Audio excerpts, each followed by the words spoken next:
Okay, it did. Okay. Hold let's see if it'll let me. It doesn't seem to want to be letting me use my controller.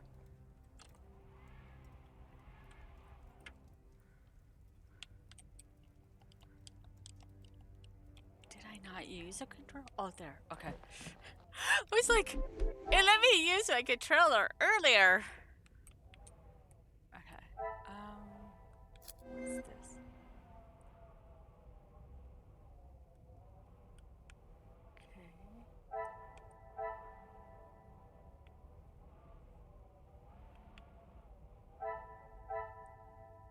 Okay.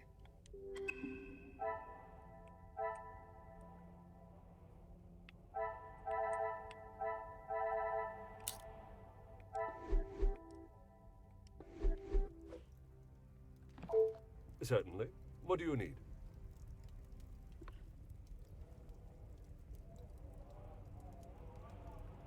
As you wish, Detective.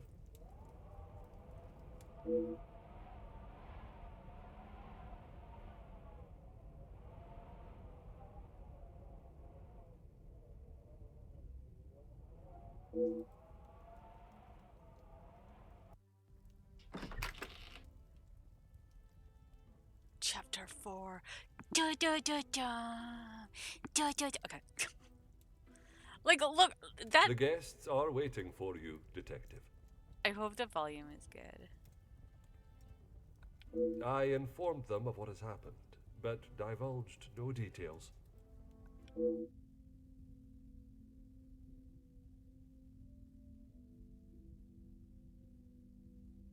It was the butler. I am most grateful. Madame Vandenbosch is here also? She's in her room with Miss Angeline. It may be better to speak with them privately tomorrow. Oui, merci. I shall come find you again once my questioning is complete.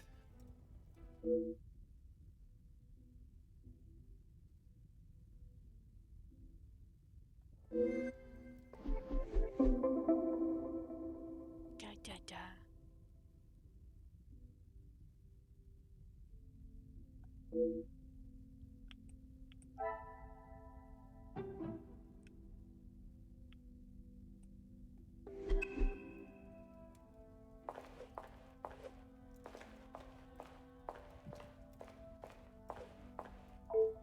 I'm afraid our conversation is of a more formal nature this time.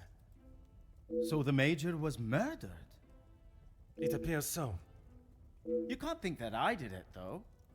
I will be questioning everyone over the course of the evening, and your cooperation will certainly speed up that process. I was here in the salon, minding my own business, enjoying my own company. Minding your business from whom? His eyes are scary looking. Like, they look like they're like drugged. Comtesse, what's her name, and my brother. Apart from wanting to congratulate him for a great right hook, there was nothing I had to say to him. Comtesse de Vos? And they will both confirm you were here? If she had taken a moment to notice anything besides herself, she will tell you I was here the whole time. I think that is all for now. Merci for your time.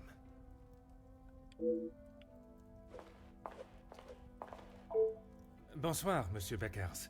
Merci for speaking with me. Monsieur Poirot, or should it be Detective Poirot now? Detective Poirot is perfect. Merci. I would like to begin with a few questions. Go right ahead, Detective Poirot. I took great pleasure in seeing the Major's ego as well as his face take a bruising, and then I made my way to the library. Well, you spoke with Mademoiselle Conrad. And yourself? Yes. We were the only two that you spoke with.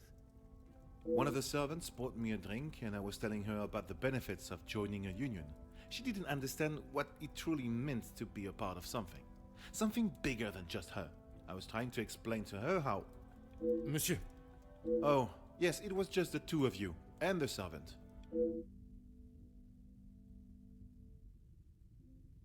And you are sure there was no one else present? I'm not sure what you're getting at, Detective. You were there. Merci, Monsieur Beckers. It has been a most enlightening conversation. Monsieur de Silva, merci for obliging me. A detective comes to a party and a dead body shows up. Coincidental, don't you think? A man's death is not a matter to joke on, monsieur. Who said anything about a joke? I am saying what I see. Then perhaps you can tell me what it was you saw this evening. Following whatever that was in the hall, I moved to the library. Is there anyone that can confirm that? Miss Conrad and Beckers were in there, arguing about something. The books held my interest far more than their conversation. You did not speak with them until dinner was served? I had no reason to get involved with their little spat. It was clear they didn't want me to hear, and that suited me just fine. Merci for your cooperation. Monsieur Demir, I am sorry your celebrations have taken a rather dark turn. As am I, Detective. I hope we will be able to bring this investigation to an end post-haste. With your cooperation, I will do my very best. I was here in the salon. I thought I would have a moment of peace to calm myself, but the Comtesse and my brother followed behind. Did they inquire into the reasons behind the fight in the hall? I think they both saw it as some light entertainment, more than anything else.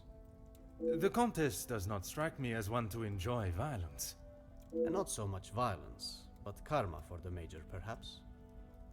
You did not hear how he spoke to my wife-to-be. She is still rather upset about the whole thing.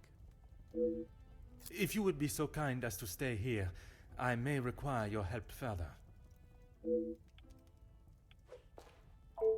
Comtesse, I am sorry our next conversation must be under such formal circumstances. It is not the first time Felix has ruined a good party.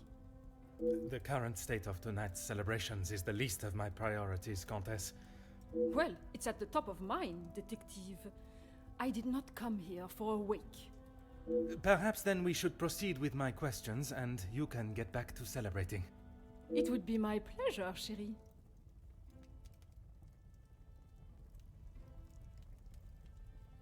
I did.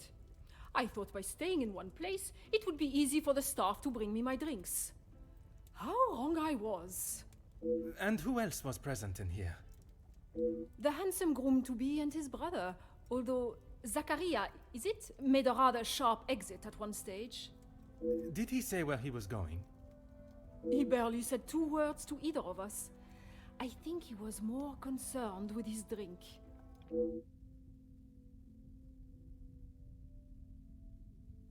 Merci, Comtesse. If I have any further questions, I shall be sure to come and find you.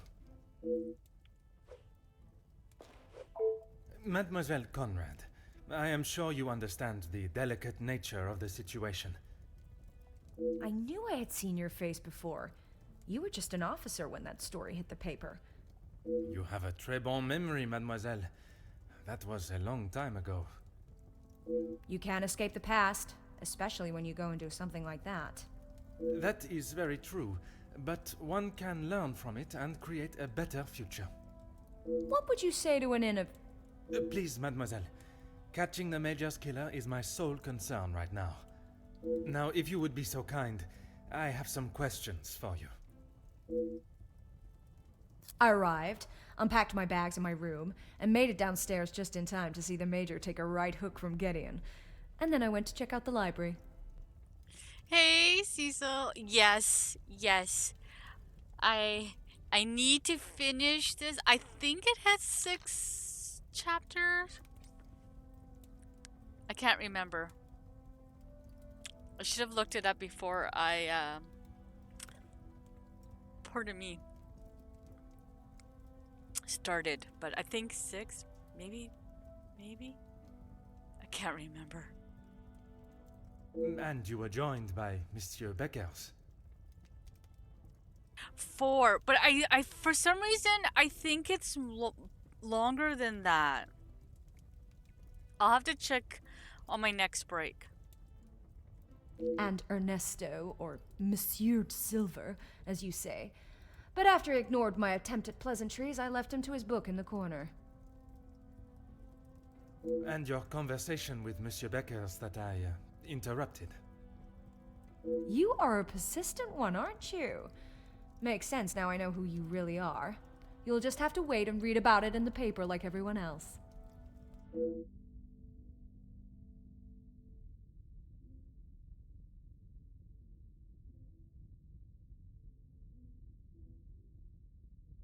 You have been most helpful. I request you do not go too far. Merci.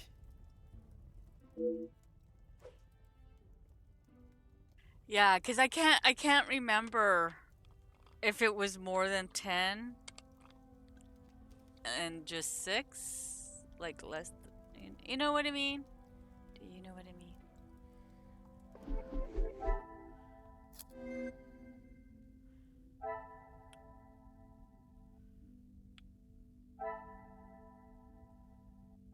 Okay, just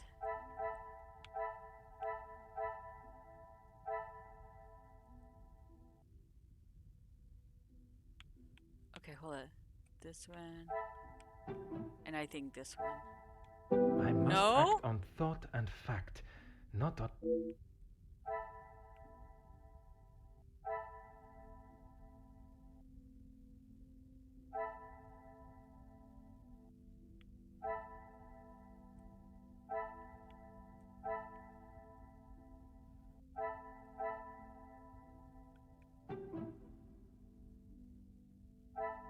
Order and method.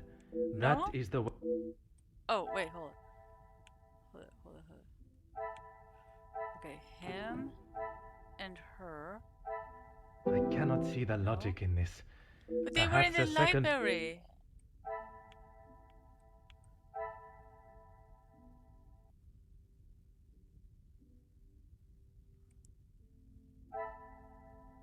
How about him and him? Is there something I am not No. seeing?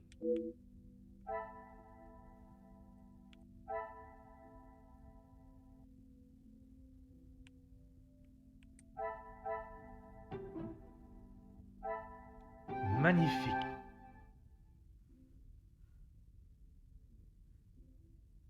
Yep, what? Wait, did I miss something?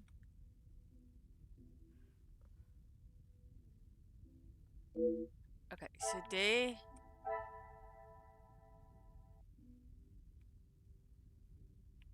Maybe this one and this one? No. How about this one and this one? They were talking together. Another success. I never doubted myself. Okay.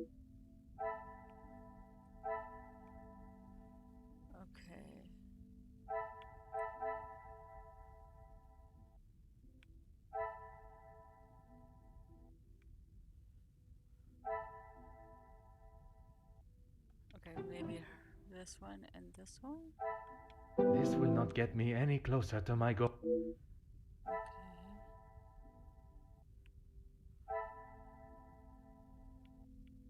Maybe these two? I must take a different approach if I am to Okay.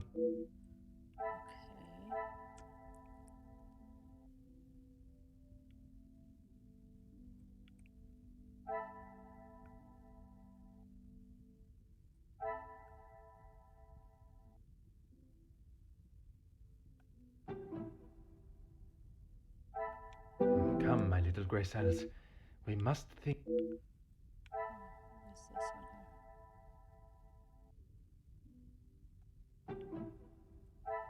here? Things are beginning to become clearer. Okay,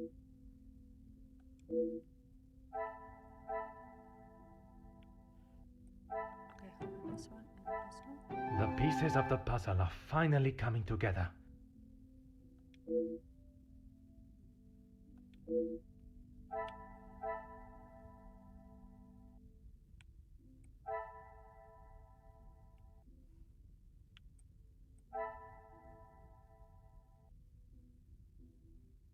this one and this one? I cannot see the logic Oh, in this. okay. No? Perhaps a... Okay.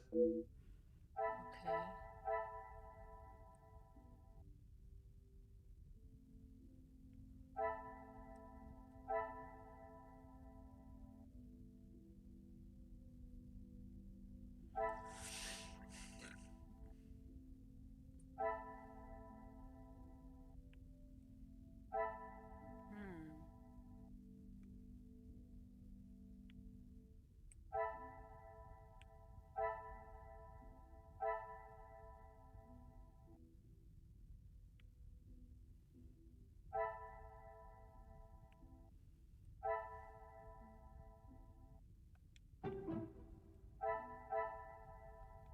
Come, my little grey cells.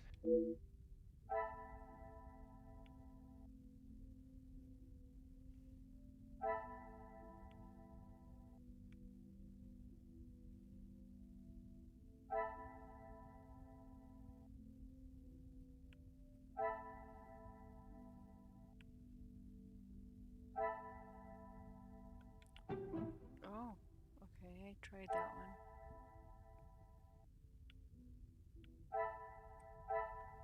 Is there something I am not seeing?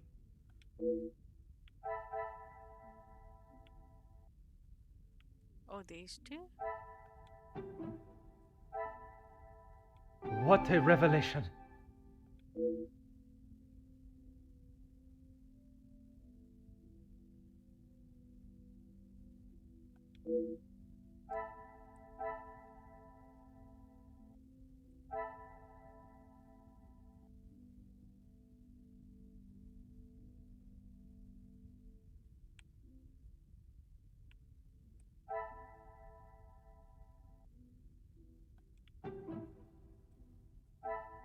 This will not get me any... There's one more.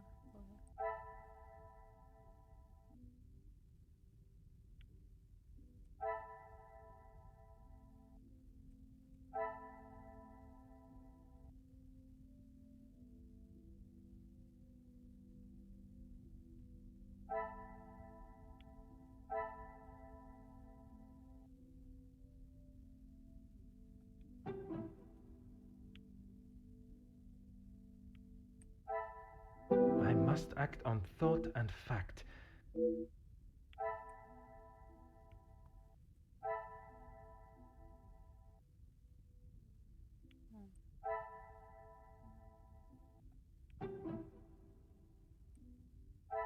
Order and method.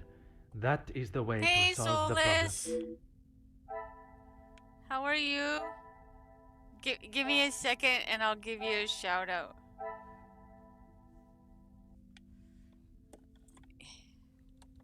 I have to.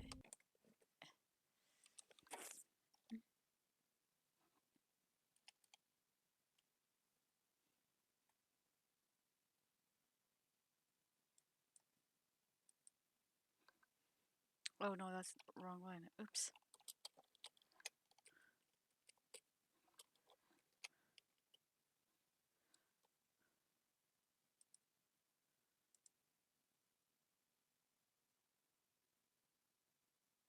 Too bad. I gave you a shout out. Mwahaha. Okay. Now there's one more piece that connects somebody. Where was the butler? It was the butler that did it.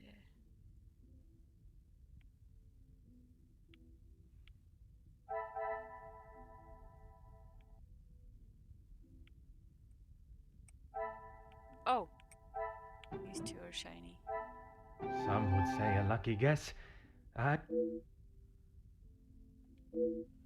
Okay. So, who do I need to talk to? Hugo. And... Okay.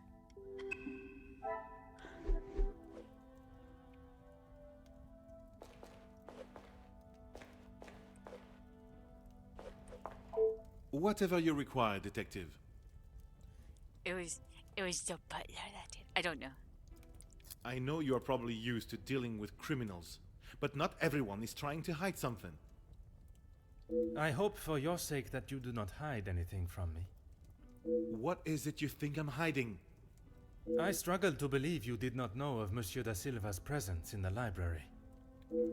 Is that what this is about? I saw him hiding in the corner, pretending to read. I'd be surprised if he even could. I did not speak to him, and he certainly didn't make any attempt to speak with me. Monsieur Demir invited you here to speak with him. You didn't see that as a fitting time too? I was speaking with Jacqueline, and quite frankly, I was in no mood to be dealing with that man.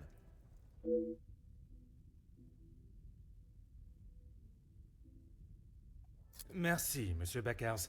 It has been a most enlightening conversation.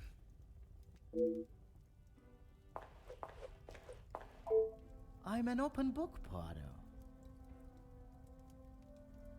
I told you already. I was here in the salon. And you did not leave even once. Well, I had to use the bathroom.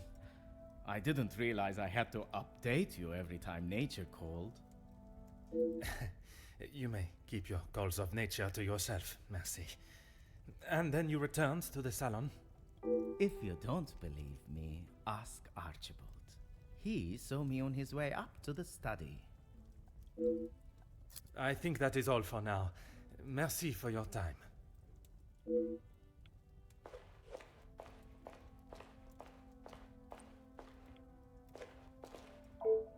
Can you confirm seeing Monsieur Demir in the hall this evening? Zachariah, yes. I was on my way with a bottle of whiskey to the Major. He shouted a rather ignorable greeting to me and asked for directions to the bathroom. I presume you showed him the way? Aye, detective. I showed him to the hall bathroom. I didn't think it was wise to attempt the stairs, not in that state. Ew.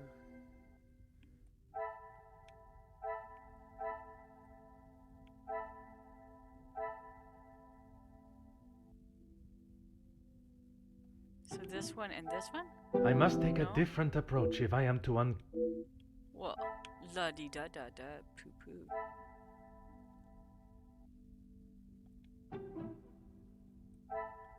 I should not be surprised by my own skills.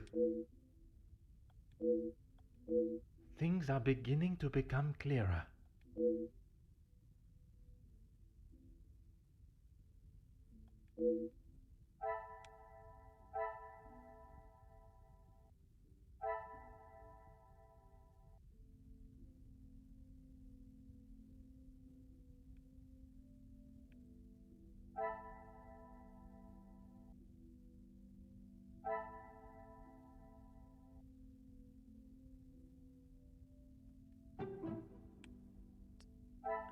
I must act on thought and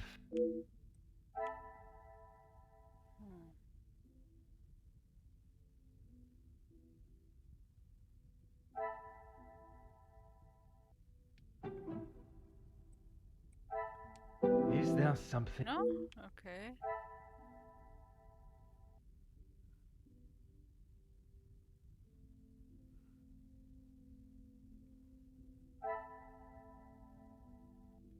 Maybe this one and this one? The pieces of the puzzle are finally coming together.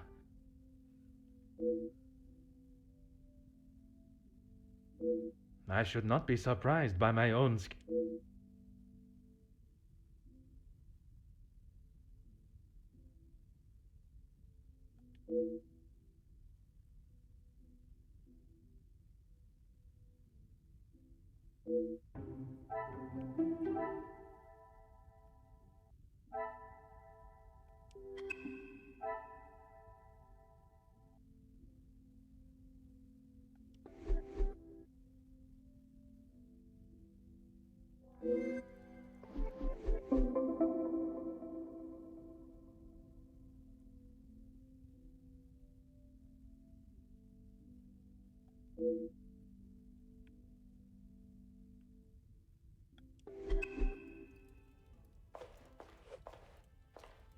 Does it talk to them again, I guess?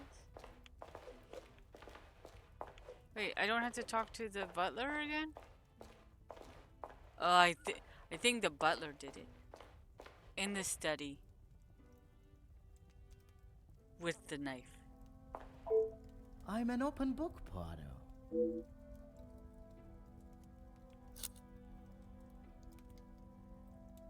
When you have not been on level playing fields for years, it's hard to have a fair game. I am afraid I do not quite understand. If we're playing golf, he has a full set of clubs and a caddy in the form of my father, and I have the old split putter. Make sense now? Perfectly.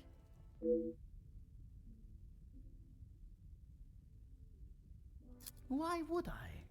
I've got nothing to say to him, except maybe to keep his hands off what is ours. What is yours that he could want? Money, of course. Why do you think he has been suckling at the Van den Bosch teat for so long? He's bled them dry, and now they will all do the same to our money. Our? My father's, Gideon's, it's all the same. I think that is all for now. Merci for your time. Whatever you require, detective.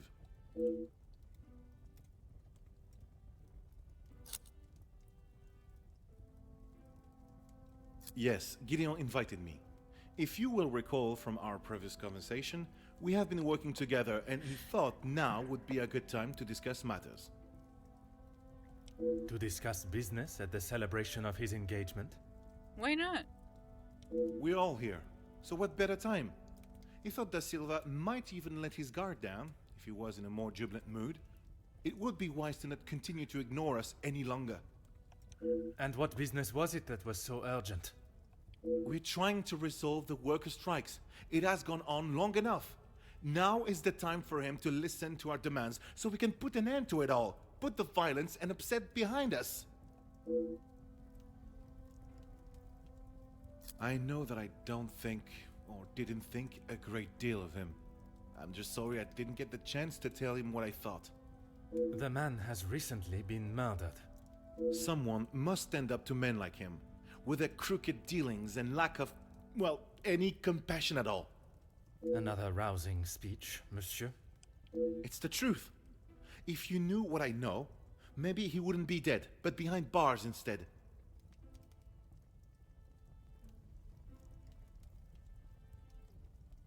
Anger, yes, but that's all. I wouldn't kill a man. You must see why this leads me to have suspicions. You can't honestly think I did it. I am a man of peace. I make changes with words, not with violence.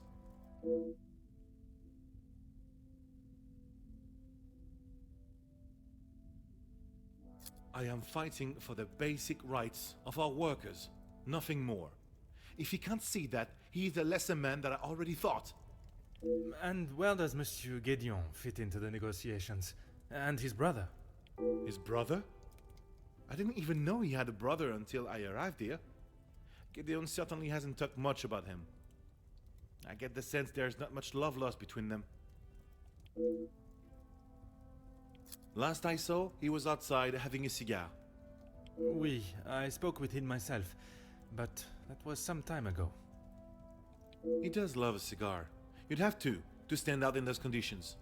I could barely see him through the snow. Merci, Monsieur Beckers. It has been a most enlightening conversation. More questions? I suppose so.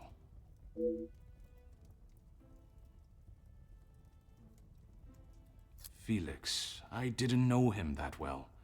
We spoke a handful of times. I met him through Cassandra. I thought him to be rather pompous. But you remained polite, as any gentleman would. Of course.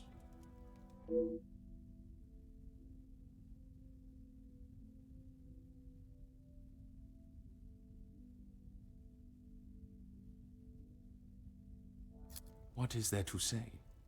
She's a remarkable woman, and I admire her. Even after Edwin's death, she held herself with such poise. It sounds as though you hold her in the highest regard. And why shouldn't I? Women these days could take a leaf out of her book on how to present themselves.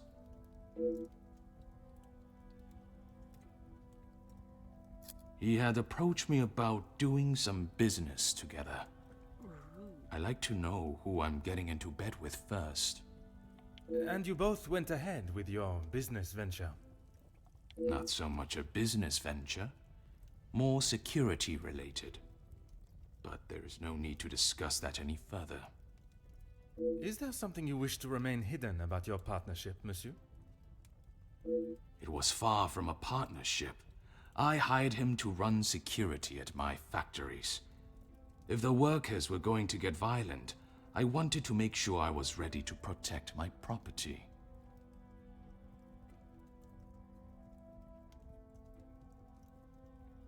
That is correct. And the reason for your support was always of a purely platonic nature. If you're trying to insinuate that I was expecting something in return, you can remove your head from the gutter. I meant no offense. I am only trying to understand the dynamic of your relationship. Merci for your cooperation. No trouble at all. How can I help?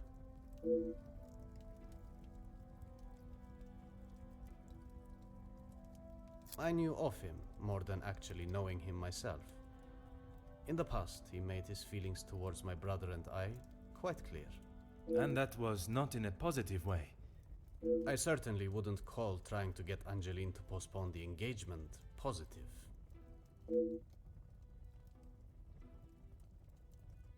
What do you mean? I do not mean to pry, only I imagine the whole room was aware of his celebrating with a bottle. You must be mistaken. Neither my brother nor I drink.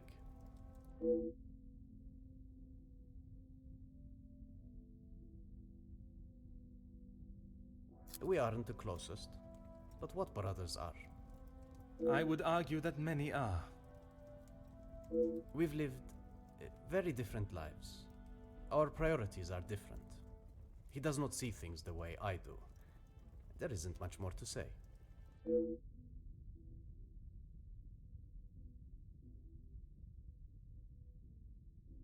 I have lent my voice to some discussions. I have tried to facilitate meetings. Just positive support. Does that positive support include sending letters to those on the opposing side? Detective Poirot, I'm not sure what you think I have done. Monsieur, a letter has been found threatening the Major of what might happen if he does not act promptly, and now he has wound up dead. You think my sending him a letter, warning him not to get involved, means I murdered him? At this time, it is certainly reason for me to be suspicious. I have been funding the strikes, Detective. These men deserve fair treatment, and a wage that fits the hard work they undertake every single day. The Major didn't see that. All he cared about was the money for his services, and that is all I care to discuss.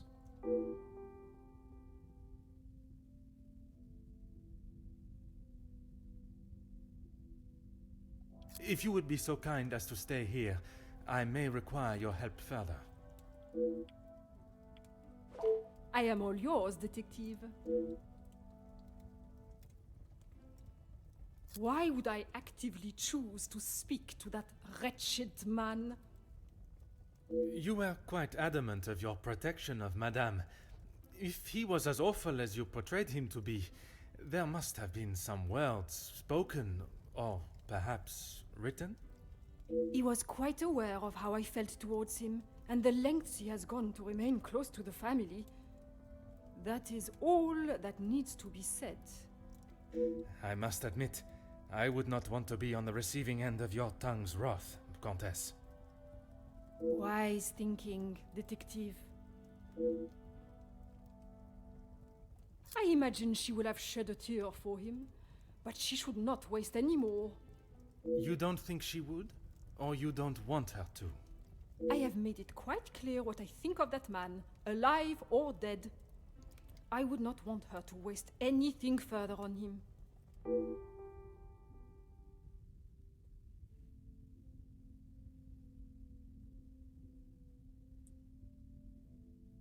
What of it? Do you believe there was something more to their friendship? As I have said, Detective, I am not one to gossip. I would not even consider your name and that word in the same sentence. Because it is not gossip when it's the truth.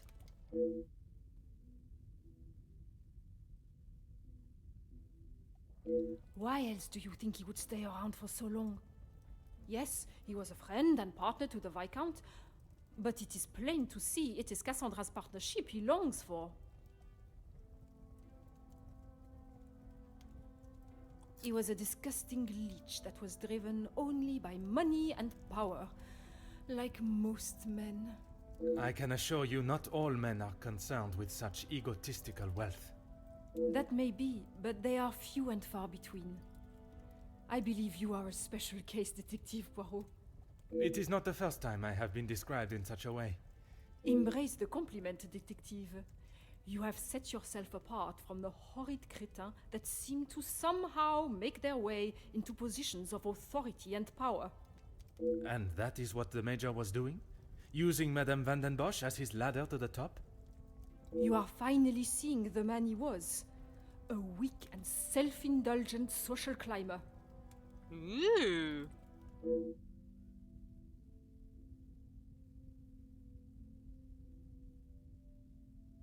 Merci, Countess.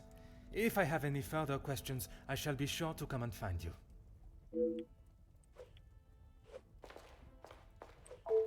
You came to the right place. What do you need? I know that he was not the good and honest man he liked to think he was. In what sense? If you spoke to him for longer than 5 minutes, you'd know. I've met people in dark alleys I trust before him. Okay, that is saying a lot. And on the occasions when you did speak with him, what was discussed? I'm sorry, Poirot. If you're looking for a deep-seated secret between me and him, you're going to be disappointed.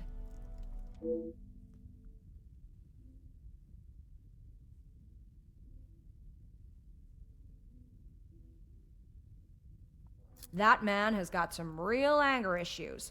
I get why he's frustrated. He's trying his best for the workers, but holding on to rage like that, something's gonna burst.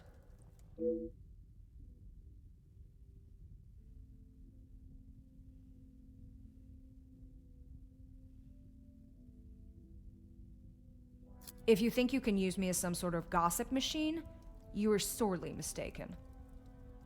I can assure you it is not a case of gossiping. At this point, everything may be relevant to my investigation. So I would be helping you potentially solve a crime? You should have said that off the bat. To say he's smitten is an understatement. I reckon he's been wanting her for years. I see. Madame does not feel the same? Doesn't look like it. If she did, she would have said something about it, right?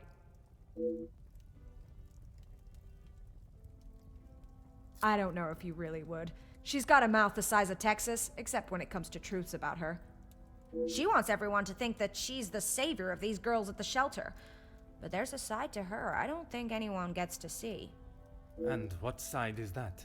One that she is keeping tucked away under her very expensive dress.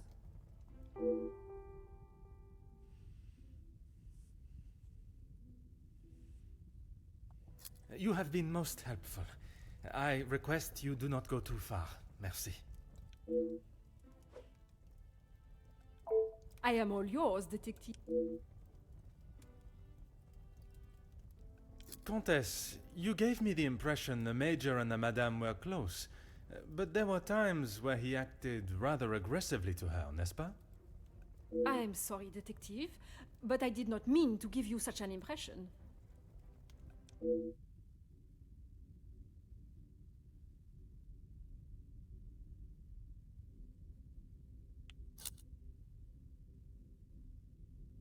I am sorry, Detective. Your misinterpretation of me is your cross to bear.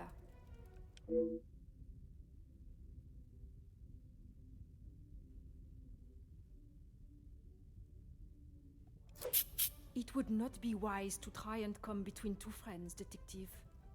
I can assure you, Cassandra will see the truth in my words and only lies in yours. I think it is time we moved on from talk of the Major. Even after death, he finds a way to irritate me. Of course.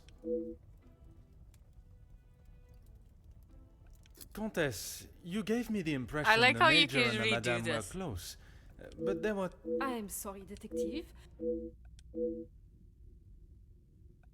Ever the charmer, Detective. I would talk more on it, but I'm afraid Cassandra would think I am talking about her behind her back.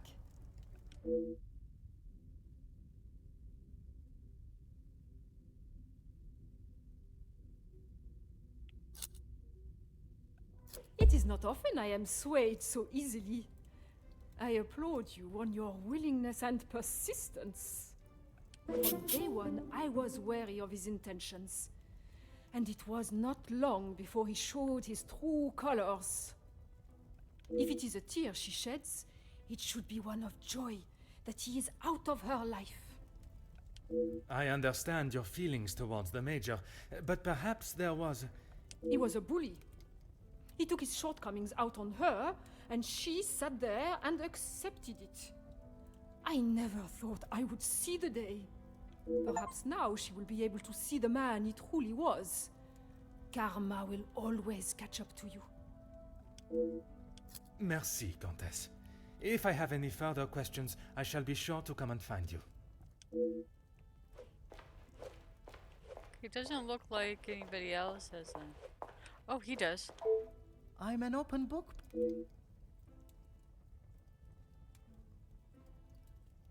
That doesn't surprise me, and yet no one actually asks. I am asking now. I should have expected that, shouldn't I? What is there to say? We used to be close, but not so much anymore. I would find it very helpful if you could at least elaborate on your relationship. He went to school, got an education, and was the apple of our father's eye. I went to war. See the difference now.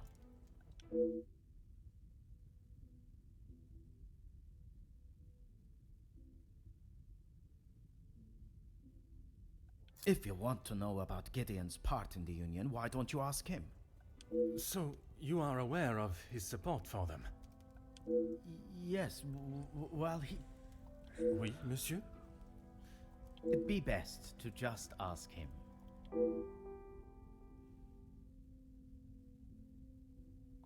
I think that is all for now. Merci for your time. Ew. Okay. Let me see if the butler has something to say. No, okay.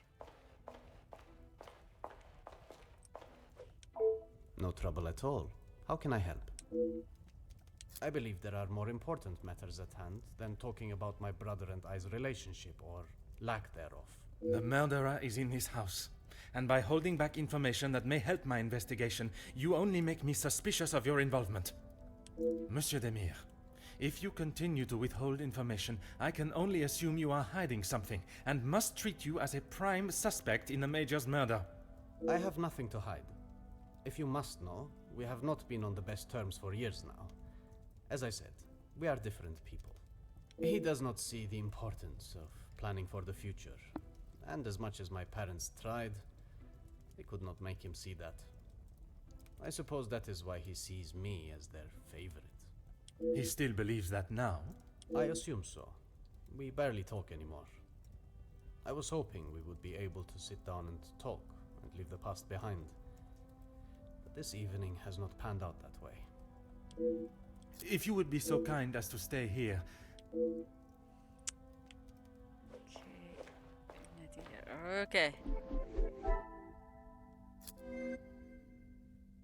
Oh my god.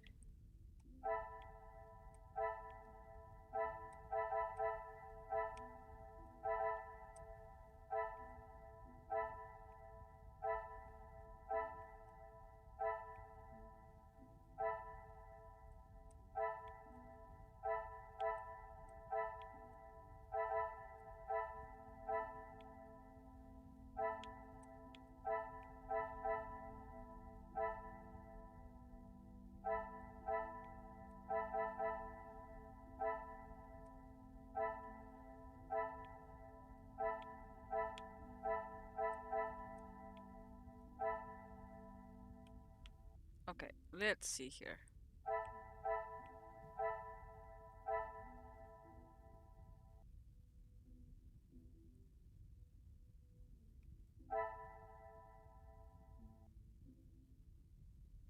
Maybe this one and this one? Another success.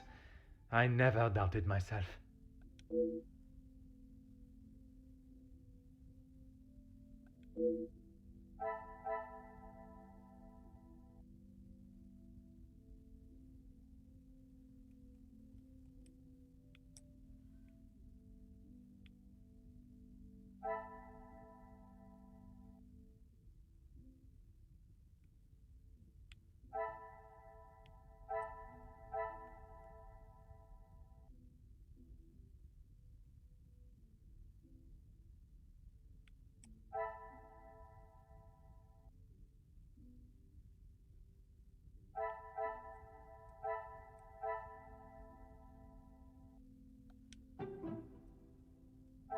Come, my little grey cells. Okay, no.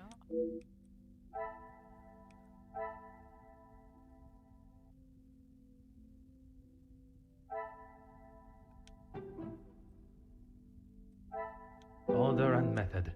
That is the...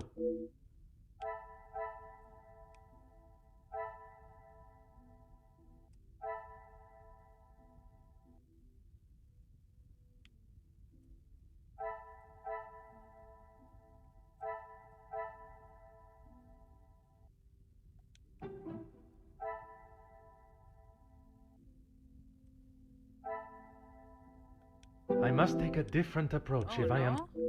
Okay. Okay, so these two. What is this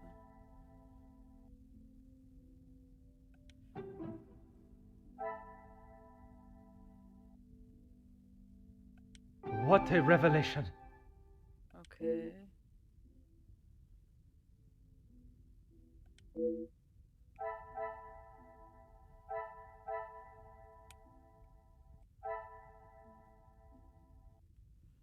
Okay. But let's see here. What does this one say?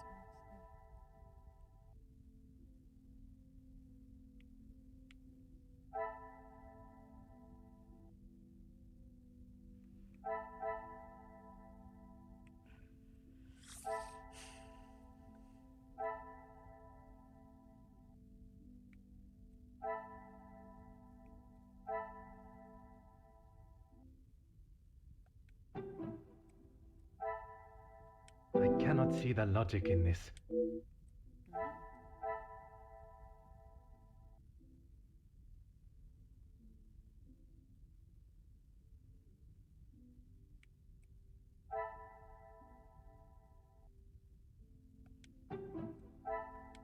Magnifique.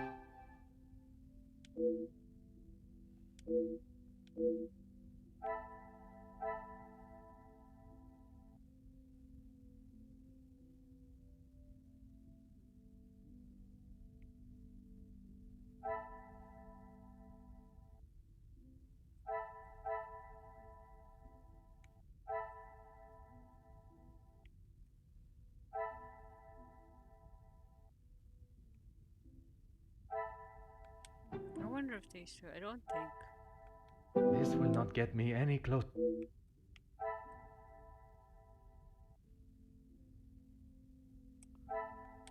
How about these two? I cannot see the logic in this. Oh, I thought, you know, Perhaps- both light bulbs. I have one more. What's this one here?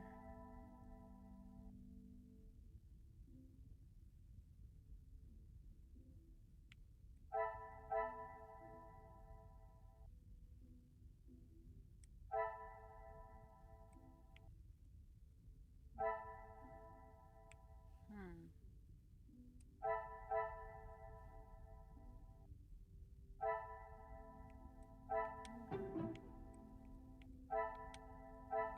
I must take a different approach if I am to uncup.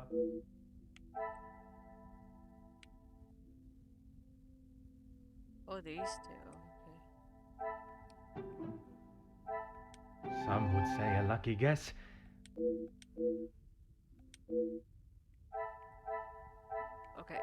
Who do I have to talk to? Okay.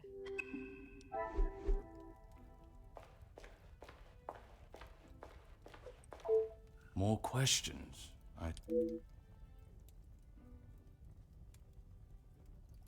Mademoiselle Conrad was quick to talk of your hidden feelings towards her, perhaps only hidden to Madame Vandenbosch herself. What has this got to do with the Major's death? Does Cassandra know you have spoken to others about this? I have only tried to help her.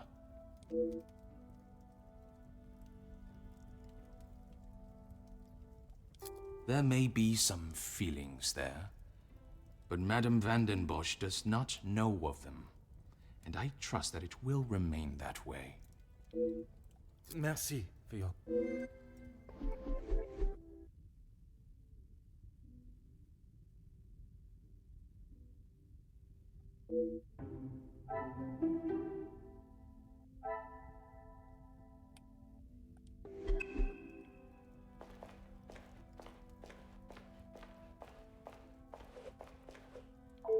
My time with the guests is complete, for tonight, at least. Do you know who killed Major Hagen? I am afraid it is not as simple as that. There are many steps that lead to the truth. I must think on everything I have heard this evening and dissect the truths from the lies. Merci for your assistance this evening. Au revoir.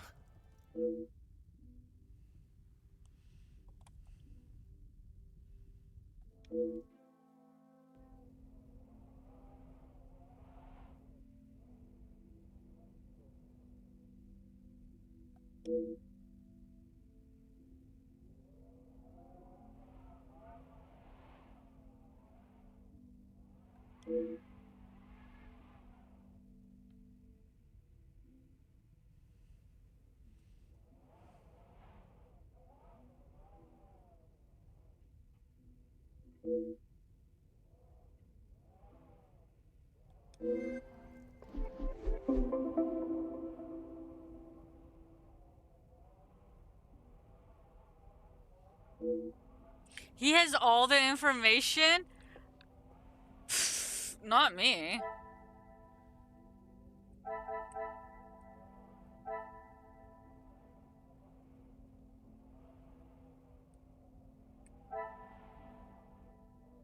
I wonder if these two go together. Order and method. That is the way I just want to try. Magnifique. Yeah.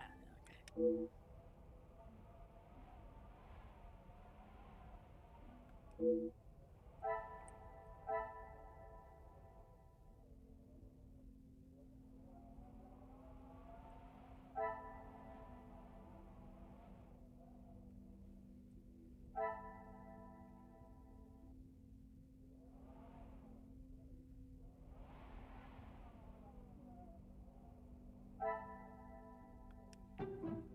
These two?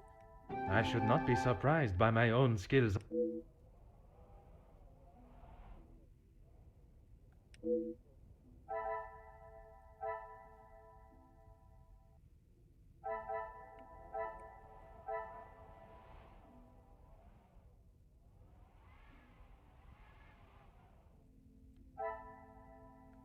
One of these two. Come, my little grey cells.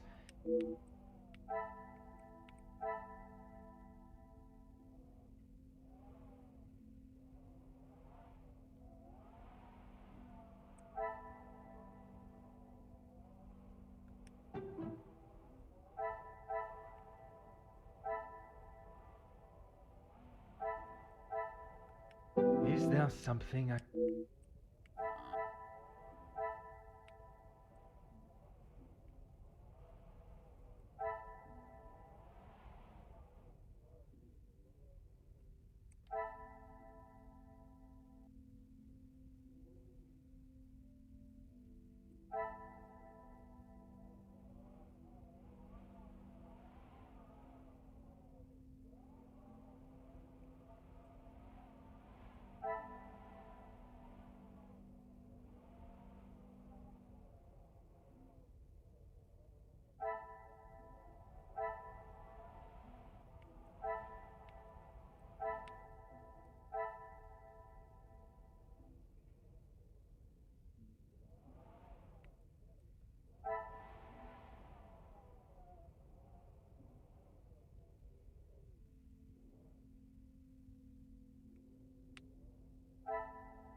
Maybe this one and this one? I must act on thought Oh, and. no? Okay.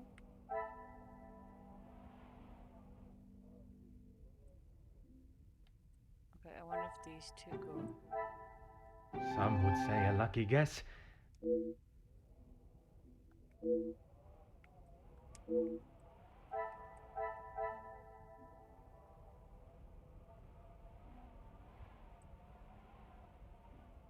Okay, then this one and this one, maybe? What a revelation!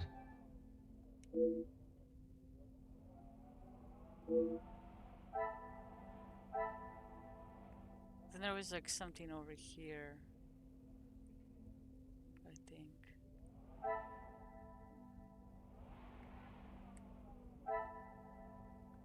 This one and this one? This will not get me any closer to my goal. I'm pretty sure this one was bouncing.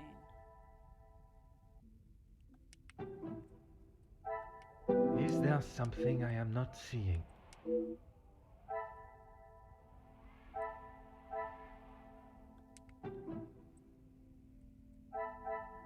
I cannot see the logic in this. Oh, these two? Really? The pieces of the puzzle are finally coming together.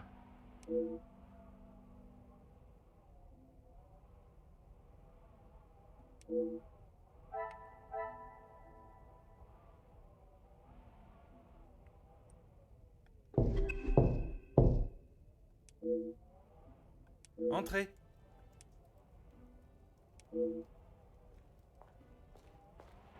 Detective, I'm sorry I did not join you in the salon as requested.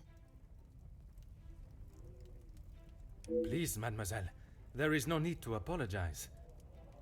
I was with Maman in her room. She would not allow anyone to see it, but I could see she was terribly upset.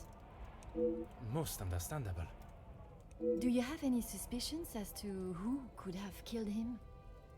I'm afraid my suspicions extended across all of the party's guests. While it seems as though their alibis all corroborate one another's, the disdain and hostility towards the Major makes them rife with motive.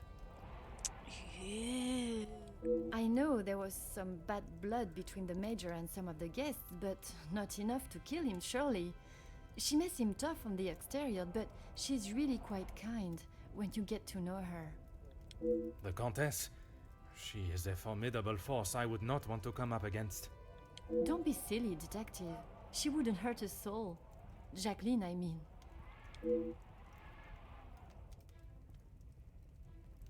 I assume that's who you were talking about, detective, after what happened between them. That is a story I have yet to hear. She must have told you about the piece she was writing on us, about Gideon's work and our marriage. Somehow that was the only thing she did not mention. That's strange. I thought that is what she would have started the conversation with. Well, she had come to the house to interview me, and when I entered the library, she was there with Felix amid a rather heated conversation. Do you know what this conversation regarded? I'm afraid not, but Felix was quite enraged. He picked up an envelope from the table and stormed out, slamming the door behind him. And Mademoiselle Conrad? She was equally heated in the moment. She had a few choice words for him that I wouldn't care to repeat.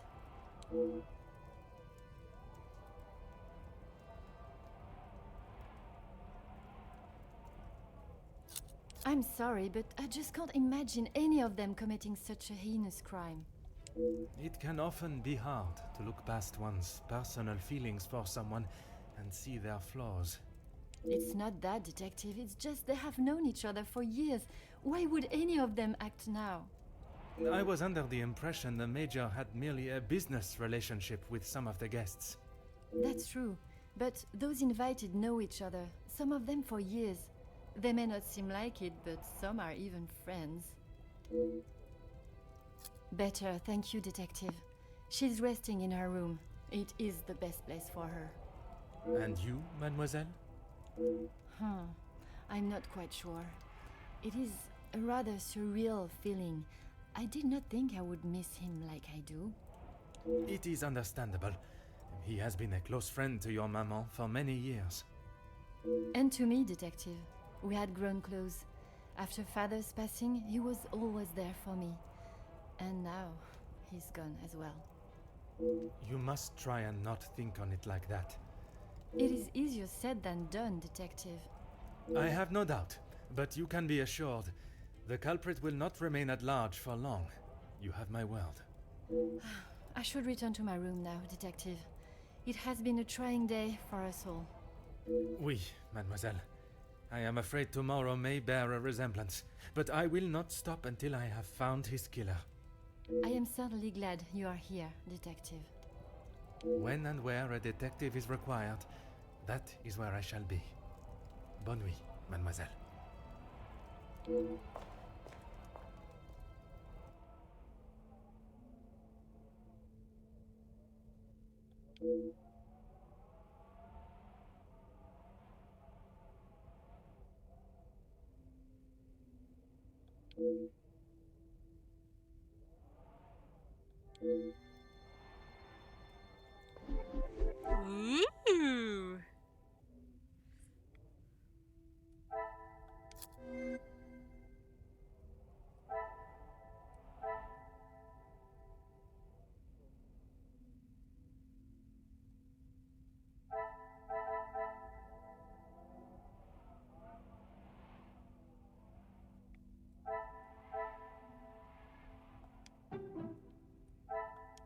Come, my little grey cells.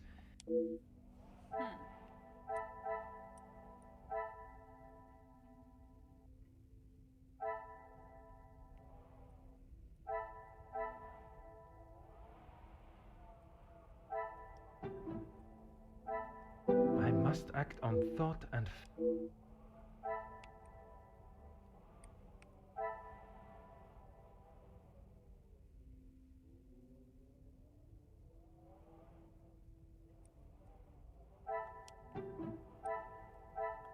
I must take a different approach if I am to uncover. Okay. Oh. Another success.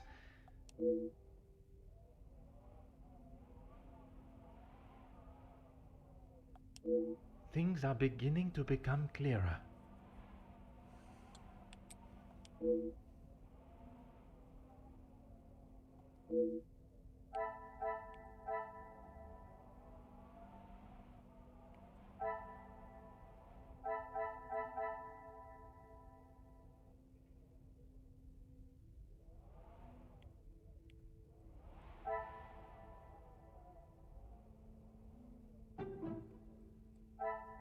Another success.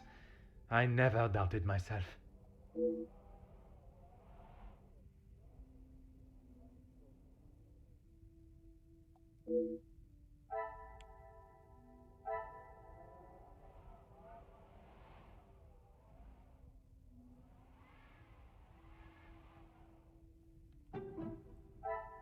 Order and method. That is...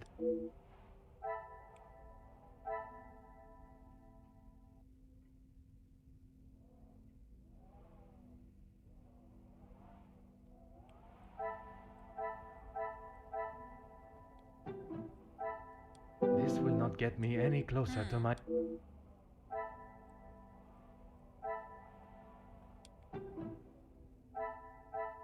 I cannot see the logic in this. Oh. Magnifique.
Ooh, chapter 5. Chapter 5. I don't know how many chapters there are.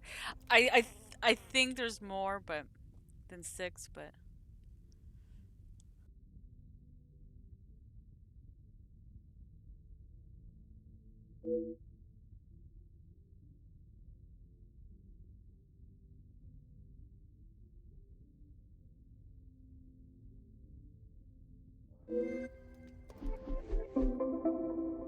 do do do.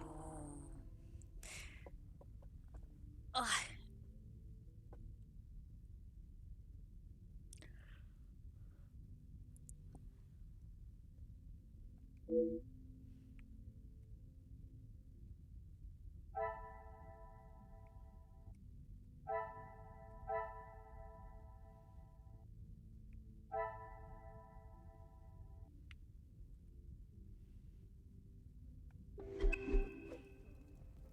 Are we Good morning, Detective. You slept well? I'm afraid I did not. I was hoping for at least a moment of pleasant slumber, but alas, it was not to be. Finding the Major's killer is the only thing that will put my mind at ease. Why is he wearing the same outfit? It is a tacky outfit. Tacky. Is that the fashion? Like with his red socks showing and his red shoes? Tacky. Tacky. In that case, Detective, what can I do to help? Oh my god. Okay. In that snow. If someone was out there, we'd have another body on our hands. I realize how strange it sounds. I would not believe it myself if I had not seen it with my own eyes. Staff have reported seeing things in the dark before, but it always just turns out to be shadows. It was likely just your mind playing tricks. I'm afraid our Lizzie is not well. I think the events of yesterday were too much for her. We'll have to just make do without her this morning. As Wordsworth once stated, rest and be thankful. Perhaps a chance of peace and relaxation will work wonders.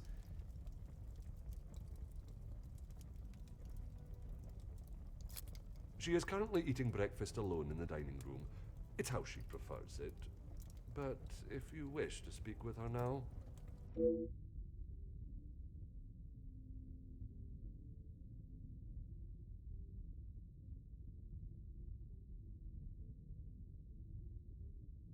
I would, but I'm afraid I found this morning that the telephone lines aren't working. The snow continued through the night and must have damaged them. Even if we could use the telephone, I don't think anyone would be able to reach us. In that case, it will be up to myself alone to solve the case. I'll let you know if anything changes. But until some of the snow clears, enough for the carriages to arrive, we are snowed in.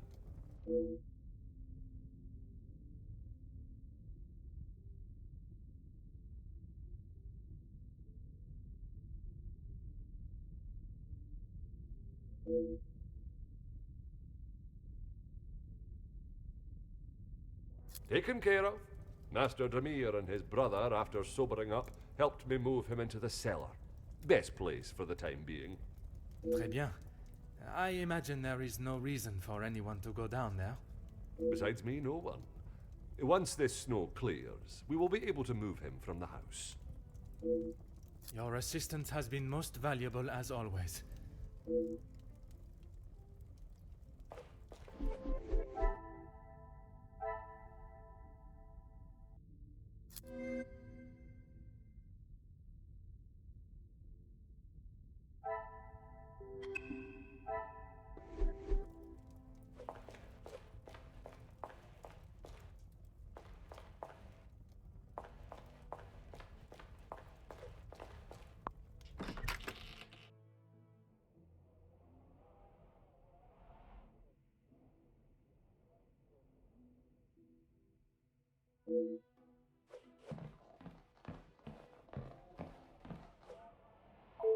Bonjour, madame. I hope They obviously did not teach you manners at wherever it was you schooled. Pardon for the interruption, but these questions cannot wait. Get on with it then.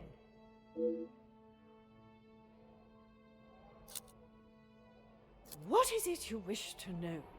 You two have been friends for some time now, and while I do not mean to pry, has your relationship only... If you are trying to insinuate that Mr. De Silva and I are running around like schoolchildren, you could not be further from the truth. He was friends with my husband, for goodness sake. Oui, I understand they worked together. Investments, if I am correct. Mr. De Silva was the voice of reason that my husband should have listened to more often, instead of throwing our money at businesses that were already on the verge of bankruptcy.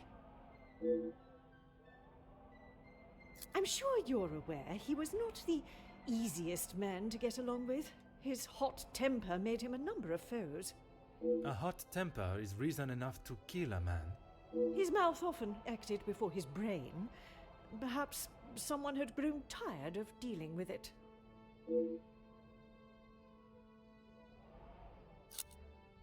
I assume you are talking about the supposed blackmail letter.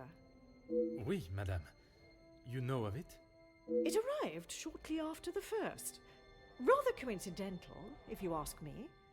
I'm not sure I understand what you're trying to say, madame. He no doubt had secrets hidden away. But do you honestly think Felix had anything of value to his name worth threatening him for? Perhaps you should enlighten me. Well, he was here, living in my house, eating my food, prepared by my staff. Does that answer your question, detective?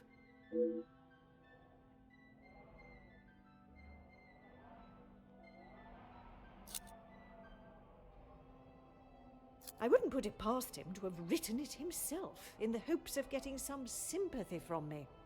And the other letters? He probably wrote those too. If Angeline paid the first, that would have given him the money to pay the second letter.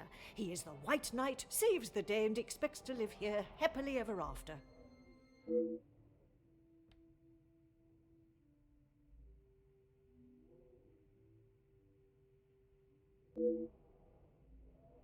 Crazy!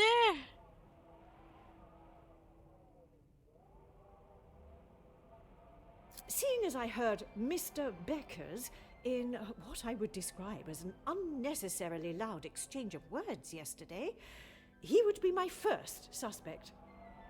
You heard them yourself? How could I not?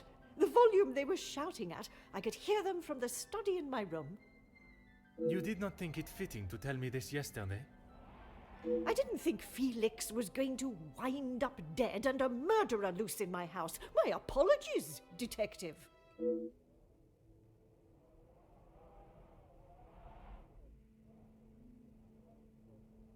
Merci, madame. I shall not bother you any further. Will there be anything I can look at? Ah. Oh, says the same thing.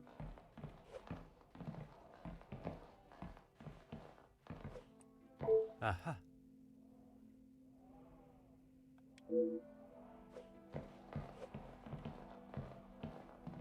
A lot of food dishes.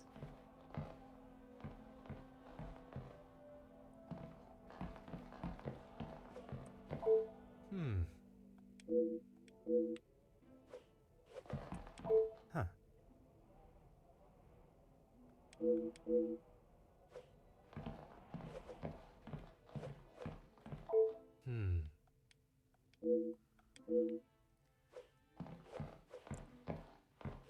Salon, okay, I guess.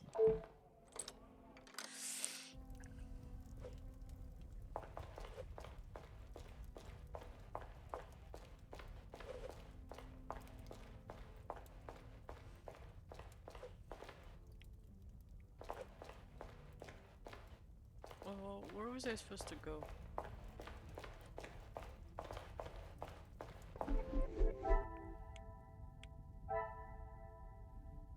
inspect the garden and talk to blah blah blah. Okay.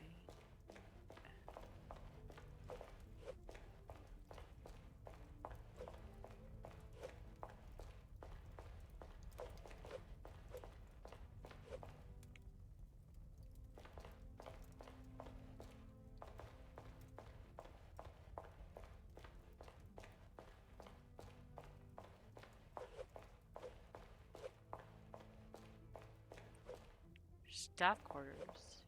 Rude. Don't. They need to like to be able to like move faster. Faster. Oh, maybe there was another door in this one. I just missed it. Okay, that one goes to the salon. Somebody throw water on her. Catch on.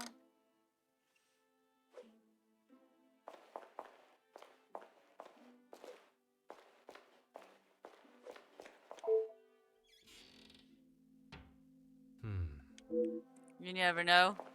You never know.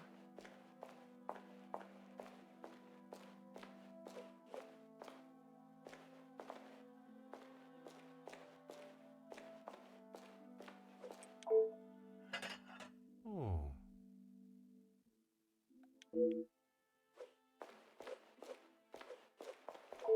Bonjour, madame. You must be the wonderful cook. Wonderful and modest, sir. I am Rihanna. My taste buds thank you for the ravishing meal last night. It has been some time since I ate so well. Glad to hear it, sir. S'il te plaît, madame. A detective is fine. In that case, mademoiselle is fine for me, and I will ignore your presumption of marriage. Très bon, mademoiselle.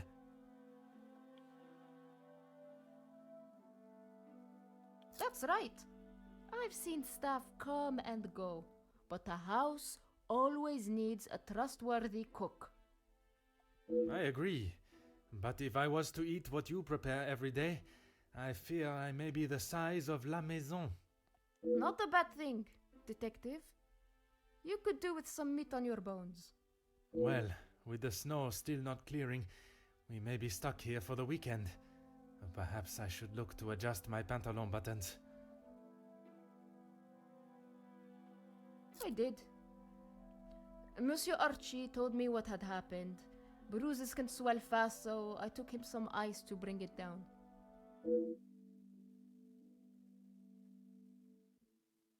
How was the Major when you saw him? Grumpy, as always. I suppose one would not take kindly to being punched as he was. Punched or not, he was as ungrateful as ever. I shall not keep you any longer. Merci, mademoiselle.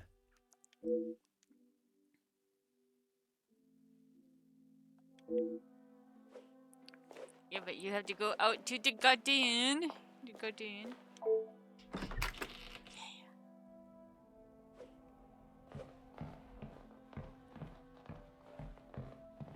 Look at that. What made people think that that was a fashion statement? Jesus Christ.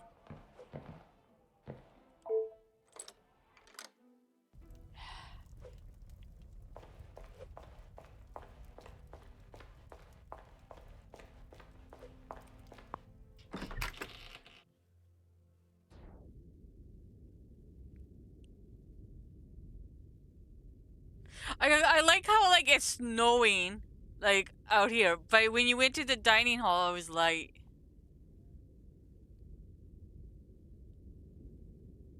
Why didn't you put on a jacket? Huh.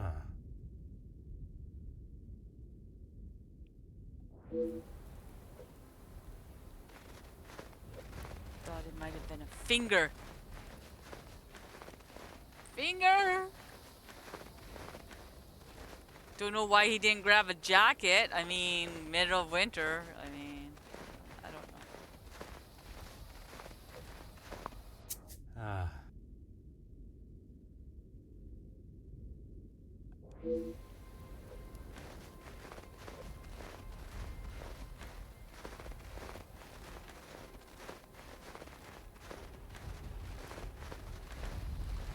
Why did he die? Hypothermia. Why? Why didn't he put on? He knew it was snowing. I don't know.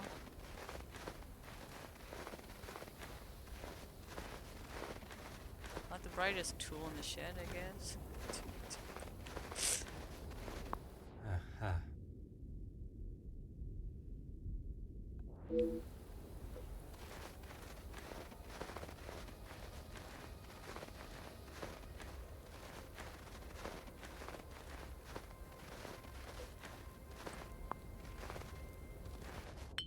Oh.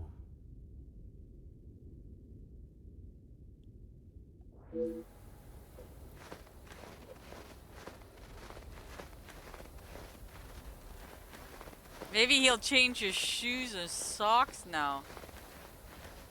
Yeah. Yeah. That's...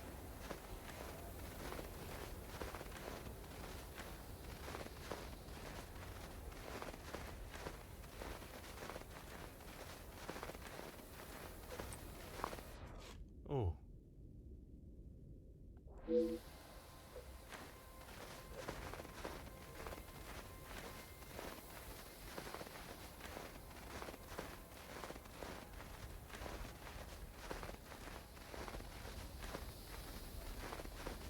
Around the garden.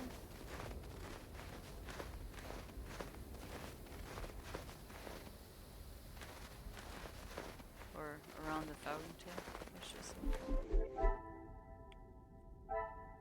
Okay, no.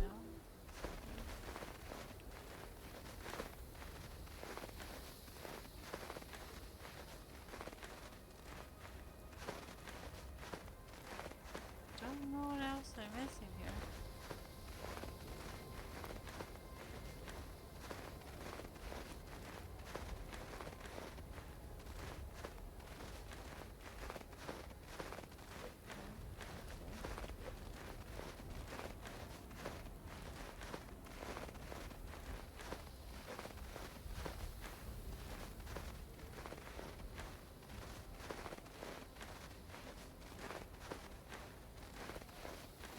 Well, let's go inside because I don't see anything.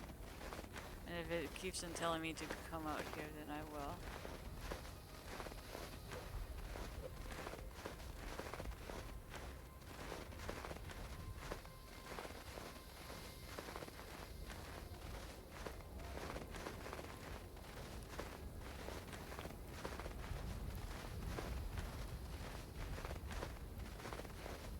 Just go all over the bumpy bumps.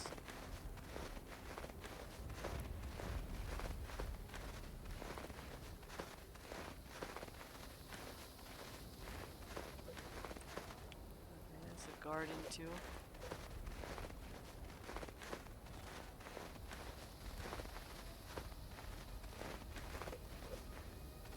Oh. Huh.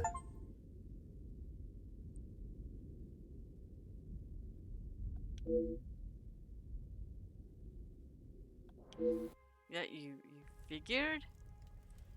I mean, dude, I don't even know why you went out without being prepared. I mean, it's not like you know. Okay.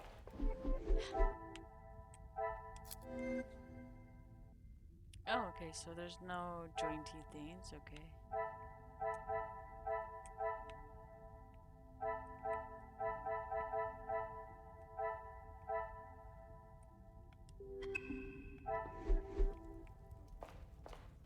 Where are you? Good morning, Detective. I hope you were comfortable last night. Bonjour, mademoiselle. The room was more than pleasant, merci. I'm afraid my mind was not in a state to enjoy it to its full potential, though. Okay, before I continue on, I am going to go and take my first 10 to 15 minute break. I do run ads during my break, so 10 to 15 minutes.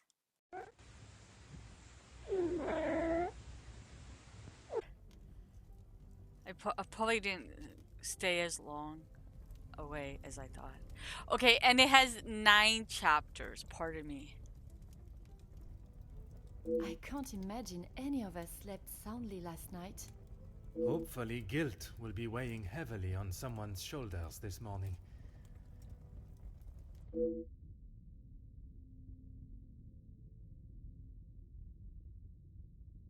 Yeah, I looked it up because I couldn't remember how many chapters there were. I'm sorry if I was not much help last night, Detective. On the contrary, your inside knowledge of the guests was of great help to my investigation. But there are many more questions that require answers.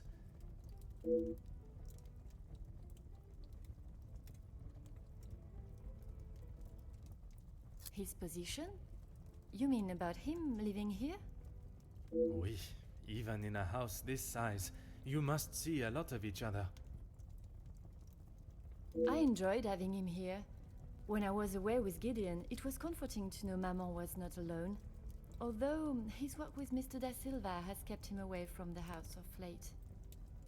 What can you tell me about their relationship, working or otherwise? There is not much to tell, only that there is no love lost between them. He was always quite private about his work. I know that he was helping Mr. Da Silva with some safety matters. I found a check addressed to the Major from Monsieur Da Silva. It noted security consulting. Ah, that's right, security. With his military training, he helped Mr. Da Silva prepare for any trouble with the strikes. A development? Oh, Detective, I knew I could count on you. It may not be the news you had wished for, though. Another letter has been found. Addressed to me? I don't know how much more I can take of this. Pardonnez-moi, mademoiselle. Although it has been written in the same manner, using similar phraseology, it was not sent for your eyes, rather the Major's. Or at least that is how it seems. I'm sorry, Detective, I don't understand. It is addressed to him or not? I found it in the Major's study yesterday while conducting my preliminary search. Whether he is the author of the letter or the recipient, I am still yet to discover. Heavens no, he could not do that. You did not hesitate for a moment. Why would he do such a thing? And then to send a letter to himself? It just doesn't make sense. Merci for your time, mademoiselle. You are to a detective what an umbrella is to a traveler on a wet day. Useful? Exactement.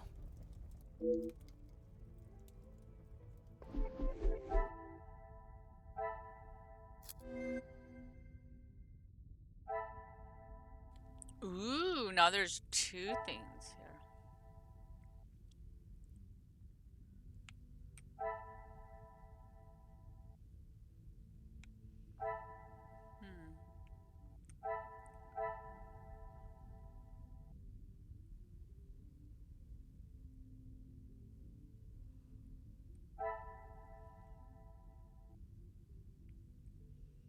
What these two? I don't know. I should not be surprised by my own skills of deduction.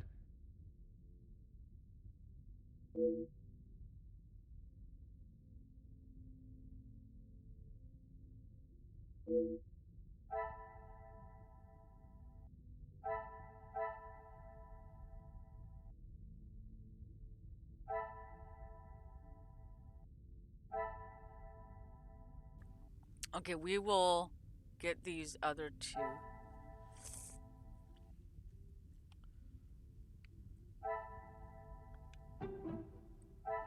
I must act on thought and fact.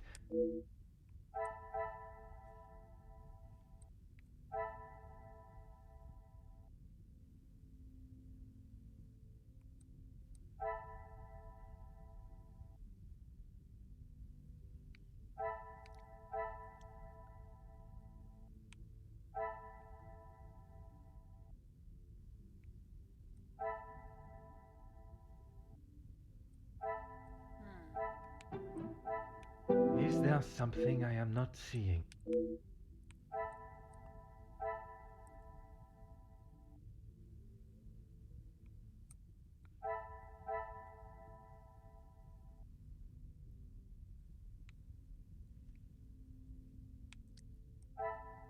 Do you think? Oh, I guess these two can't go together.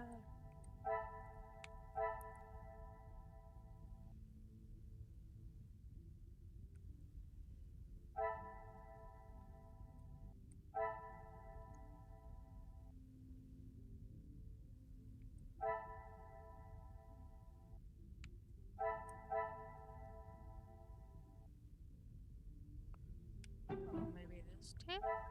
This will not get me any closer to my goal. Oh, okay, these two. What a revelation!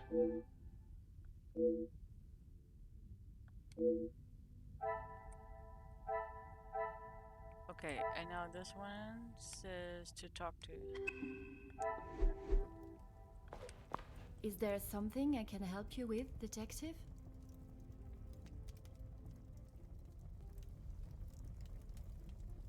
You have got the wrong end of the stick, detective. Maman has snapped at him recently, but it was nothing more than that. It was something to do with the letter. I heard them in the library before Maman shouted and he stormed out of the room past me. Could it have been the blackmail letter that instigated their argument? Why would Maman be upset with him over the letter? Madame is of a very different opinion from yourself regarding his connection with the letters. She believes him to be the author. That is what she told you? She has always been one to make a quick, if not rash decision, but she cannot truly believe that.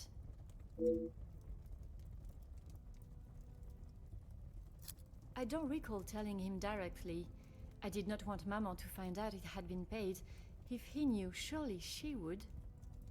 Madame believes he may have been behind all the letters, and taking your payment of the first, then used it to pay the second and be the hero in you and your mother's eyes. I never knew Maman had such an imagination. Where would she get a story like that from? That is a question I was hoping you may be able to answer. You have met him. Do you really think he's capable of such a devious plan? It is a plan only the most crooked and underhanded could create. Is that the Major? I am not so sure.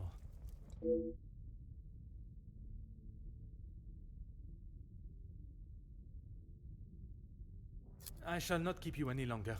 Merci, mademoiselle.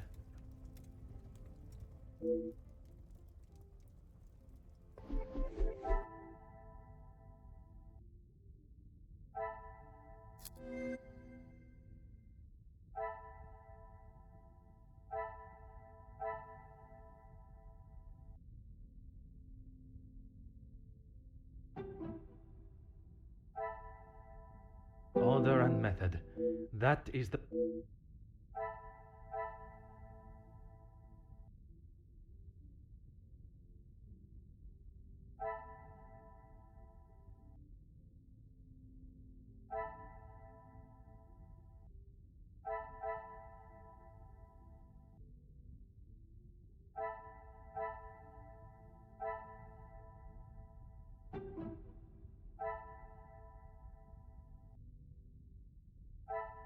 I must take a different approach if I am to uncover the truth.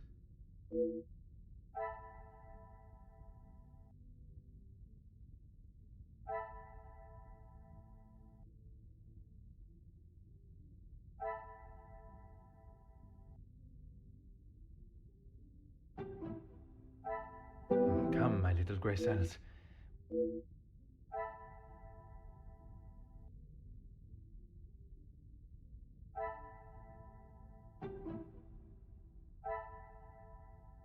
The pieces of the puzzle are finally coming together.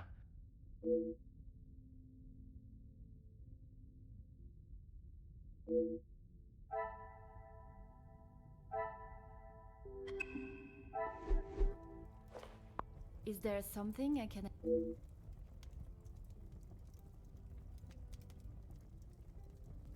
I'm afraid it had been that way for some time.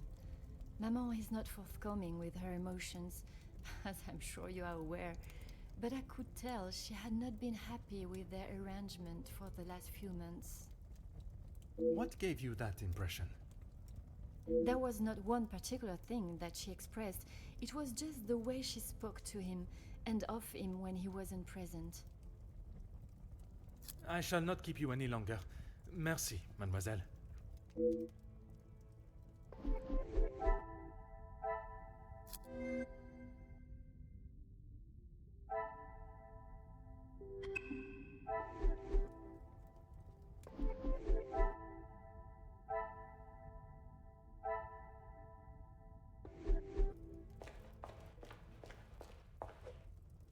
Whatever you need, Detective. Your assistance has been most valuable as always.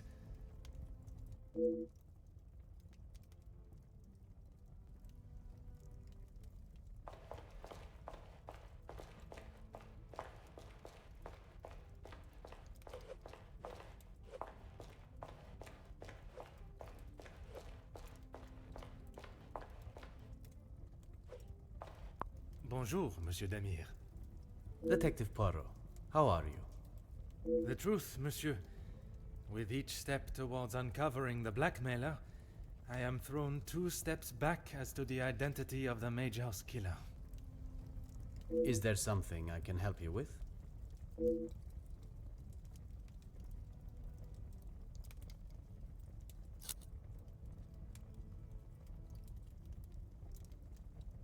Felix and Madame Vandenbosch are the only ones with keys, as far as I'm aware. Oh, and Archibald. I'm sure I heard Felix asking him to return something to it once. Archibald came to me and asked for my help in the matter. My brother and I dealt with it. Merci for your help. It is a job that only the professionals should have to undertake. It's a job that had to be done. Although it may have affected my brother more than I. How so? At the sight of the body, the color drained from his face. Once we had reached the cellar, Zachariah took himself straight off to bed, without even a good night. I have not seen him since last night. I'm sure he will have been fine after a good night's sleep. He does not need his younger brother checking in on him. Perhaps that is exactly what he requires. I'm not sure what he told you yesterday, Detective, but he's a big boy. He can look after himself. I worry that may not be the case, monsieur. His time in the war came up in conversation more than once during our conversations. He's still talking about it? I thought talking to the doctor would have stopped all of that. Merci, monsieur.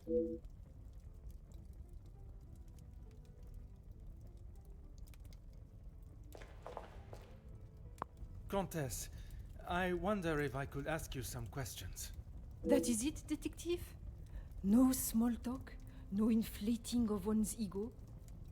I am afraid not, Comtesse. With a murderer still loose in the house, my mind is rather preoccupied. Well then, detective, perhaps I can be of some assistance. Comment, madame? I thought you might like to know what I found on the Major's body.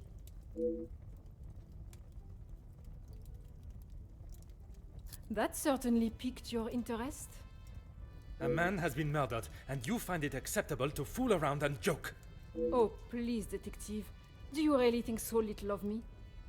Archibald asked for my assistance. He knows of my medical training from my days as a nurse, and I thought I would be able to help. Even if it has been some years. It was not his place to grant you access to the body. I shall remember to keep my assistance to myself next time. The single stab wound, which you no doubt already knew. The knife was held in their right hand. I would say their predominant hand.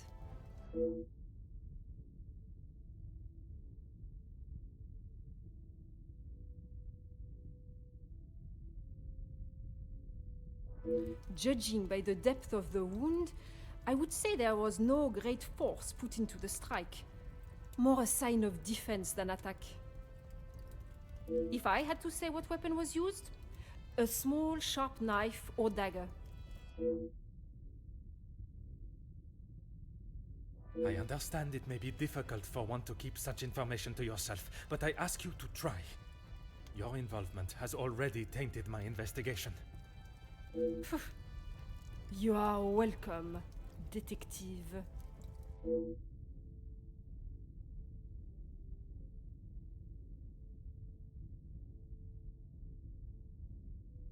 S'il vous plaît, Comtesse. Keep this information to yourself. Wow.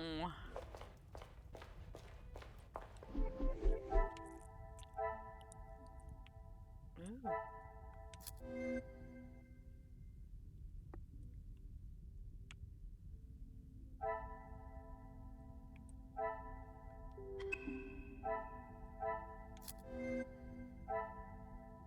Oh, there's one. Oh, connection.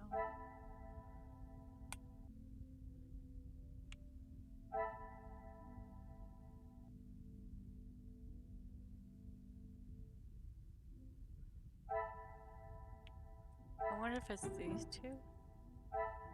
Some would say a lucky guess. I would say a moment of genius.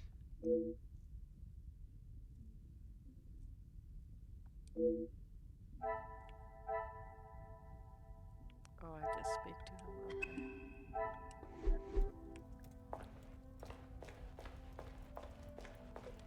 If it will help you find the Major's killer, of course. When he returned from the war, he was a different man. Everything became about what he had seen. I cannot speak from experience, but I can only imagine the horrors he must have witnessed. The first weeks he would wake in the night, screaming. I found him one night, cowering behind a desk in the study. And when I tried to help him out from beneath it, well, that was the first time I had ever feared for my life. That is not why you two are no longer close? And not at all, Detective. We were always very different in nature. While I had always wanted to follow an academic path, Zachariah was more of a free spirit. Or at least as free as our father and the laws would allow. And yet, he ended up in the military. Quite the contrast. Our father demanded that he at least try to do something with his life. And when some of his friends joined the army, he signed up with them. It wasn't long before he moved out from the family home after his return from the army. I always assumed that he had put the war and everything that came with it behind him and was moving on. But now I see that is far from the truth.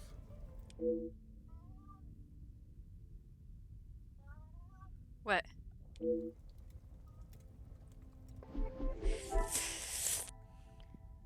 You are so cute. I got your chin chin. I got your chin chin. Oh, you like the little scratchies. Oh, so cute.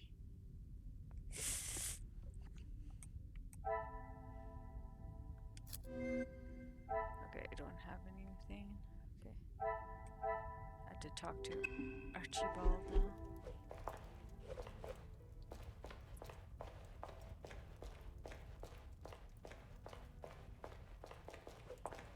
Whatever you need. Certainly, Detective.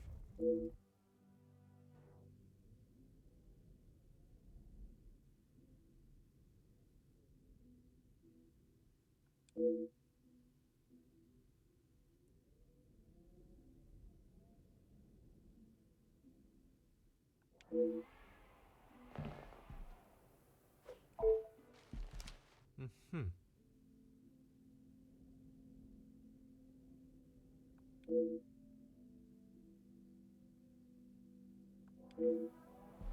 What? Ah. What, baby? What? Hmm? You know, you're so far away, I can't reach you. Hmm?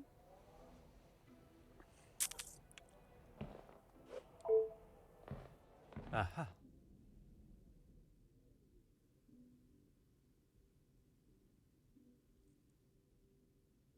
Hmm.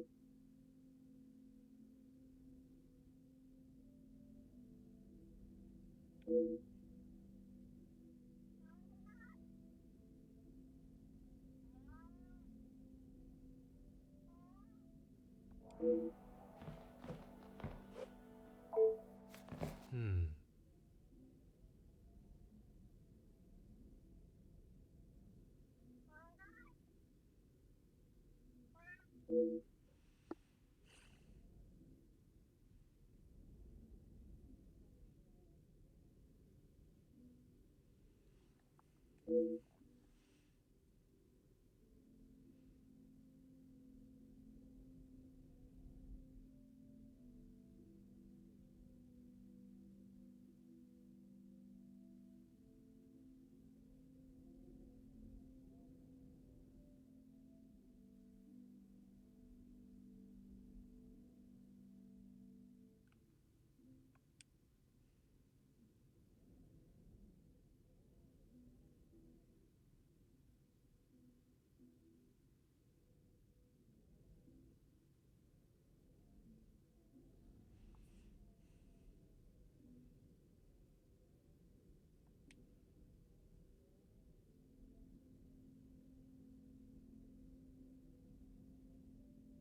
Maybe the mayor is actually her.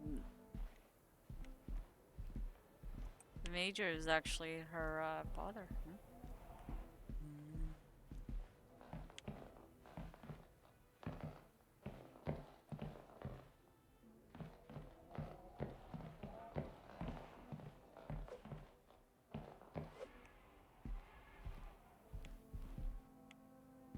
Okay, I can't. That's the mayor's bedroom.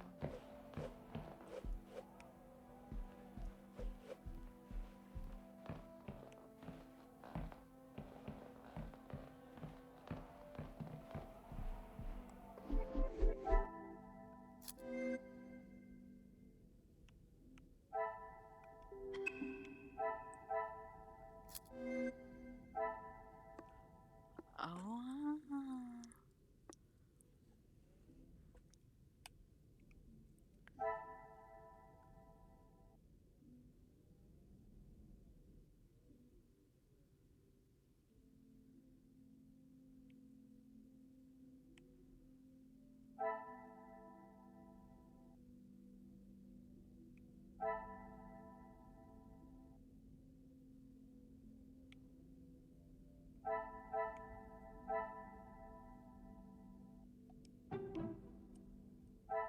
Order and method. No. That Okay.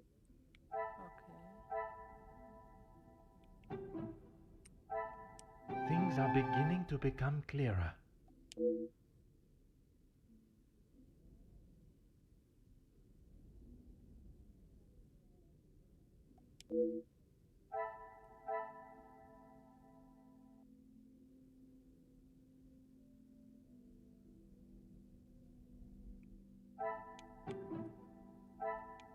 Come, my little grey cells.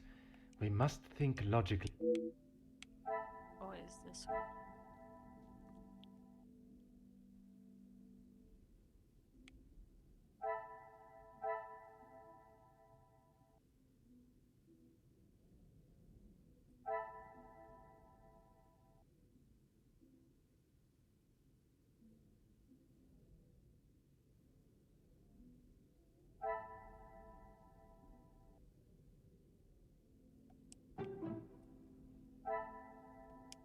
will not get me any closer to...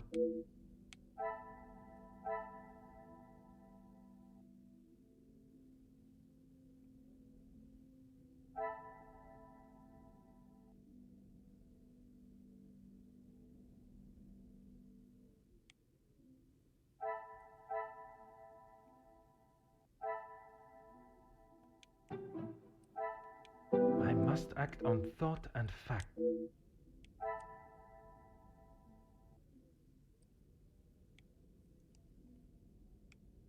Oh, way over here. Oh. The pieces of the puzzle are finally coming together.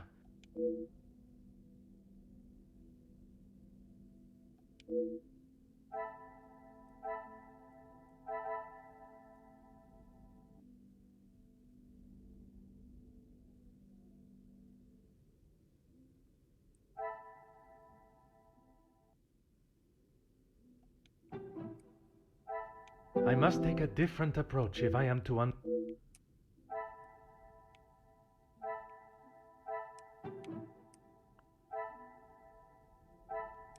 Is there something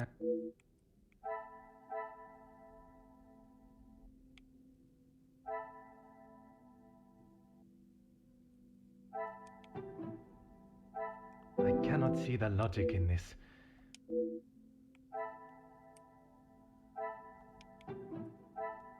What a revelation!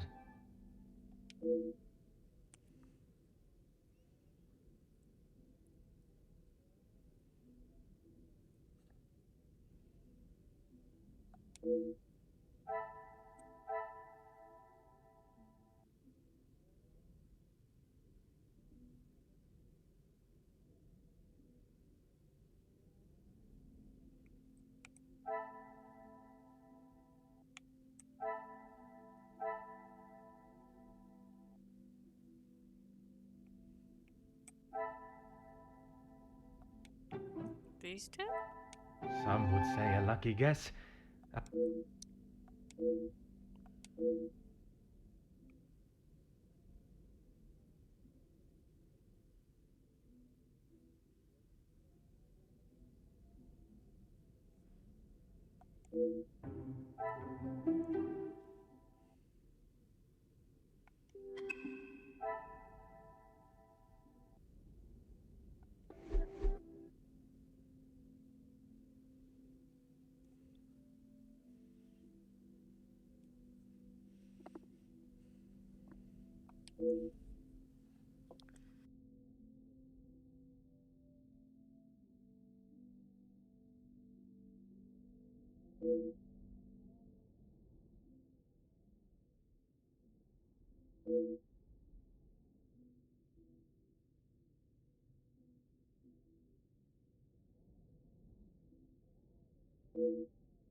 Detective Poirot, I have been asked to inform you that Lady Vandenbosch has returned to her room, and she wishes not to be disturbed. Merci. Madame certainly has mastered the art of subtlety. They may not be the exact words she used, but I'm sure you can imagine. Excuse me, I have some further duties to attend to in the pantry.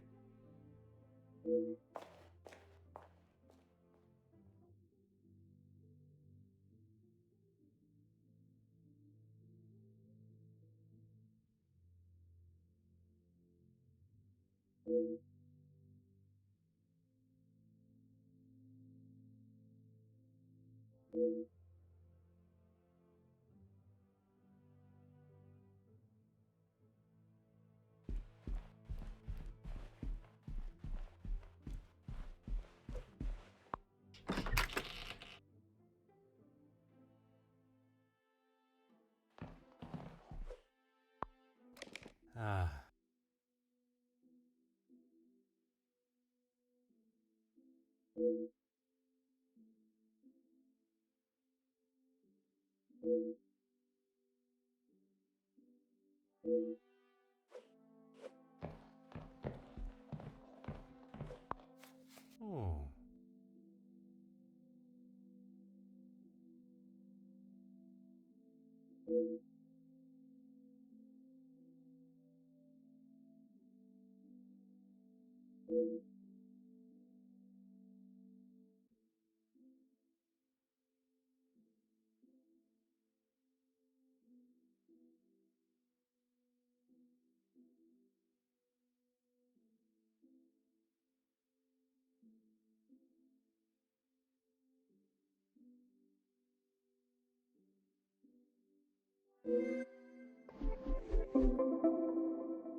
No, I'm not a detective.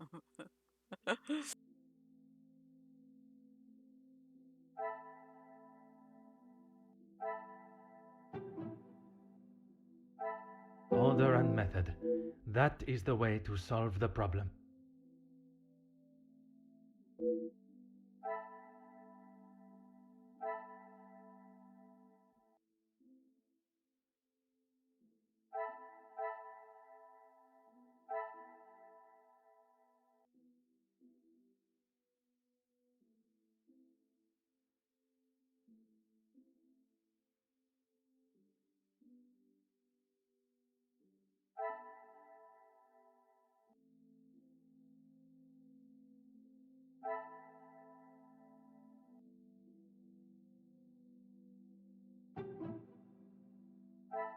Is there something I am not seeing?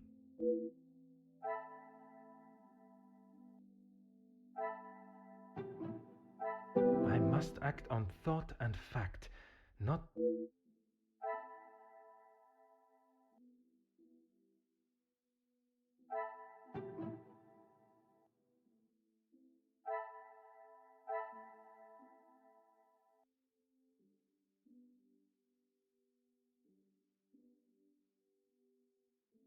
I don't know about these two, how they are connected, but sure. Things are beginning to become clearer.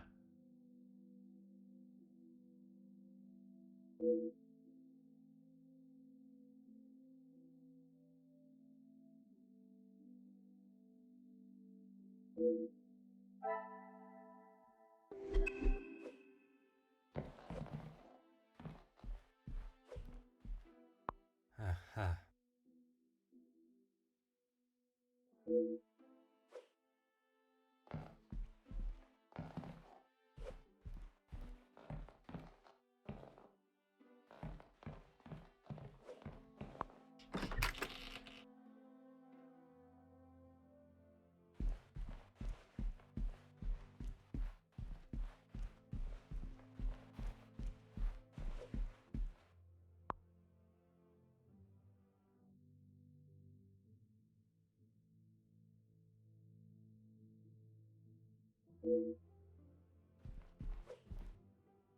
Detective Poirot, are you any closer to uncovering the truth of Felix's involvement with the letters?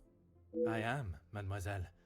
I can confirm that he was not the author of the blackmail letters.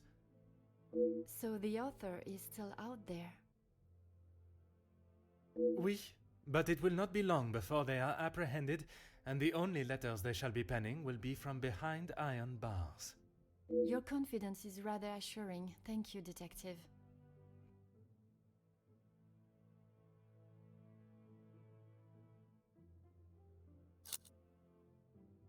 I haven't seen that book in so long. Yes, it was a gift for my 10th birthday. I have read it from cover to cover countless times. He left such a lovely inscription too. It sounds as though there is a side to the Major I did not get to see. Was it common for him to bring you gifts? Not common, but if he had been away for some time, he would bring me a small memento from his travels. He hasn't done that in some time, though.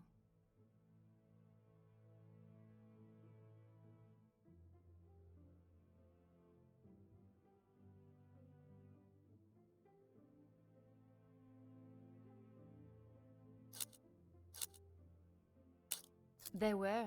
I'm afraid they may have gathered some dust being in the storage room for so long.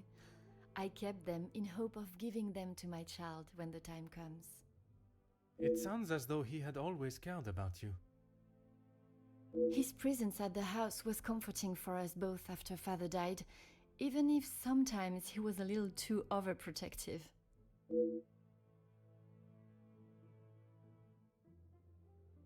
I'm sorry, Detective. I did not intend to leave your mind so full of thoughts. No apology is required. It actually made me question my whole chain of thinking. What if there had been a collusion between them, and the Major's murder was planned, organized, and orchestrated to make the investigation seem almost impossible? Oh my, Detective, that is quite a theory. Every guest has a motive.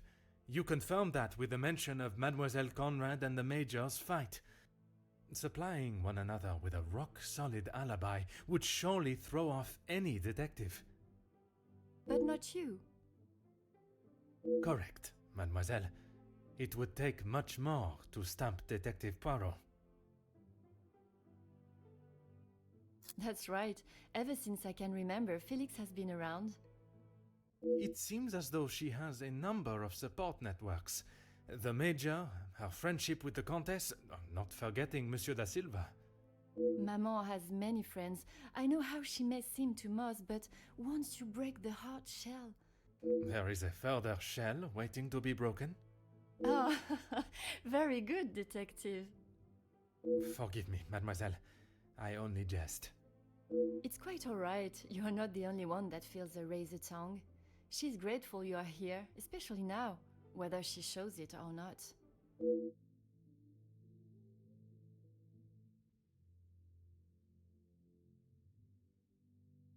They have often come to blows when it concerns Maman. They are both trying to protect her, but they themselves cannot seem to get along. She spoke of his desire to join the... how do you describe it? This isn't the first time she has vocalized that concern. She thinks the Major was just using our family name to make his way to the top. And you do not agree? I will not deny he has shown interest in Maman's social circles, but they have been friends since even before I was born. Surely all those years of friendship was not just to raise his social standing.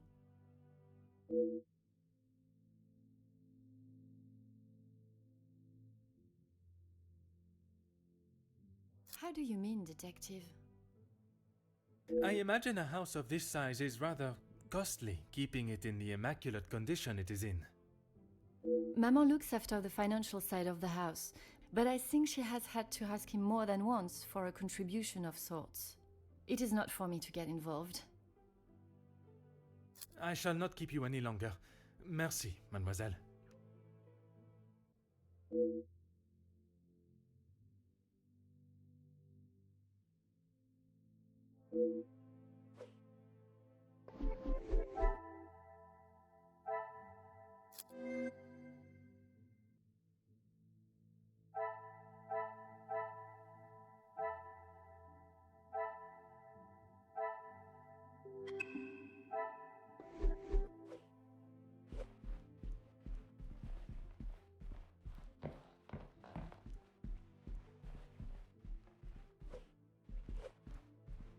I'm guessing I probably have to go back upstairs. Oh, can I go into the... No library for me.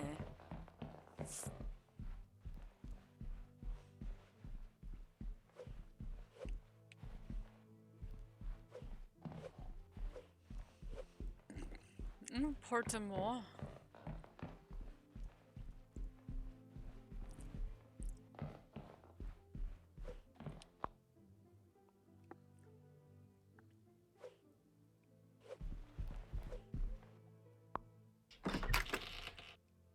He doesn't even knock. Did you see that?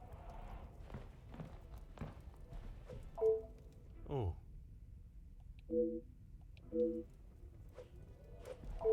Detective Poirot, what do you think you are doing in here? I have something I wish to discuss with you. Well, I hope it is important enough to justify barging into one's bedroom. I assure you it is. Good, because this has gone on far too long. We are snowed in this house while a murderer runs amok. I can understand your frustrations, but it is not as simple as... You were once an incompetent officer, and now it seems you are just as incompetent as a detective. If I was not being lied to and misled at every turn, perhaps the murderer would already be in custody. I hope you are not suggesting I had something to do with Felix's murder. I am suggesting that if I had the support that everyone claims they are offering, we would be in a very different situation. If you have something you want to ask, I suggest you ask me now.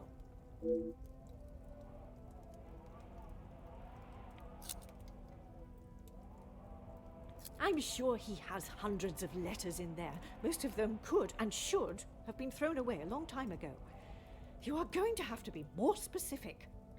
I refer to the letter addressed to you, the one of a romantic nature. Romantic nature? Oh, please, detective. Felix did not have a romantic bone in his body. He made his intentions quite clear in the letter. I must admit I myself was surprised. Hey, Sergeant, how are you? I'm doing okay, but this is like hurting my brain cells because my brain cells are on life support. You really do have quite the active imagination, detective.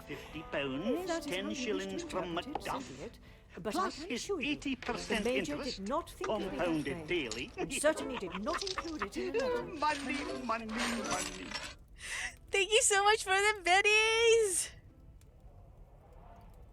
I appreciate that.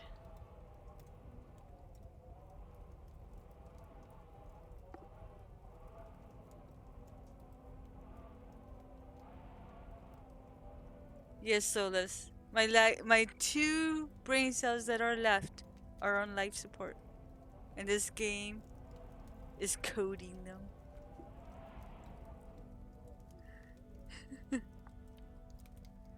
We met before Angeline was born, so he was often at the house when she was growing up. And where was it you two met? I was attending an event. Felix was also in attendance as a serving officer. A conversation was struck. So it was not through the Viscount that you two met? I did not require my husband to start conversations on my behalf. It was you that instigated it then? My, detective.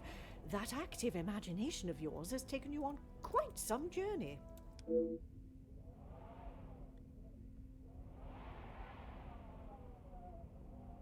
Edwin spent much of his time away on business before Angeline was born. Felix was a welcome distraction from the loneliness of the house. You were alone in the house? The staff continued their duties, of course, but trying to get any sort of sophisticated or cultured conversation from them was like drawing blood from a stone. And when Angeline was born? Edwin remained at home. It was his duty as a father. And the Major?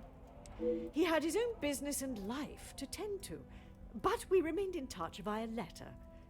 Around the time of Edwin's passing, Felix had relocated to the area.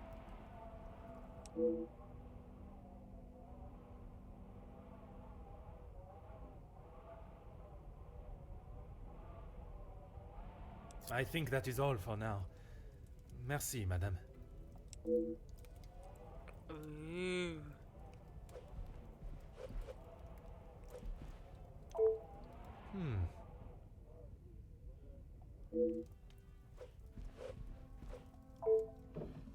Huh. How dare you go into a woman's store? Huh.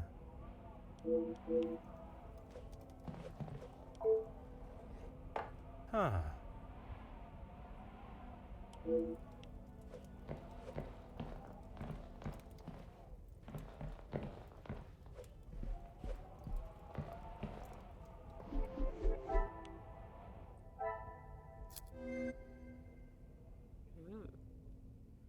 Okay. I want to assume it's like these three things.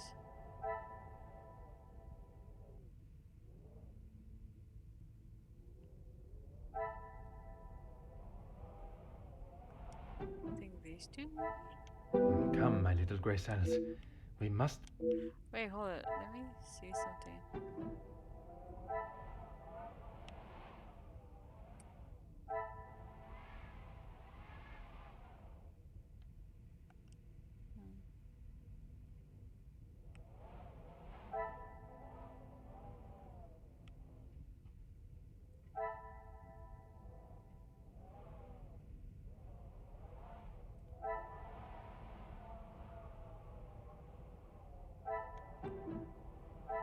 I cannot see the logic in this. No? Okay.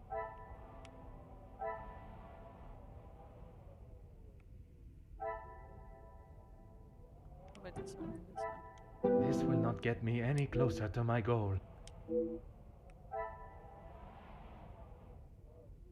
Oh, okay. This one and this one. Magnifique.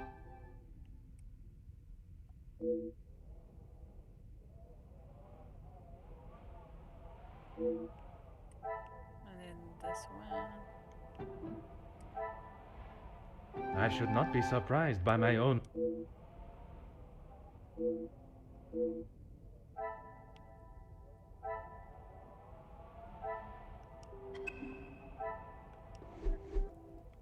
Do we have to talk to her? She seems so mean. Is this really necessary?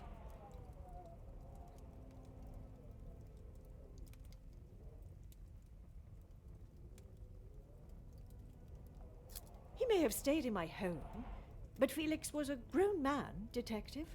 What he kept, hidden or otherwise, has nothing to do with me. But it does not surprise you that he had such a photograph? We have been friends, and he has been there for Angeline for many years, but you find it strange that he keeps a reminder of us? Perhaps that says more about you, Detective.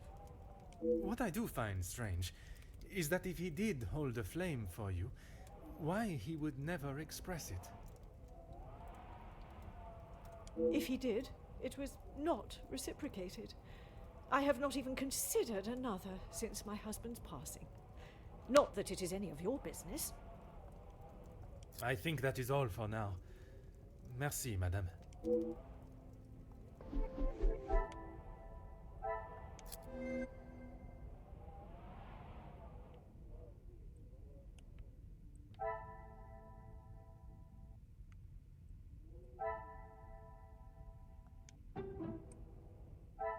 I must take a different approach if I am to I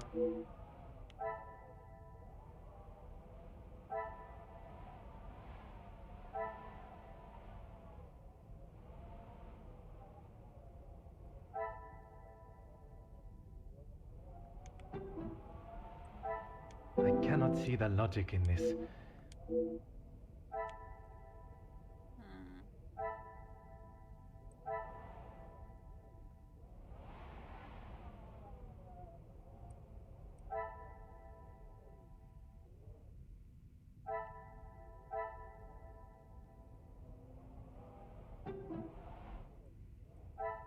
This will not get me any closer to my goal.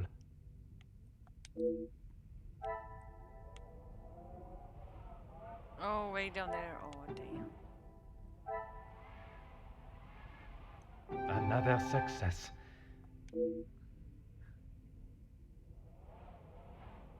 Hey, Nina, how are you?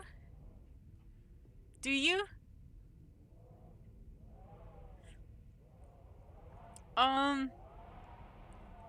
Okay, I have a couple issues.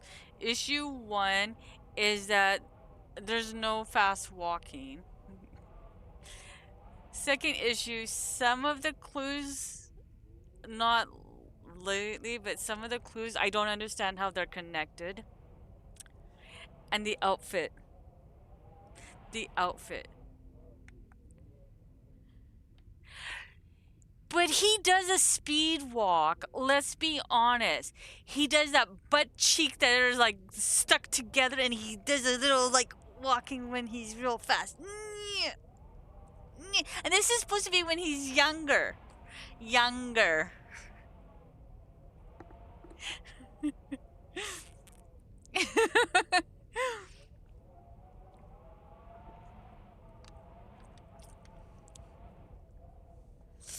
Like he just became a detective.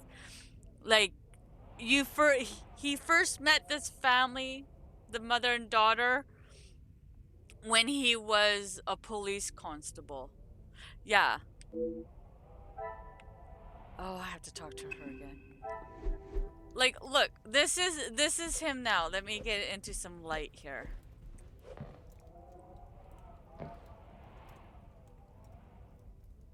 See? Young. And look at this outfit. Fine, the yellow, whatever. But look, his pants don't go all the way down to his shoes. You see these ugly red socks with ugly red shoes? Damn it, this is not fashionable. So see, I think he could have moved a little bit faster. Hey, Lear. I don't know. Like it's like those, like I don't know if it's still a fashion, but when it was like the men were wearing like skinny slacks and that was the whole big rage. Like no.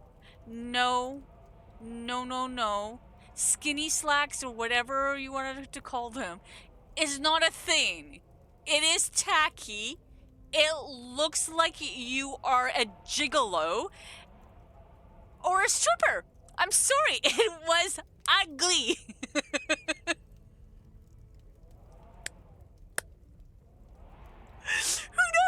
Who knows? I am not a fashionista, but I'm just telling you. No. No. No. There's some fashion that I just don't understand. I just don't. I don't. Like, why? Why is this a fashion statement? Why? Sorry, I'm getting all tangled. Yeah, I don't know. It's like two kinds of yellow. See? And his little handkerchief is pink. So he has a white t-shirt, a dress shirt, a red tie with yellow mustard and brown mustard with a pink tie, grayish brown. I can't remember his pants. Red socks, red shoes.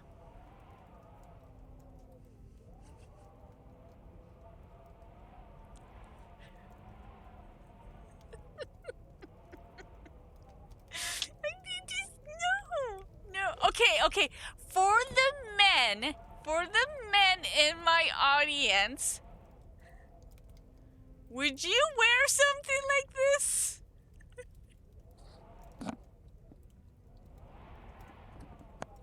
I need to know.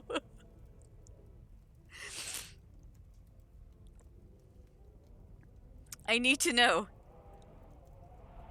Like, it almost is like his pants are too short for him. Hey, Barf, how are you?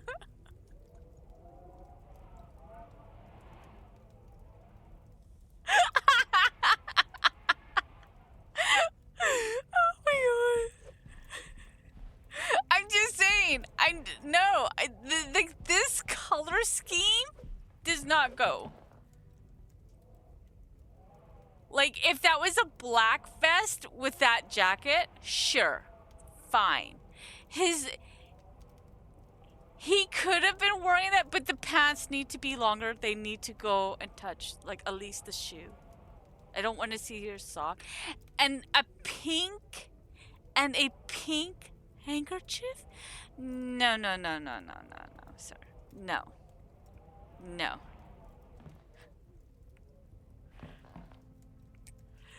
They are like It looks like he bought them and then went through a growth spurt. So you would wear this one. Okay, okay.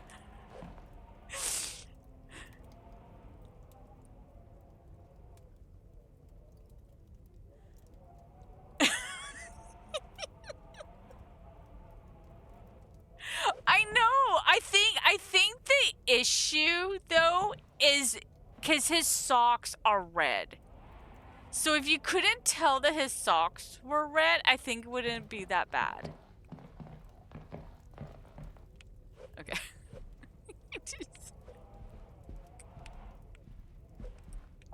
Is this really necessary? Yes. Who I allow in my house is none of your business.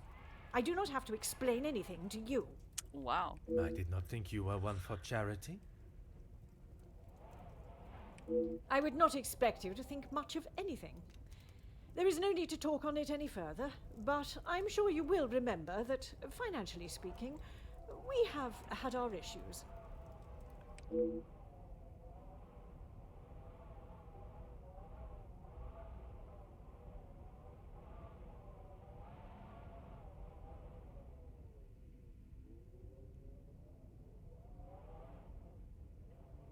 Need I repeat myself, Detective? There is no need to talk any more on the subject. Men and women can remain friends without any romantic involvement. I'm sure you are aware of that. I don't have 16. I have 15 I haven't played yet. But if I do get 16, I'll play it. Your insistent questioning on such trivial matters are getting on my last nerve. Your continued probing into something that does not exist is becoming quite tiresome. There is nothing I can tell you that will magically present what you are looking for, Detective. And she needs to get her the stick out of her ass. I have because grown she is so weary mean. of this conversation, Poirot. There is nothing more to say.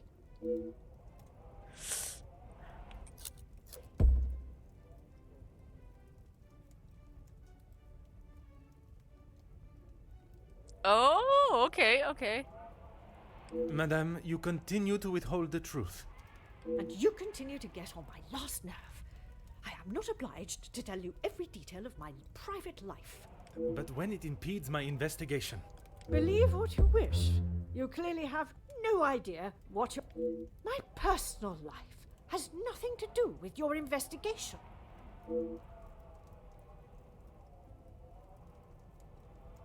Who I allow in my house is none of your business. I did not think you were... I would not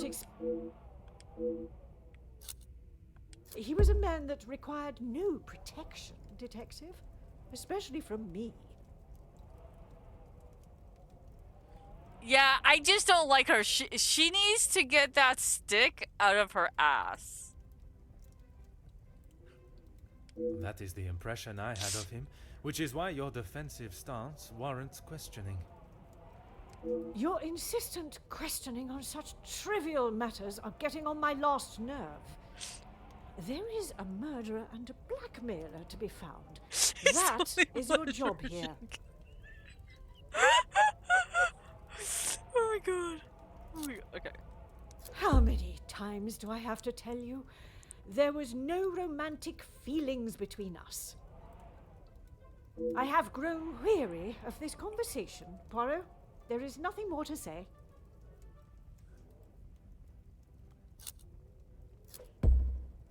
Madame, you continue to withhold the truth.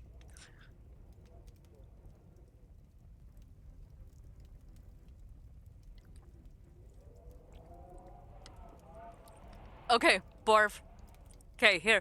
We're gonna go on a little FF7 remake rant. I did not like the idea of them doing the remake because when it even was in the talks, they were talking about it coming out in chapters. I think that's a bunch of bullshit. It shouldn't. It should just come out all at once. All at once. Then they said they changed the fighting style.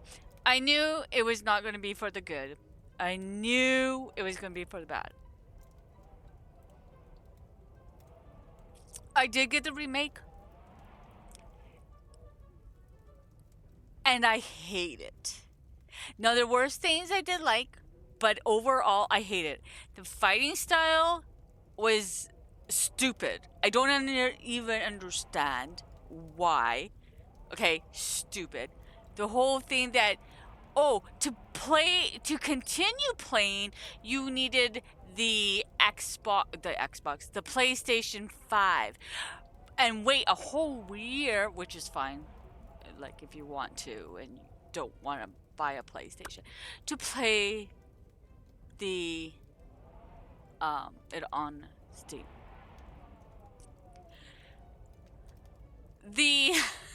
Some of the side quests were okay.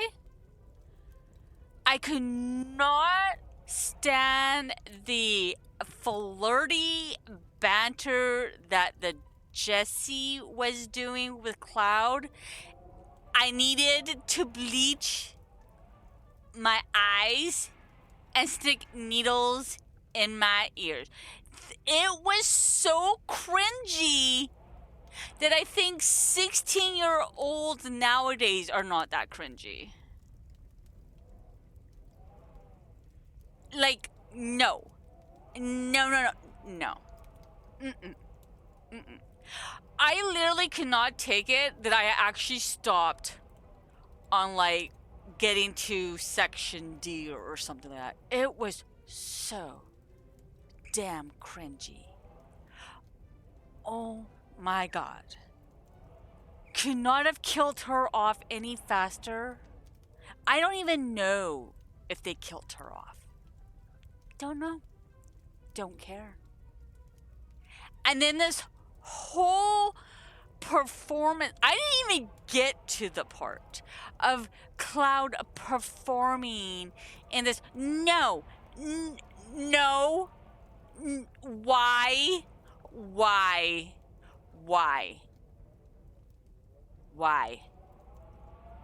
This whole dancing, why? Oh my god. No.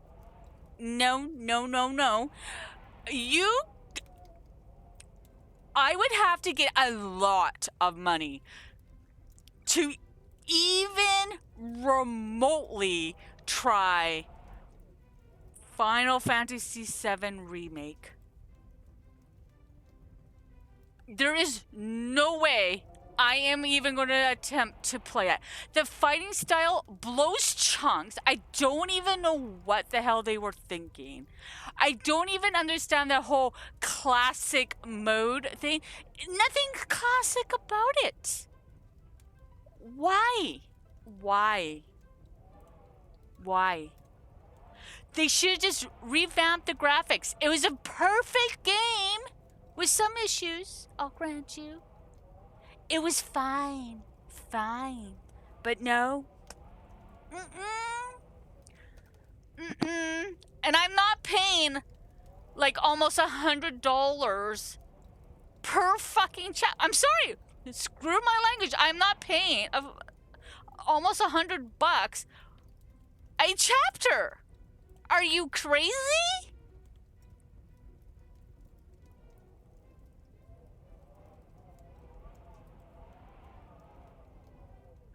It wasn't that big. He got his stuff, went in, did the whole Tifa thing, and that was it. Why is there a drag show going on? Why?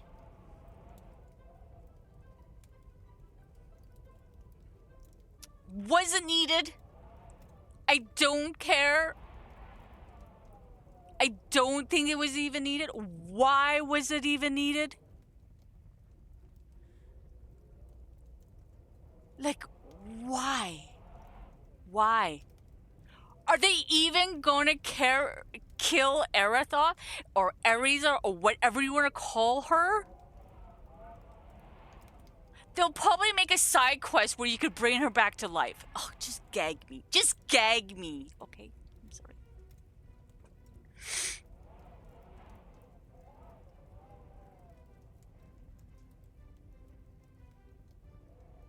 No, I don't understand. I don't understand why the drag show was even a thing. It wasn't even a thing in the original. Yes, he dressed up in drag, fine, but that was to get into the mansion, to save his friend. There was no Lala dancing and this is how I feel. I was just. Oh no! I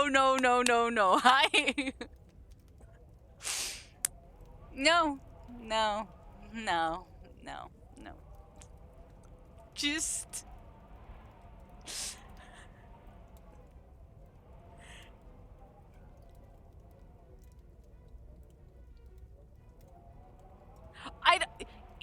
It wouldn't surprise me, but they should keep her dead.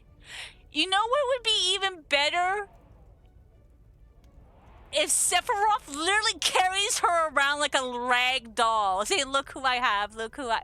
It would make me happy. It would make me happy. But no, they ruined the game. They ruined the game. The minute that they did it in chapters and changed the fighting style, they ruined the game. They ruined it. And they even ruined it even more with all the flirty, gaggy stuff with Jessie.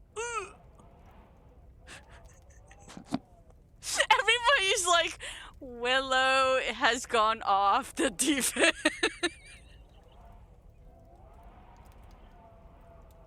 And you continue to get on my last nerve. I am not obliged to tell you every detail of my private life. Like, why add shit that wasn't even in the original? Why? Why?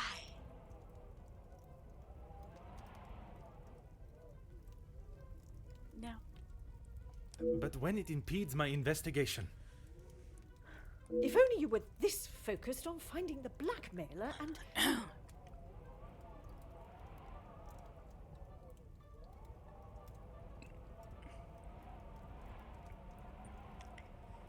Yeah, it was...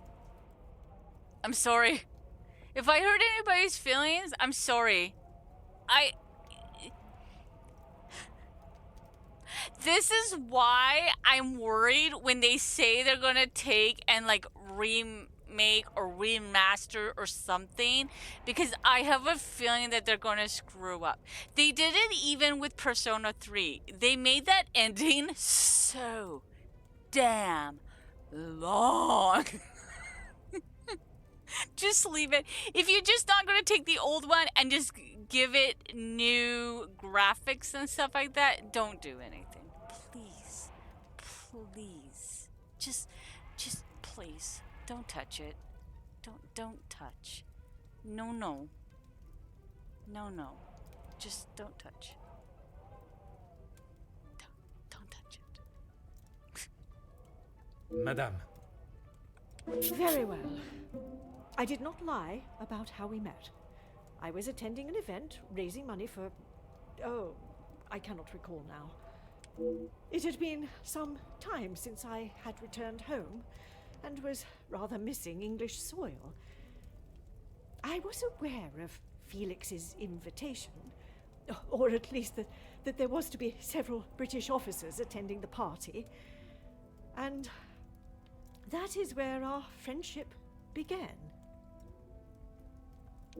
He was a warm reminder of home, and I enjoyed conversing with him. We shared walks in the park and read together. As I said, he was a welcome distraction from the days spent alone.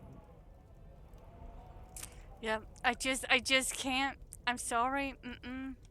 I shall go no further with the details, but I will say, I had no intention on being unfaithful to my husband.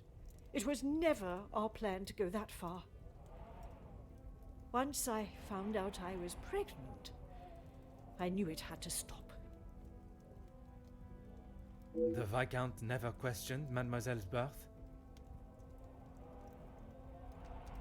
In his mind, he had no reason to, and he shouldn't have had to.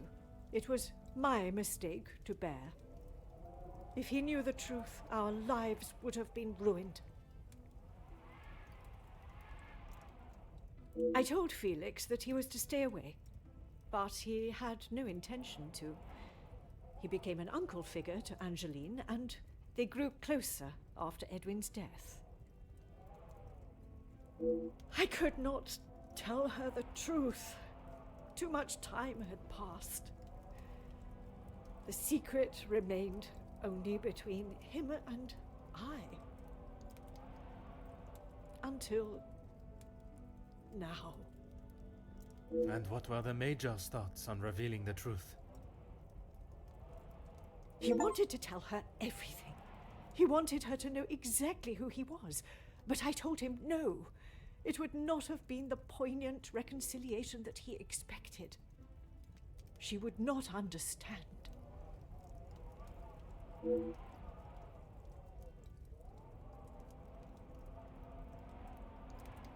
I tried to retrieve them from the safe after everyone had retired last night.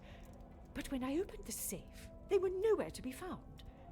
I assumed he must have hidden them somewhere else. When I entered the study this morning, they were as visible as a red notice on a police station wall. I would appreciate if you did not compare them to the face of a wanted felon. Pardon, madame. But that does mean someone else in the house has seen them.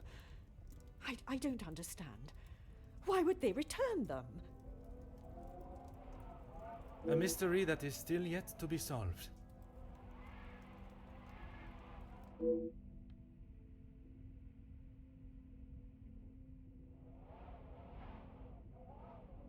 It must be. But I have told no one. And the Major? Felix promised me he wouldn't tell a soul, and I believed him. But even if he wanted to.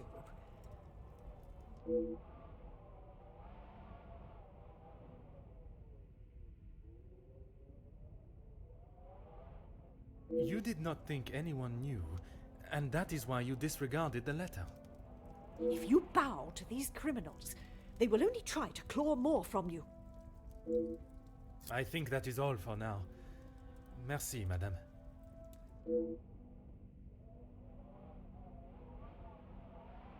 Ooh, the plot thickens. Oh.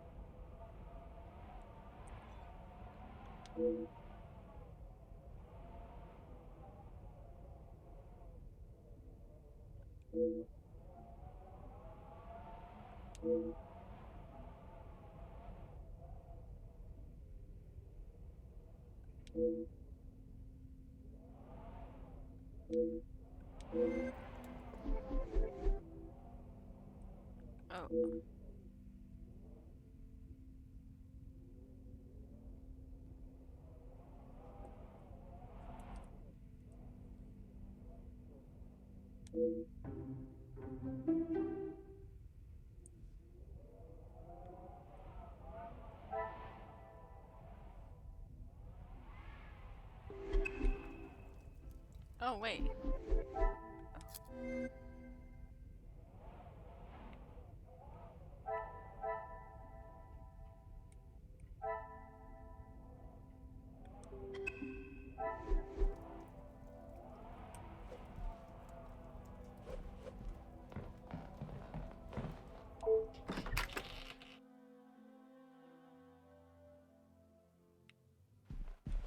Detective Poirot, how is your investigation coming?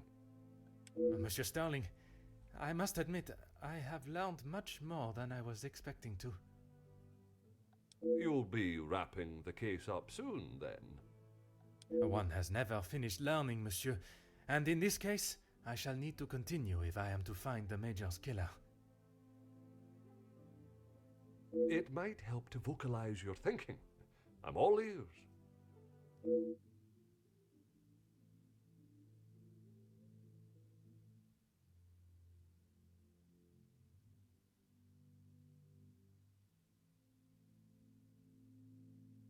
Monsieur, would you gather the guests and staff in the salon?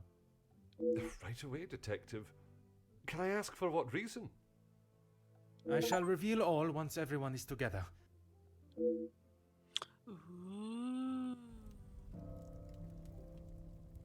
Ooh, I'm on chapter 6.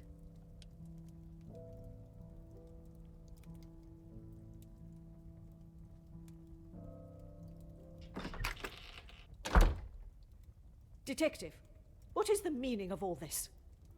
Madame, I ask that you all lend me your ears for only a few moments. What I have to say is of great significance to everyone. You are all invited here to celebrate the engagement of Mademoiselle Angeline van den Bosch and Monsieur Gédéon Demire, the coming together of two prevalent families. But the celebrations were short-lived, as Major Felix Egan was found dead in his study by a young servant of the house. It then became my responsibility and obligation as a detective to uncover the truth behind his demise. My initial examination of his study exposed a number of things I did not expect to find. Things I have no desire to divulge at this time, but what I can say is this. It was no simple murder. A letter demanding ransom for a continued silence confirmed this. I am sure some, if not all of you, have heard whispers of a series of blackmails that have plagued the social elite in recent weeks. After hearing of the letters in the Major study, you may ask if it was him behind the letters. You may further ask if he was preparing his next threat to another unsuspecting victim. It is a question that crossed even my mind. That was until I sought the truth. That in fact it was the Major that had fallen victim to our blackmailer Mystérieux. Last night I spoke with you all, confirmed your whereabouts in the house over the course of the evening, and while I would have expected such questioning to reveal a potential suspect, what I learned was that it could not have been one of you. What do you mean, not one of us? The man was stabbed. He hardly did that to himself. There is still a killer in the house. Pardon, monsieur, if you would allow me to finish. It could not have been only one of you. Rather a partneria, a partnership, in cahoots, if you will. Conversations today have revealed facts that I was not expecting to discover. And although they may have muddied and complicated my investigation, what I must do to bring the guilty parties to justice has become clearer. Those of you that spun stories in an attempt to confuse and derail my investigation have made a grave mistake in underestimating my intelligence. Other detectives may fall for such deception, but I can assure you, Detective Poirot is no such fool. My investigation is far from over, and swift justice shall be dealt to those that have committed such appalling acts and have continued to mislead and lie to protect themselves. Now, I must continue mon enquête, and I shall leave you to consider that you may be beside a cold-hearted killer. Bonsoir. Monsieur Sterling, un moment. Quite the speech, Detective. Ooh. Merci, but it was not made to entertain. More to warn the guilty parties that I am hot on their heels, no matter how clever they believe themselves to be. Well, if there is anything I can do. Is that really necessary? The murderer remains at large, and there is still no sign of the weapon. I would say that makes them essential. Of course. I still just cannot imagine any of them being guilty of his murder. It may be hard to imagine, but it is the truth.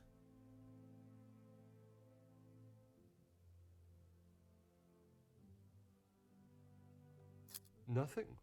But I was so preoccupied with the Major. Sorry, Detective. Should I have? Perhaps it was just my mind playing games again. Maybe one of the guests got lost and wandered in.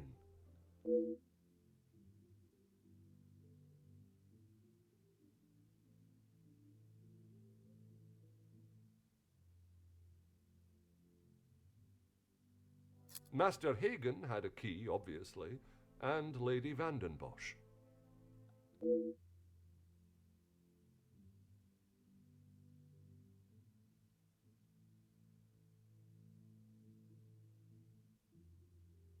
When requested, aye. If something is required from there when Master Hagen is not around. Forgive me. If he is not around, how is it you access this safe? It's not what you think, Detective. What I think is that you have been trusted with a copy of the key, and you have lied to me about it. I only lied because of the trouble I can get into with Lady Vandenbosch. At this moment, monsieur, you should be more worried about the trouble you shall find yourself in with the law. I know how it will sound, but I lost my key. I must have set it down somewhere, and it has been tidied away. Master Hagen asked so rarely for me to go in the safe, I didn't think it would be missed.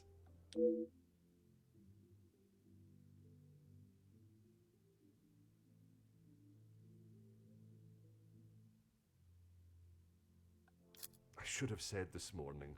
I'm sorry. Monsieur, I am not quite sure you understand the severity of what has happened. I am well aware, Detective. I just thought she would be able to help. Would you allow a man with a smoking gun to remove his bullet from a victim's chest?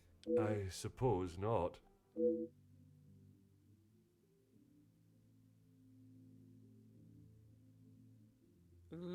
I would like to begin my searches now. Since it is closest, I will start with the west wing. I may not be back when you return. Here is the key to the other rooms. Please return it when you're done. Merci. I shall guard it with my life.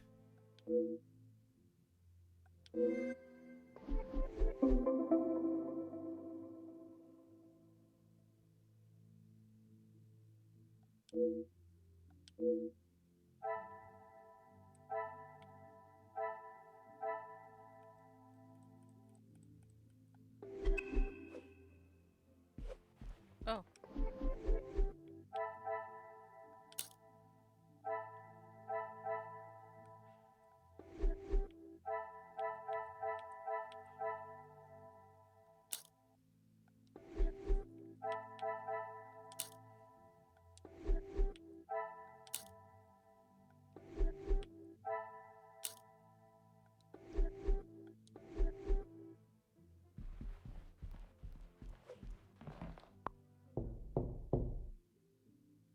Entrez.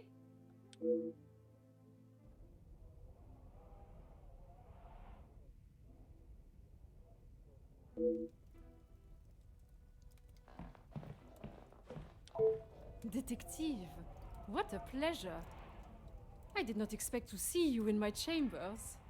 In a purely professional capacity, I can assure you. There is no need to act so stiff, Detective. Madame, after the revelation of your actions last night, I'm afraid my sense of humor is all but gone. I will not apologize again for merely trying to help. Shall we get straight to it then? Let us not waste your time any further, Detective.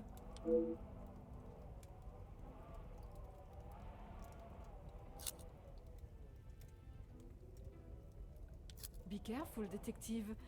That almost sounded like a compliment. It is your actions in this house that have been questionable, Madame. Your work outside is something that many more could take note of. We do what we can. We wouldn't be doing a very good job if I could only help one girl. I in fact found work for one of them as a maid in Monsieur da Silva's house recently. She has fitted into Monsieur's home well. What is better, Detective? That she remained in an abusive house, or she is able to rebuild her life with an honest wage in a prosperous house? When put like that, is she happy in her position? The happiest she has been in years. I check in with them all as often as possible. And if there was a problem, I would know.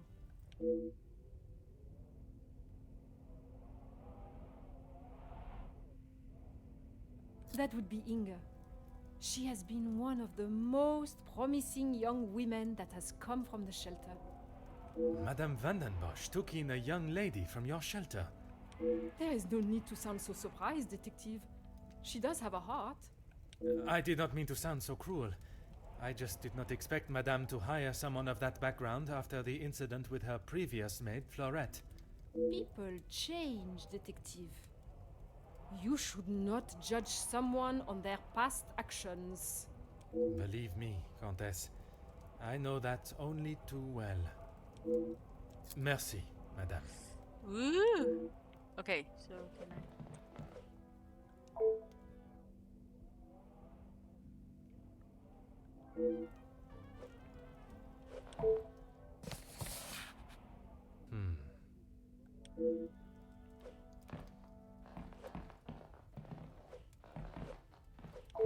Oh.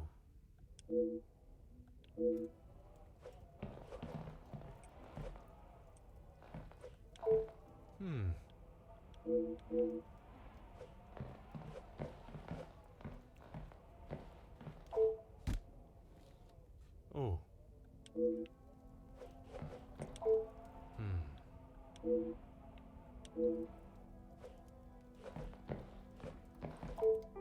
Huh.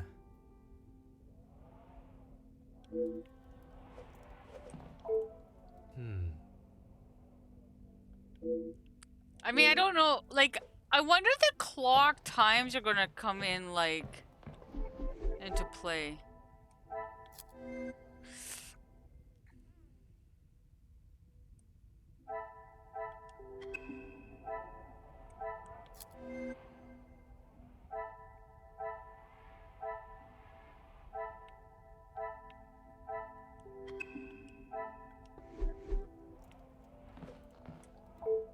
Go ahead, Detective.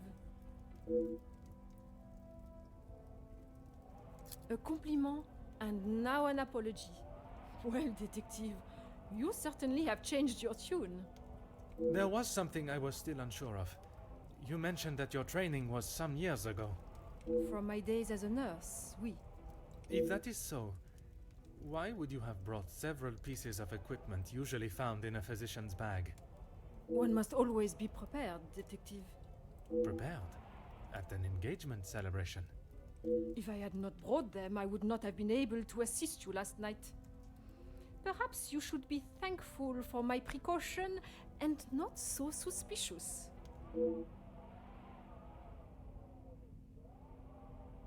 Merci, Madame.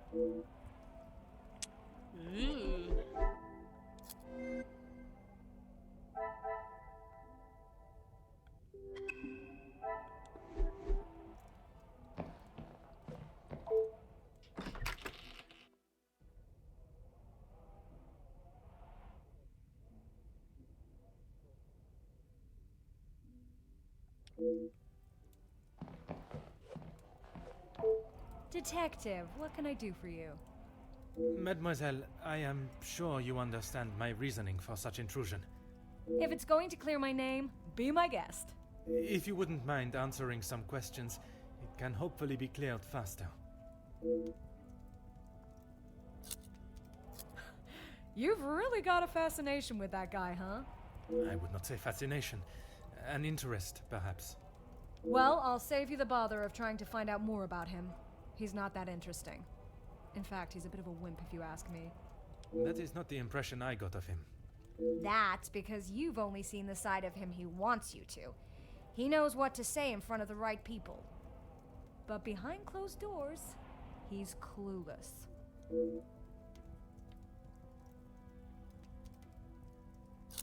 Let me guess. The first thing he told you was that he was a union leader. No, the voice of the people. A man that is proud of his work is not something to be sneered at.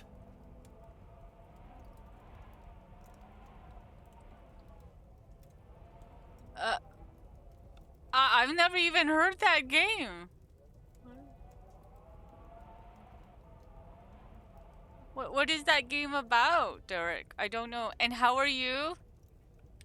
Don't get me wrong, he has a way with words, and he can certainly rally a crowd. But that's about it. At the end of the day, he's a representative and nothing more. He's got to play the part, not just learn the lines. Yeah, I haven't heard. I haven't heard of this. I'll look it up on my next break. I might have seen it. It's not ringing a bell. Like I said, he's not the man he wants everyone to think he is. Oui, but how is it you came to that conclusion? You don't really want me to recount every conversation I've had with him, do you? There is one particular I had in mind. An argument would imply it was a two-way conversation. And that is not how it was? Here it is. I've been helping Angeline get exposure, her marriage to Gideon is big news, and his work is really paving the way for others. I saw the chance to get their names out there, and he didn't like it. Ooh, I'm gonna have to look into that. I have to make myself look more stupid on it.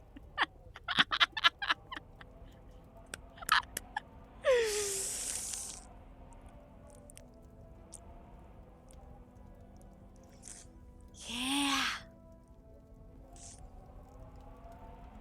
What was there not to like?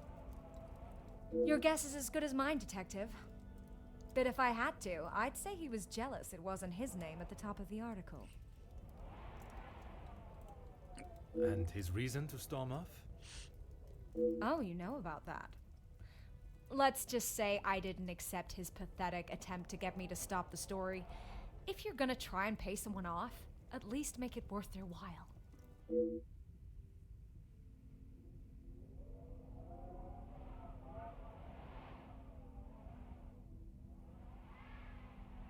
Merci, mademoiselle.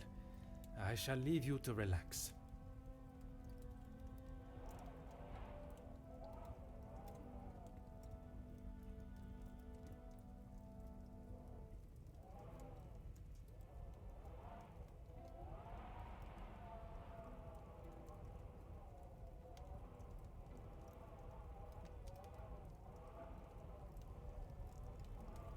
Oh, interesting. I will have to check that out. Sure thing, Detective. And if you change your mind on that exclusive about that shooting... If I do change it, you shall be the first to know.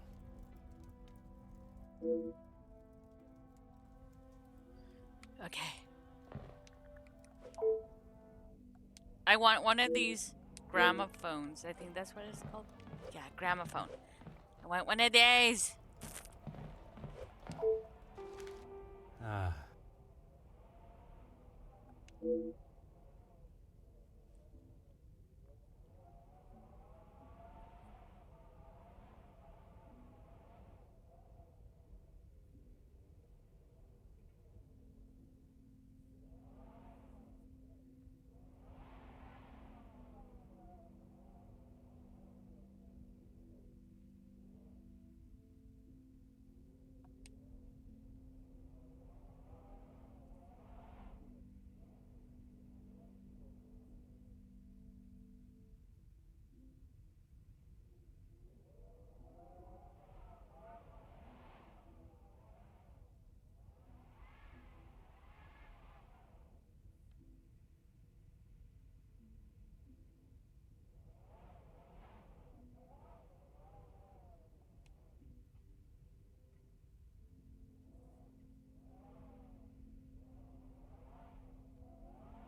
Cooper.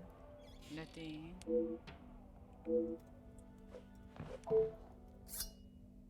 Aha.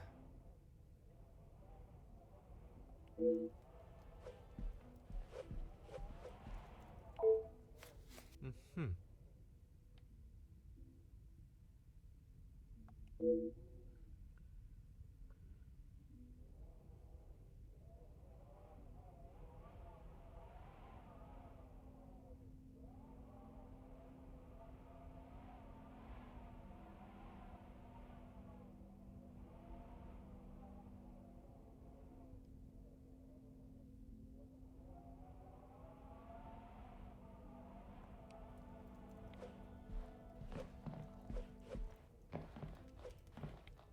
there anything else?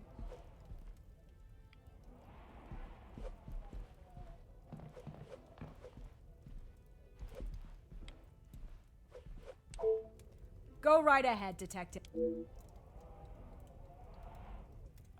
All Felix cared about was money and filling his pockets with it. That's why he got into bed with De Silver. The Major was not in need of money, though. Need and want are two very different things. Did he need to move here and leech off the Madame? No, but he wanted to.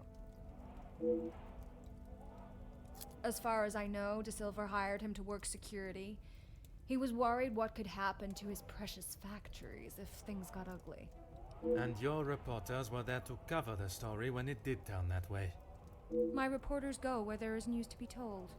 And you predicted the violence that occurred? Anyone could see that was gonna happen. If you ask me, Hugo should have acted sooner. Merci, mademoiselle. I shall leave you to relax.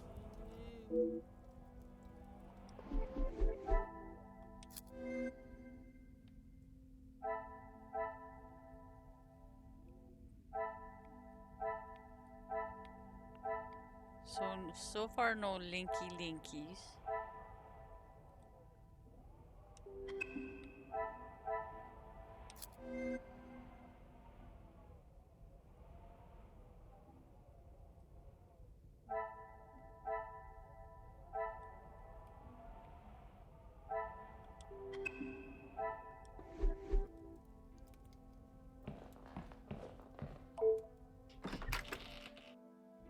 I kind of like where you don't have to walk to each room. It just takes you there.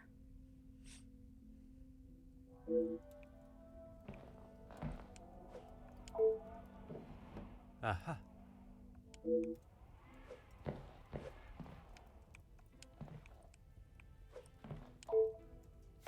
Huh.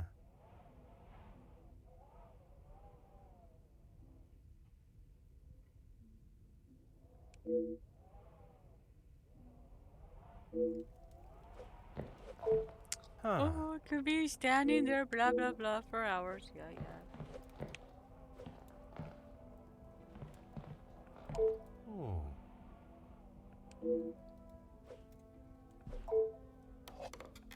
Ah. Yeah. They should have like not bothered with the same thing. Aha.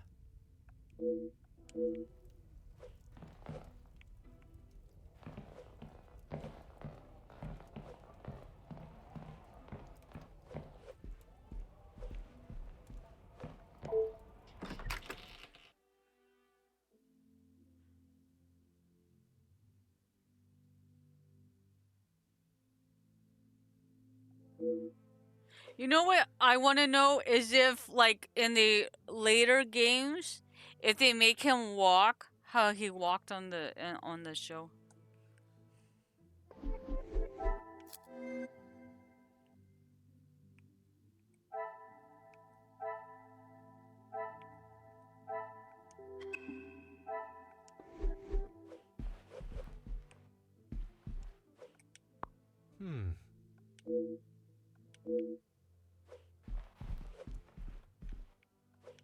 Oh.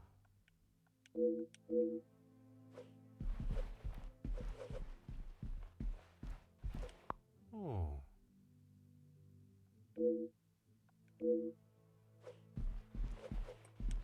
Huh.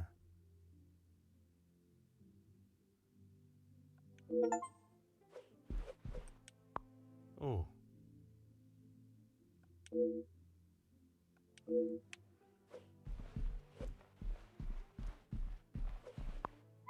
Aha. Are you sure that's what that telescope is for?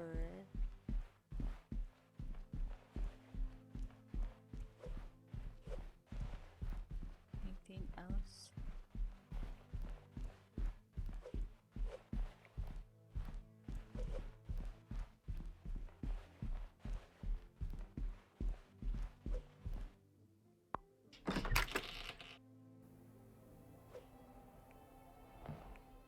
Don't think there's anything, but we'll check.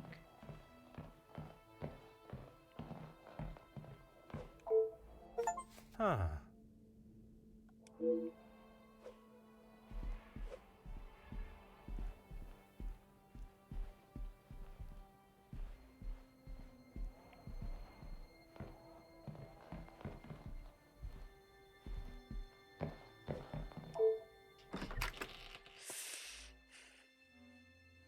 Do do do do. I walk so slow, so slow.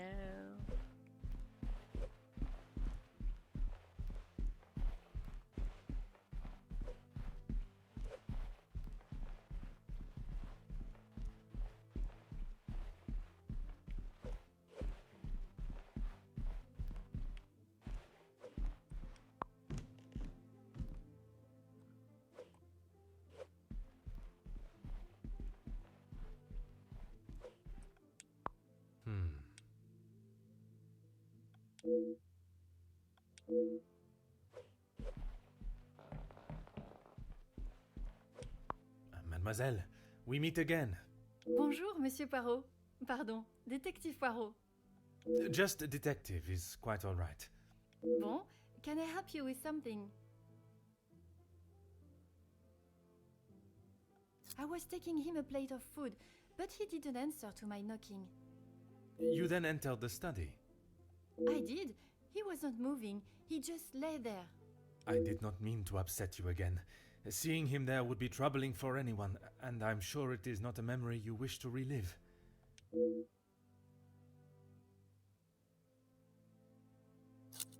I guess you wouldn't know anything about life on the streets. It is not an experience I have had to face personally, but I understand that many are forced into it, and the lifestyle that comes with it. The lifestyle of a thief, you mean? Put rather bluntly, oui. You are the first officer that has not taken one look at me and pulled out their handcuffs. Mademoiselle, I can see you have turned your life around, and I commend you on your efforts.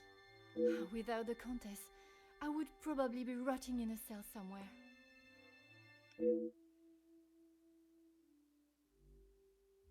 I suppose we're like a family. We argue, but most of the time we get along. You must all be quite close, then. Some more than others. You refer to whom, mademoiselle? Well, Maman sorry, Rihanna, she's been here the longest, and she's very close with Lizzie on account of Luke.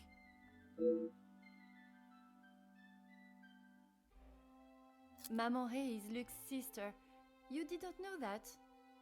I thought she would have said. She talks about him all the time. It must have been awful, losing him in those riots. Apparently, he was right at the front when they were charged. They didn't stand a chance. If I had been the one responsible for his death, I wouldn't want Maman looking for me. Mademoiselle Rihanna, Maman Ray, she has expressed her desire for revenge. Every time she talks about what happened.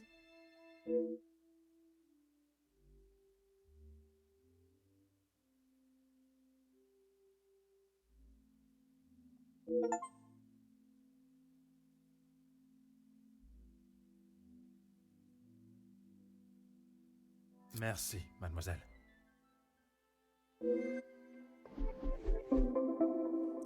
Ooh, like I said, the plot thickens. Do do do do. Do do do do.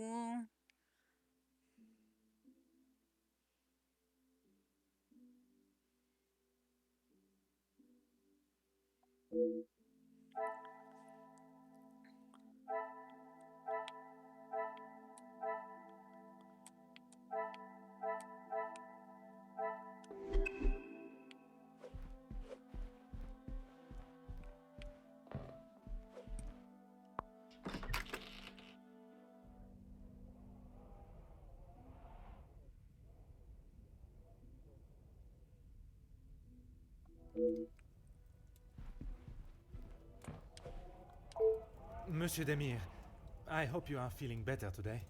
Nothing a good night's sleep couldn't fix. Très bien. I wonder if you would be up to discussing certain matters with me.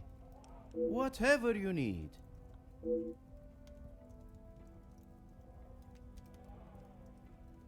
I lost my taste for death a long time ago. but it had to be done. I'm certainly in no rush to be carrying a dead body again, though. Most understandable. I shall extend the same gratitude to you as I did to your brother. You've spoken to him already. How is he? Perhaps that should be a question you ask him yourself. Yeah, maybe.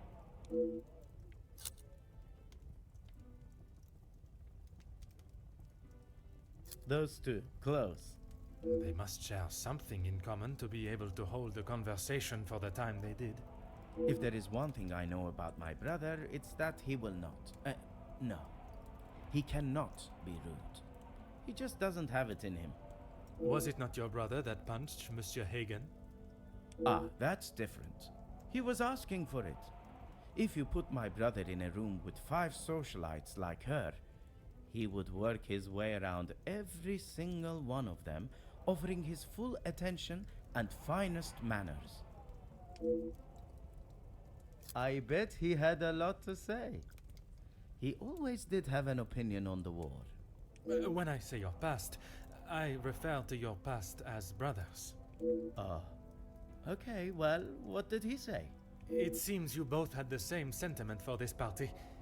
Perhaps the bridges that you thought were once burnt are in fact primed to be reconstructed. We'll see how probable that reconstruction is going to be. Until he sees my point of view, I don't know how we can move forward. What is there for him to understand before the bond can be repaired? He lost his friends in the war, the same as everyone.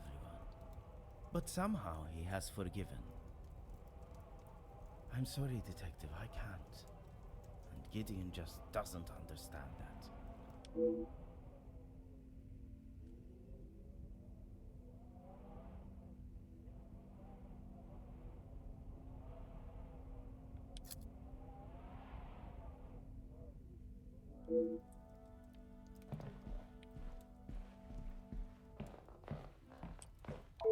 Huh.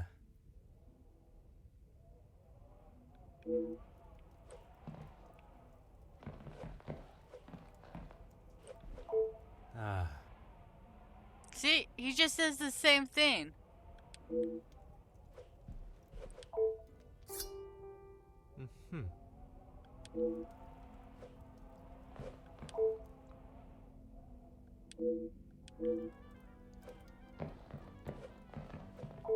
Hmm.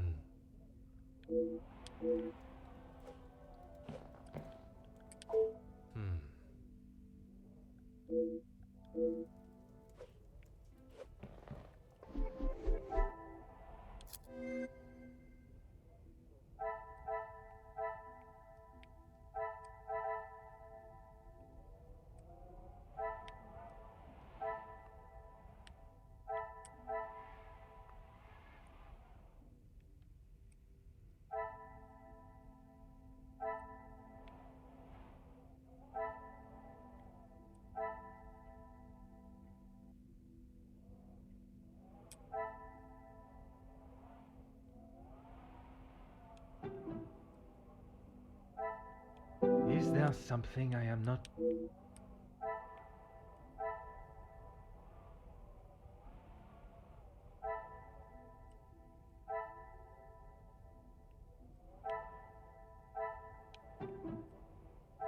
Order and method. That is the way to solve the...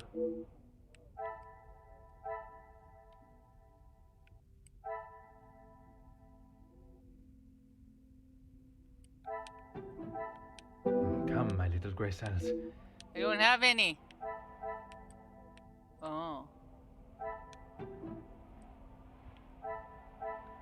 What a revelation.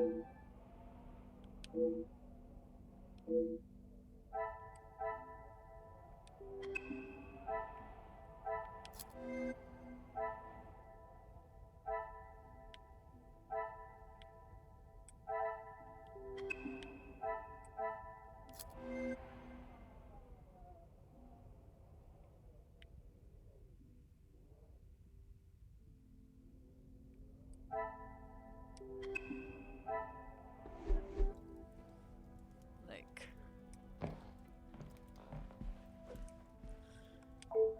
always got time for my favorite detective.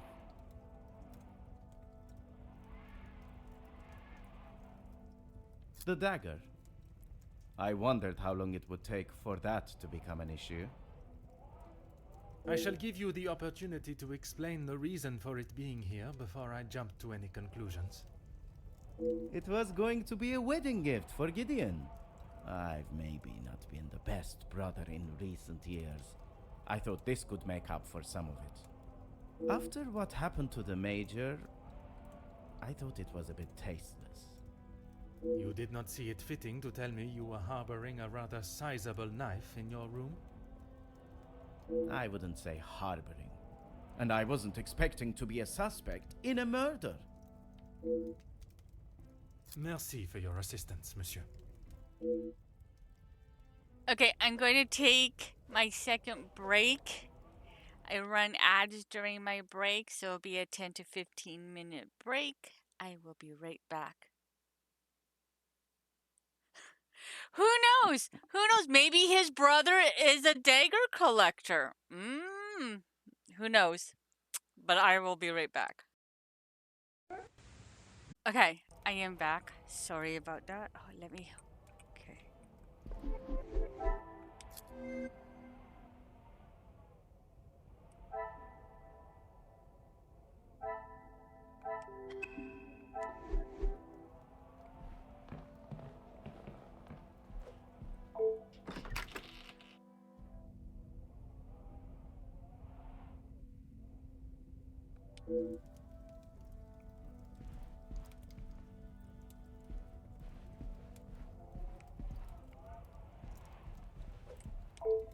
Huh.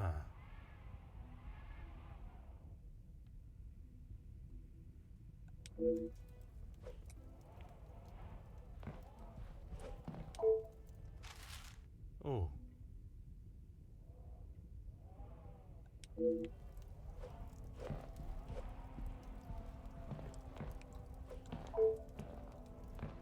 Huh.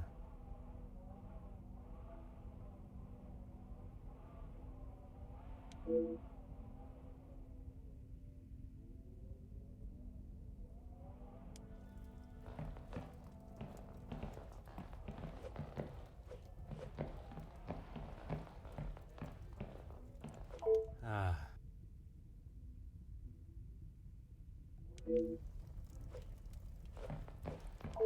Oh.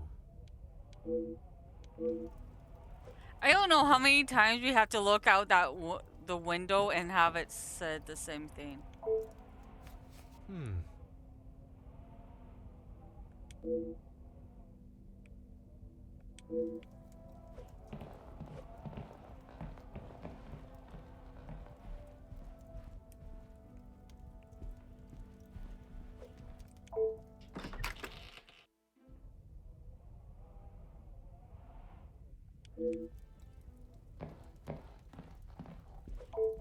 Monsieur de Silva, I am sure you understand the necessity for this type of search. Not really, Detective. Your speech was rather spirited. But it did not give me much faith in your investigation. I have not had my abilities questioned to my face by one of those I suspect of a crime before. Well, if you wish to prove me wrong, you should hurry up and find Felix's killer. And I hope, with your help, monsieur, I shall. Yes, I helped him invest some money. Unfortunately, he was not the businessman he thought he was. Madame Vandenbosch had a very similar view. At least he could have taken solace that you were both in the same position. I think you're confused, Detective. It was Edwin that lost his fortune, not I. Forgive my naivete. If you were helping him make viable investments, would you not have seen the same opportunity for yourself? I told him about the opportunities. I did not tell him to put his whole family's wealth into it. The prospect of doing good meant more to him than his profit margins. He was bound to fail. The business declared bankruptcy. It did, until it was purchased for a fraction of its worth and made the new owner a small fortune.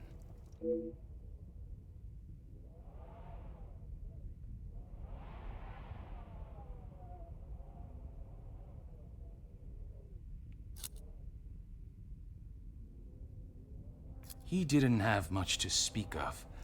I was always surprised at the life he lived. Surprised in what way? Well, considering it wasn't that long ago he came to me asking about work, I didn't think he was in such good financial shape. You offered him a position? Nothing that he was willing to lower himself to. That's when he began talking about what else he could do for me. Everything that I want to say on that matter has already been said. I understand, monsieur.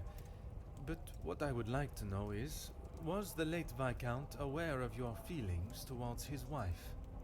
Excuse me, detective, but you have crossed the line. Crossed the line like an attempt to bankrupt a business partner and friend so that you'll be able to swoop in and impress a certain target of your affections. You make such ridiculous accusations without a shred of proof. Your reaction at the mere suggestion is proof enough, monsieur. While I cannot arrest you for betrayal of a friend, I can hope your conscience does not forget, and that will be punishment enough.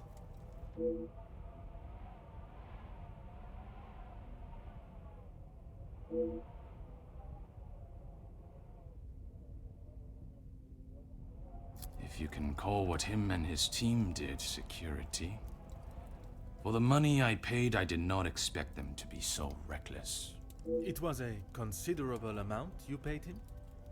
There's no need to divulge amounts, but it was certainly more than was expected. Ooh.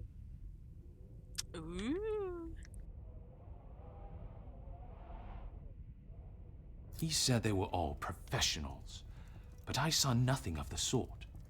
He said he had worked with them all in the army as their superior officer. They were men that could be trusted. But that was not the case? I had not even met them before they arrived on site. They brought their own equipment. They looked like they knew what they were doing. And this equipment, it included the weapons that injured and killed the workers? It was not much of a choice, detective. I said they didn't need them, but Felix said it was essential. He said he knew better.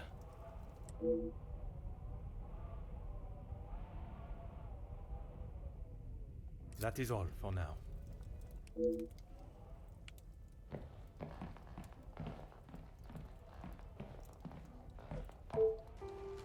Huh.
Oh.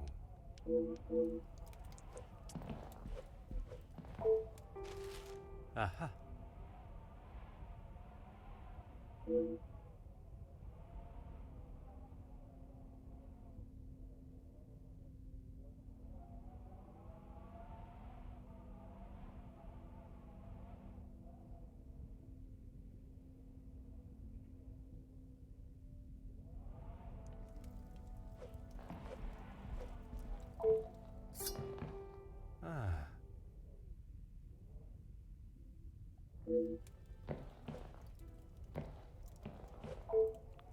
how wonderful modern technology is. What is it?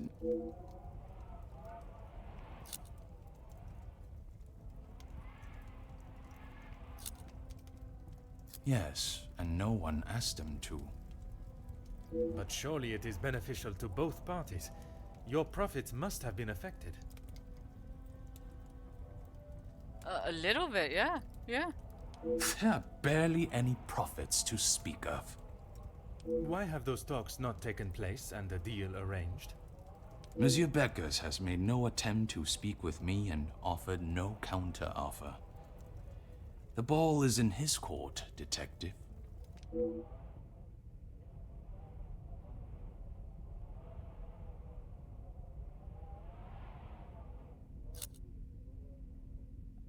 Excuse me? Detective, I think you are beginning to lose your mind. I do not think it is unreasonable to question why you would feel the need to bring a letter opener with you. Really, Detective? If I had stabbed a man with it, do you really think I would have left it lying out in my room?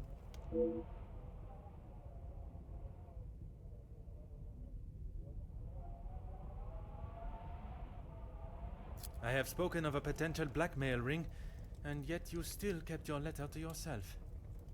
It is none of your business. And it is nothing more than a cheap trick to have me admit something that is not true. If that were the case, it would be strange for you to have kept the letter and brought it with you, would it not? Your persistence is a trait I do not enjoy.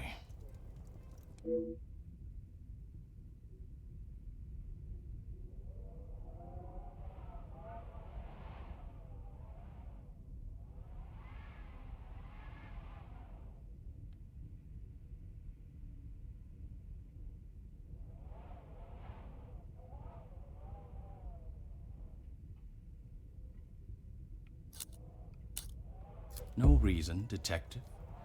Merely saving you from wasting your time. I will be the judge of that. I would like to know about any and all evidence that may help my investigation. I trust there is nothing else you deem a waste of my time. Of course not, officer.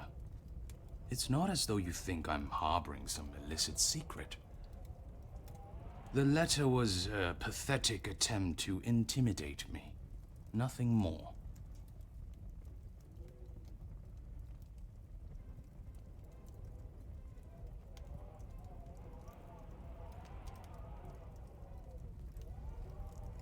I get accused of making questionable, even illegal deals almost every week. It is like water off of a duck's back, Detective. Ooh, wow. I think it is time you told me which parts of your letter hold some truth. There's no need to discuss my private matters. Ooh.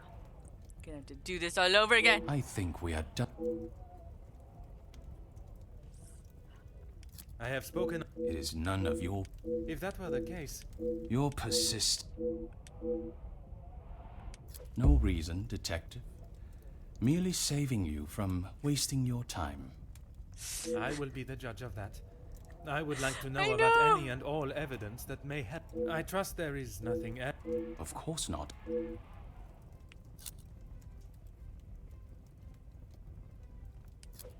I have never heard so much rubbish in all my life. I value those that work hard and deserve it.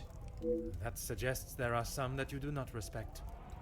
Yes, well, why should I praise someone for doing a poor job? You make me sound like some monster.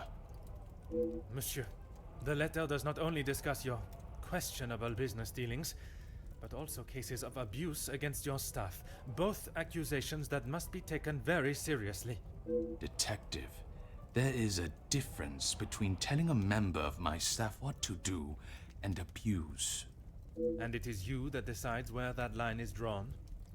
In my house? Yes, it is.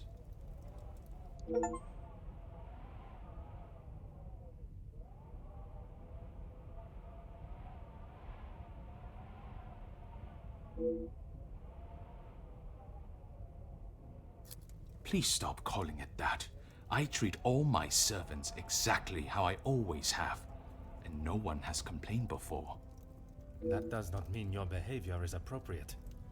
They have one chance. If they are not doing the job they are hired to do, they are gone. You would be surprised how many staff expect an easy ride.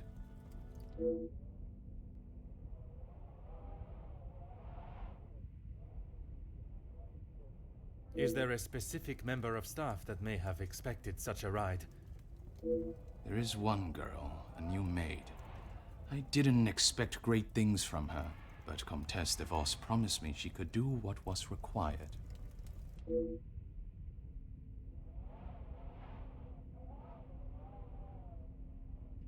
That is all for now.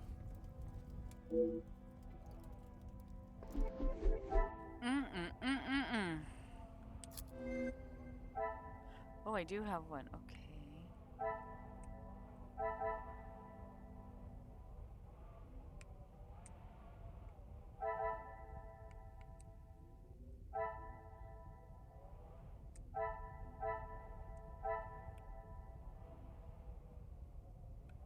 This one and I think this one. I must take a different approach if I am... No? Those two don't go together? Okay.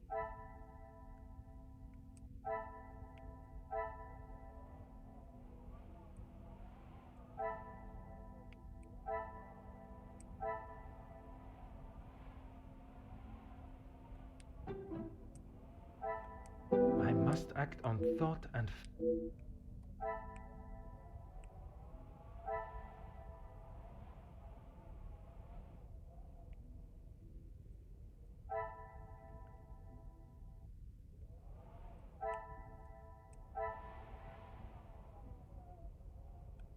These two, maybe? This will not get me any Oh. closer.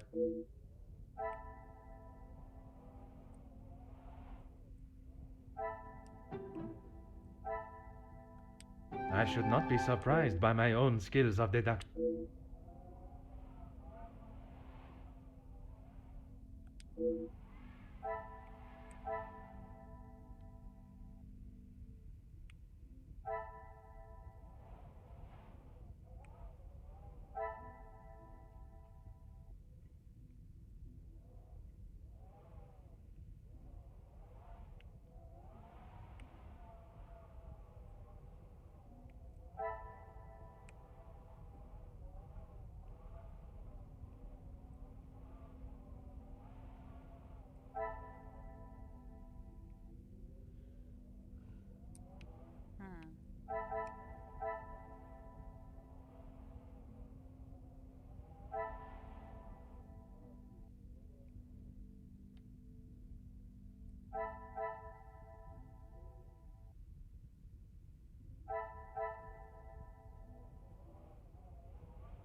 I must act on thought and fact.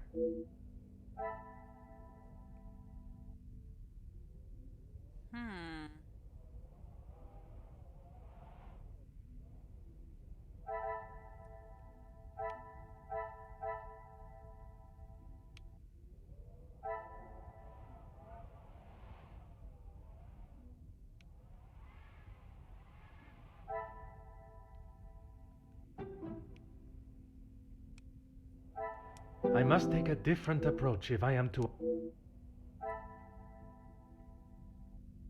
Or anything blinking?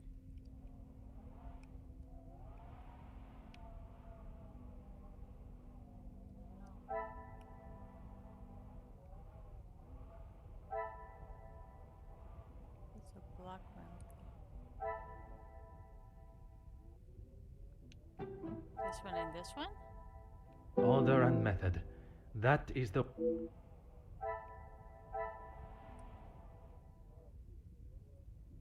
Oh, okay.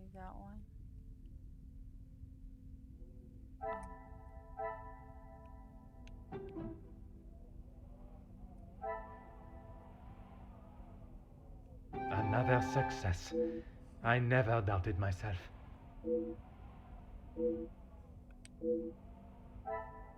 Okay, scribble.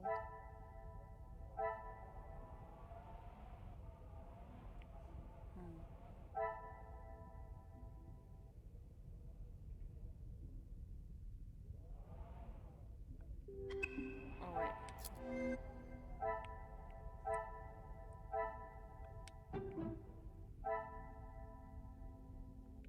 Magnifique.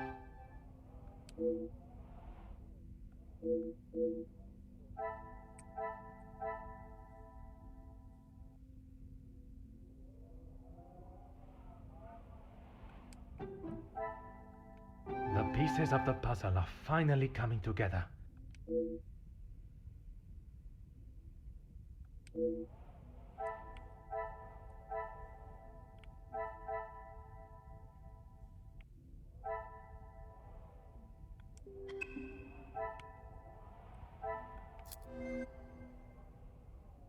Oh, there's somebody. Okay.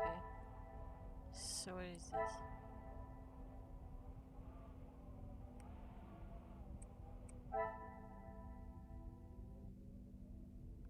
This one and this one, maybe? Some would say a lucky guess. I would say a moment of genius.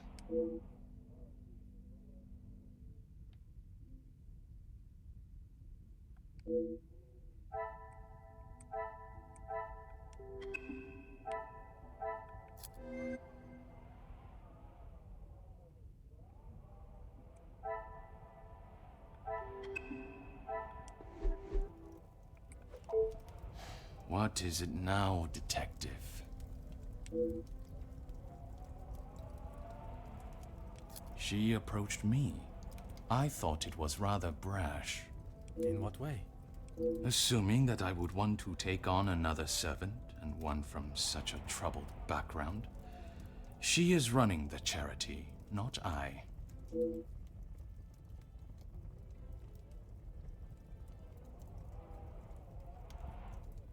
When he came to me, I told him that with the factories on strike and my profits pouring down the drain, I had nothing for him. But he said he could help me get them all back to work and the factories earning. His rates were steep, but he said he knew what needed to be done, and he was prepared to do it. A week passed and they were all still on strike.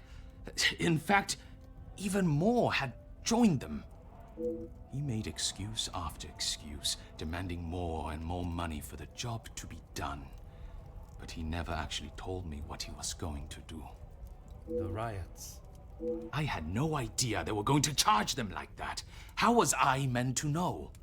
And even following such a tragedy, he continued to demand money from you. He said if he wanted my silence, it would cost.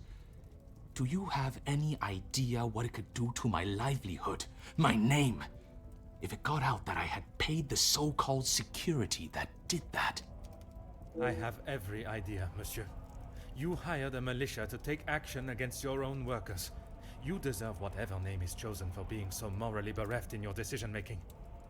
I didn't know that was what he was going to do. You must believe me. I have to believe nothing but the truth.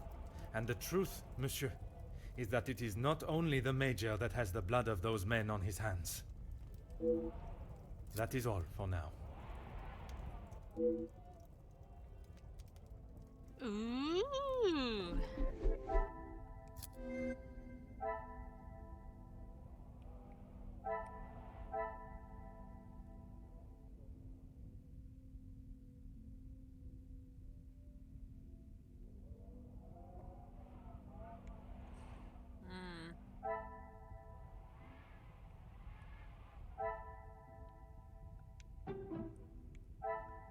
Is there something I am not...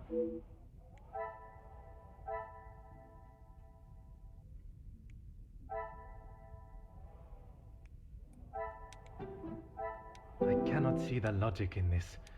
Perhaps a second look at the...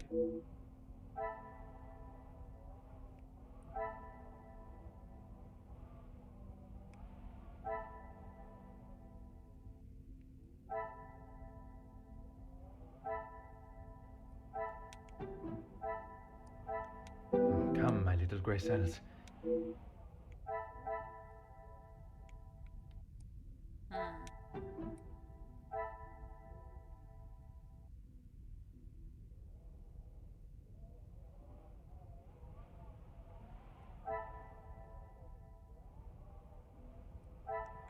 Things are beginning to become clearer.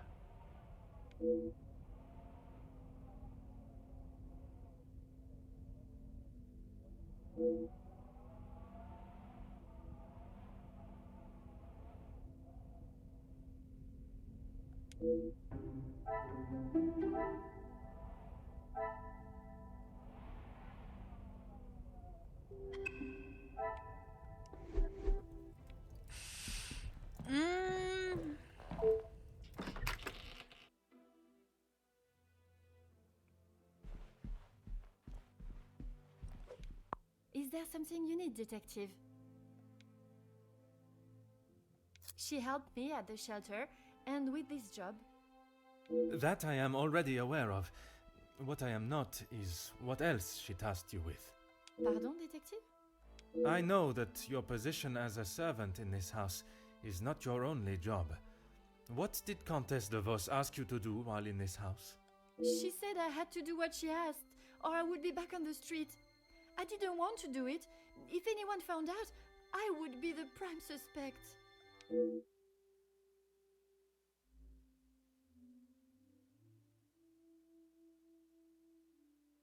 Merci, mademoiselle.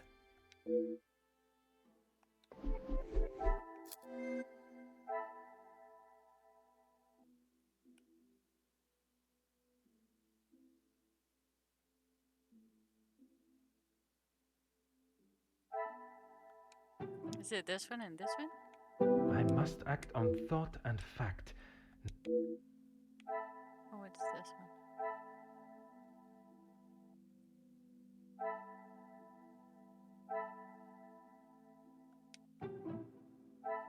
This will not get me any closer.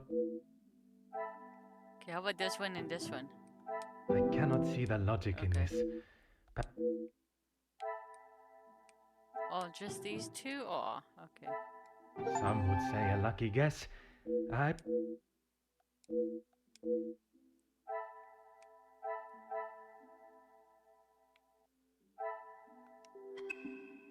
Oh, wait.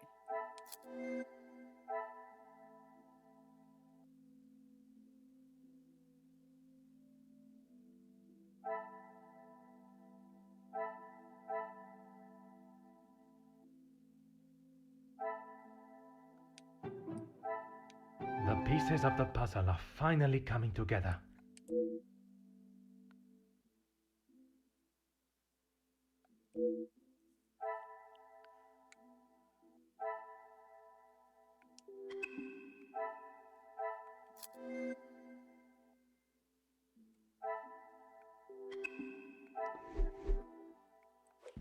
Is there something you need? Nothing. She said I was to take nothing. If it was not something she wished you to take, what was it? She wanted me to find out information about the family and Monsieur Hagen. Why did she request that? At first I didn't know, but when I heard about Mademoiselle Angeline being blackmailed, and then the Major, I knew she had used what I found.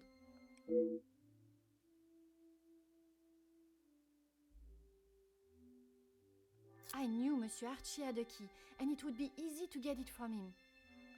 You knew that the Major asked Monsieur Sterling to access the safe from time to time, and if anything was ever discovered missing, he would surely take the blame.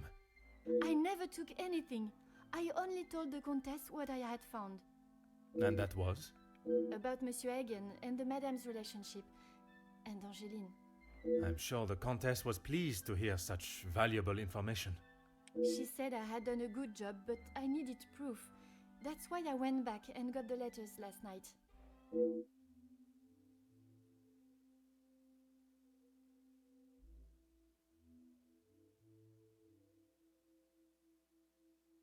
I fetched the letters again and took them to the Countess last night.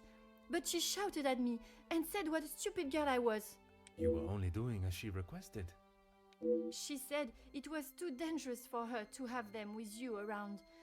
That's when I returned them to the study. I thought I heard someone on the stairs, so I just threw them back. It was dark, as I dared not turn the light on. Someone would have seen it.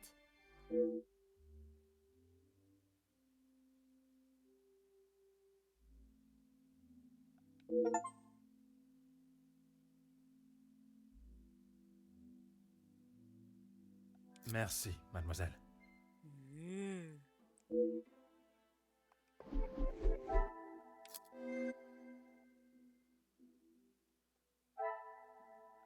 This one and this one, maybe? I must take a different approach.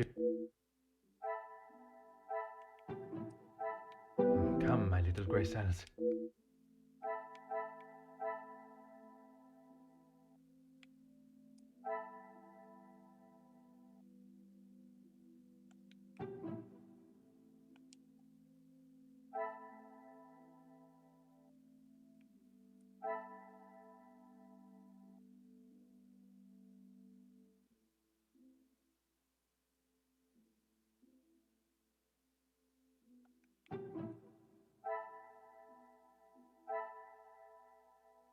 Order and method.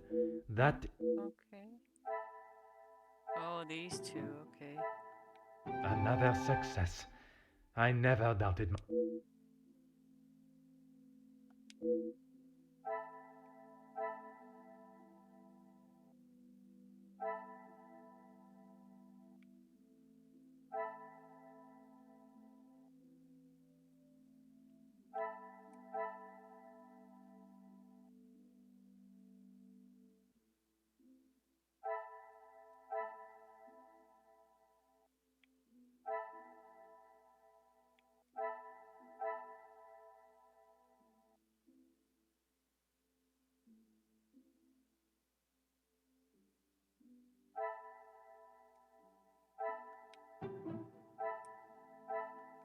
Is there something...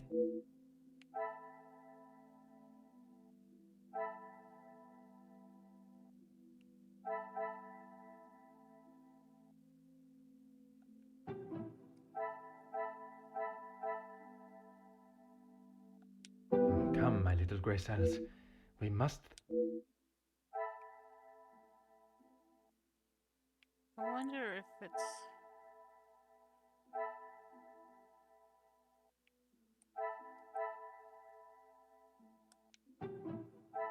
Order and method. That No? is the way... Oh, okay, this one and this one. Okay. Things are beginning to become clearer.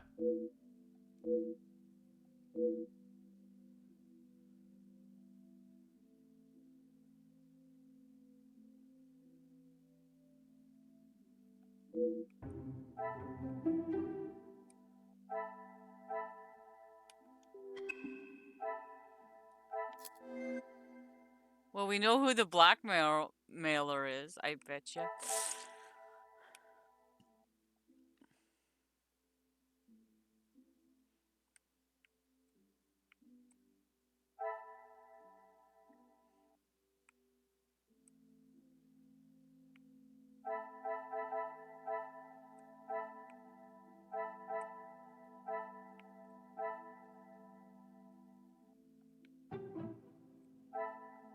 Is there something...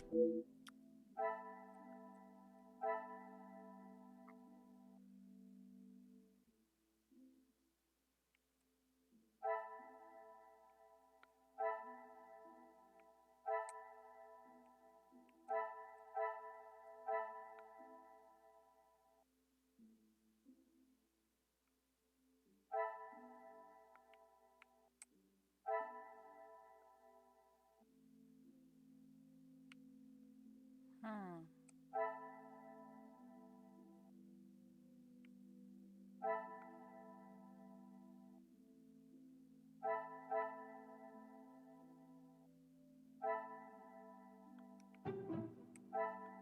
This will not get me any closer to my...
cannot see the logic in this. Nor do I. Oh, these two? Okay. What are these two? I should not be surprised by my own skills of deduction.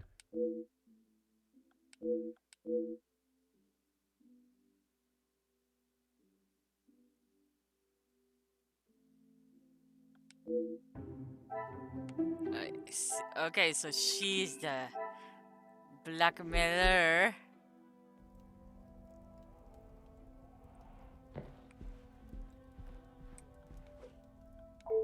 Mademoiselle, merci for coming. Have you had a breakthrough, Detective? I have. Finally, I have the news you have awaited. Please, Detective, don't hold me in suspense.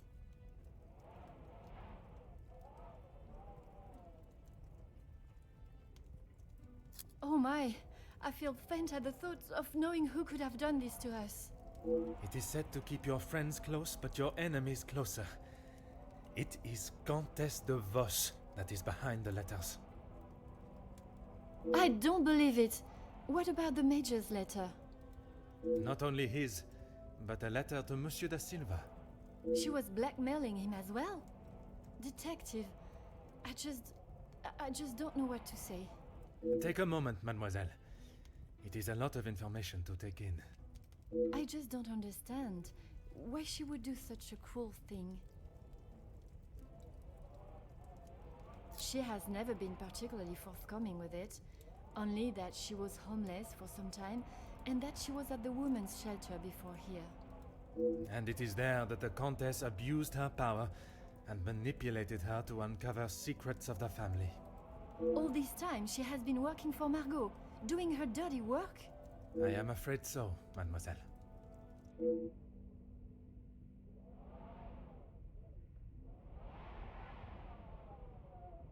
Is Maman aware? You are the first I have told, mademoiselle. Next will be the authorities. I'm afraid that we'll have to wait. And we will. I want to see her punished to the fullest extent of the law. But we cannot telephone anyone, as the lines are still down. Monsieur Archibald informed me earlier I had hoped they would be working again. Last night's snow must have caused more damage than expected. Last night? They have been done all weekend, Detective. Detective? Are you okay?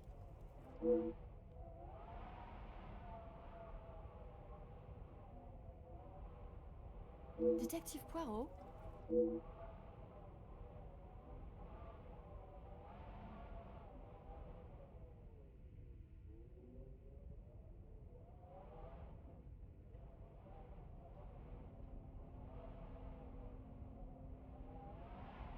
Would you like me to fetch you a glass of water, Detective? My apologies, mademoiselle. I was taken by surprise for a moment, but I have regained my composure. A glass of water is not required. Would you excuse me? Merci, mademoiselle.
Mademoiselle, what a pleasure to see you. Detective, It is a rather late hour to be wandering the halls. Oh, yes, of course. I do not feel myself, Detective. If that is the case, you should be resting. Allow me to help. No, that's quite all right. I will see to my duties and return to bed.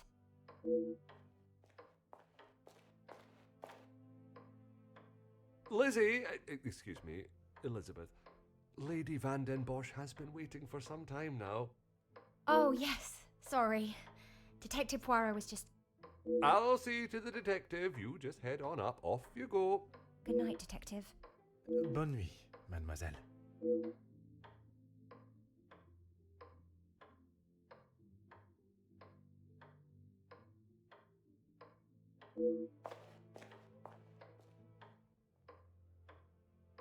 I'm sorry about her, Detective. As you can see, she is still not back to her usual bubbly self. This weekend seems to have taken quite a toll on her. She'll be right as rain in a couple of days. Now, what can I help you with? As if by magic you appeared when needed. I would like to speak with you and the remaining staff. If you could gather them in the staff pantry. At this hour, Detective? Is that really necessary?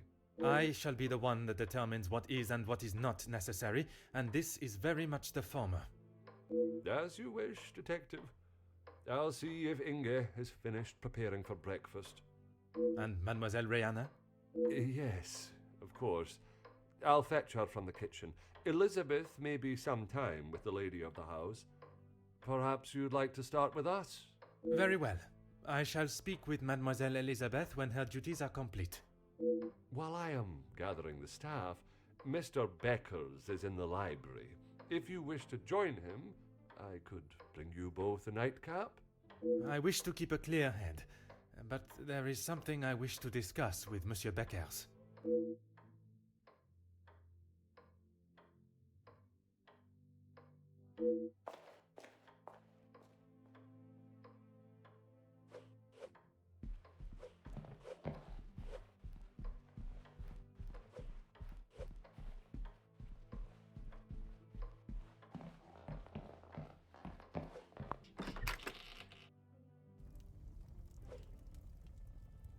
So much. Oh, wait.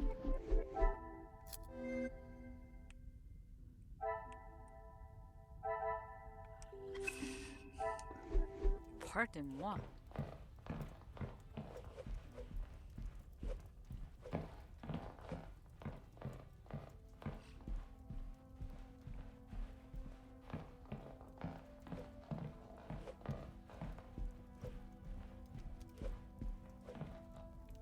Monsieur Beckers, it is rather late. The other guests have already retired to their rooms. I didn't even see the time. It's easy to lose oneself in a library this impressive. That is something we can agree on, monsieur. I suppose I should be heading? A moment, monsieur. There are some matters that we must discuss. Oh, what is it, detective?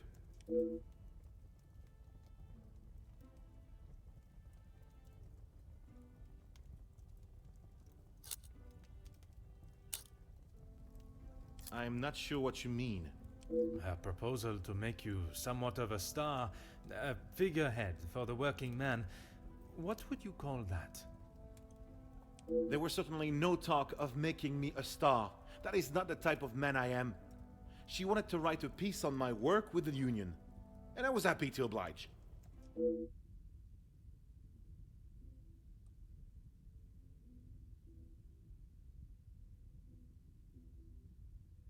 My speech? I'm not sure what speech. You may save your false ramblings for your next audience. I am aware you spoke with the Major yesterday. Whoever told you that has it wrong, detective. Please, monsieur. The truth. Okay, fine. Yes, the Major and I spoke, but it was not for long.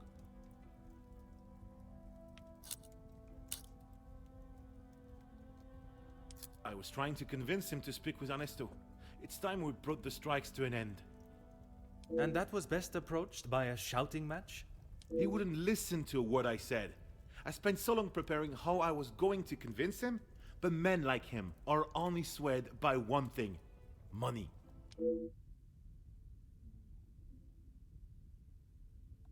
It is said that money is the root of all evil, but it can also be a rather powerful bargaining chip. Well, he was bargaining with people's lives. If he had acted sooner, none of those men, my men, would have to die.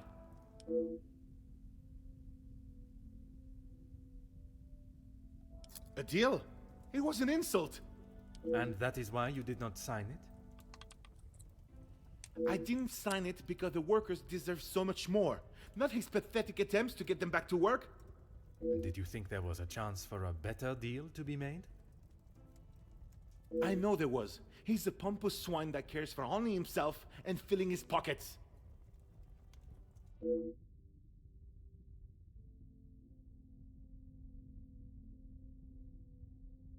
Mademoiselle Conrad can be quite convincing, can she not? She has certainly taken several wealthy business partners by surprise with her knowledge and prowess. She knows how to use her womanly powers to get what she wants. But she did not surprise or use you? Me? Used me? Don't be ridiculous, detective. There were no games played at my expense.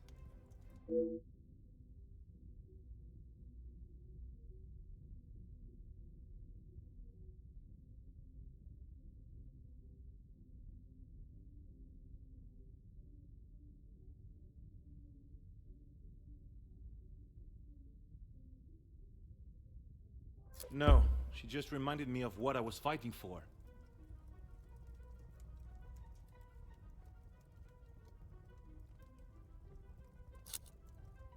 And I stand by that. It was an insult. A rather bold move to make such a decision on your own.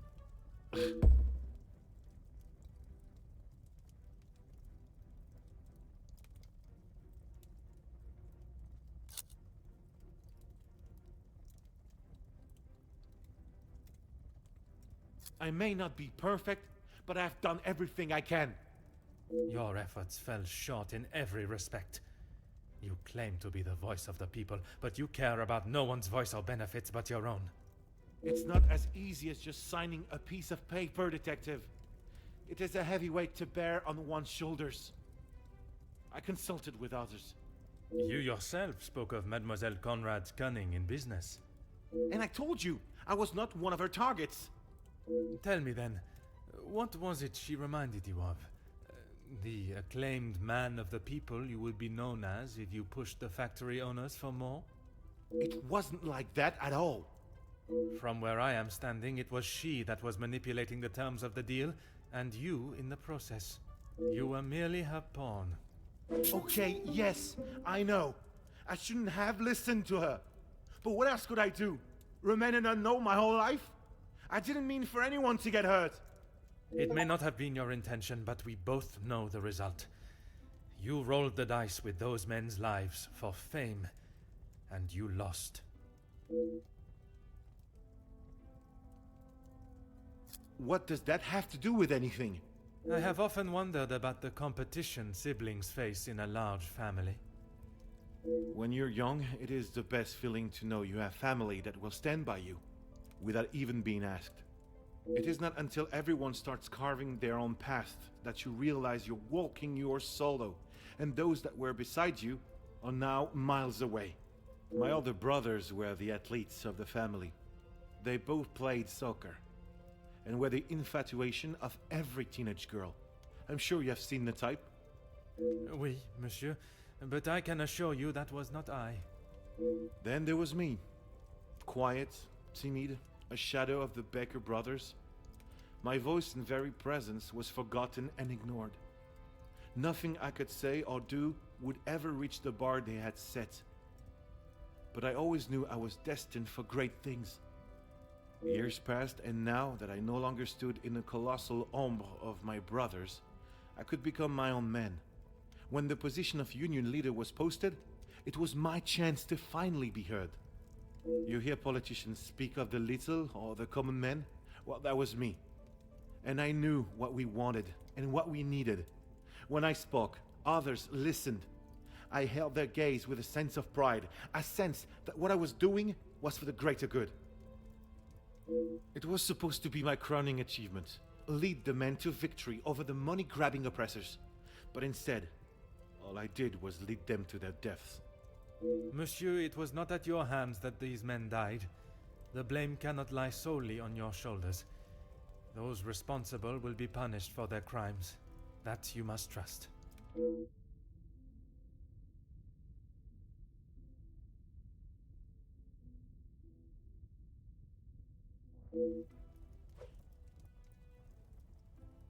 Wow.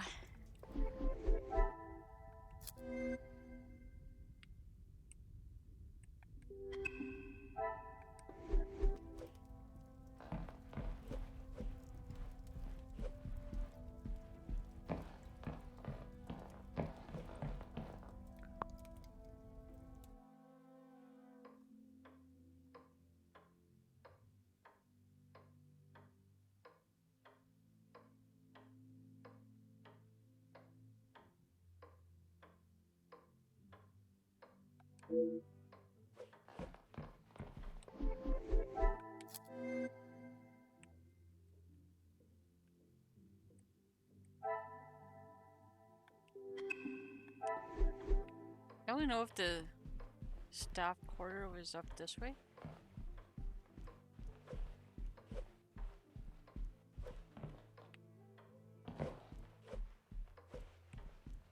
No, that's my way. I think it was downstairs. I could be wrong.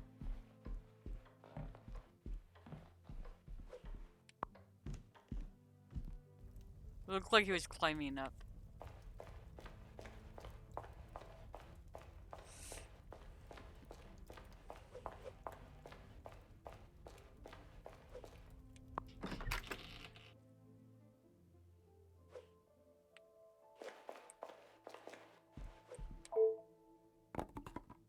Oh.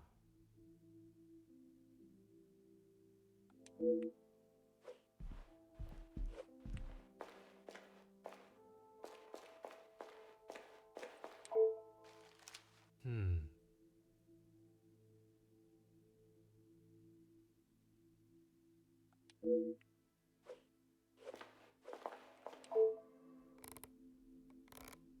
Huh.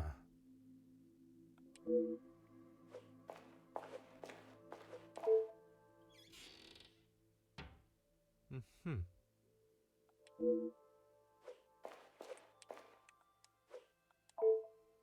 Oh.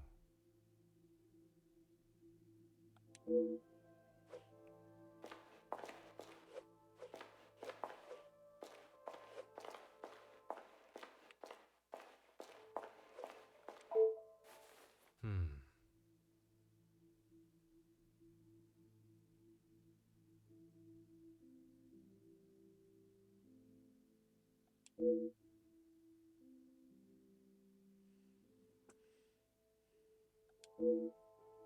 Detective, what can we do for you? You can help me by telling the truth, and in the process, help yourselves. Sorry, Detective. It's a bit late in the night for riddles. It is no riddle, monsieur. If I do not receive the truth, you shall all be charged as accessories to murder. Detective, I think maybe you have been locked in this house for too long. We have already... You have told me a version, and now I require honesty.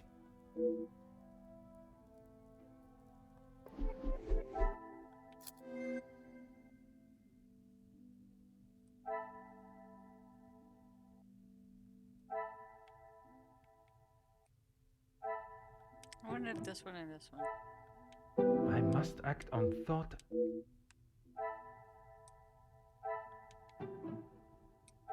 I must take a different approach if I... Okay.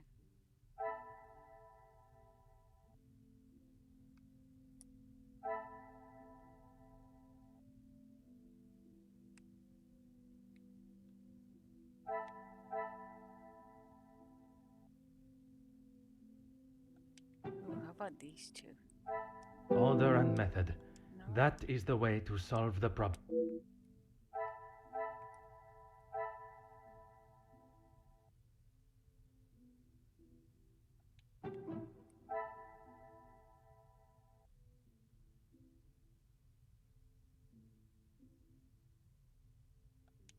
Magnifique.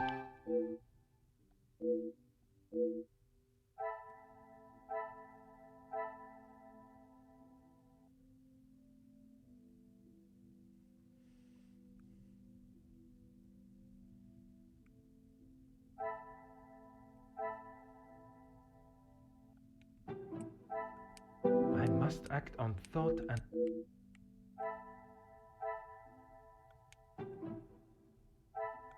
This will not get me any closer to my...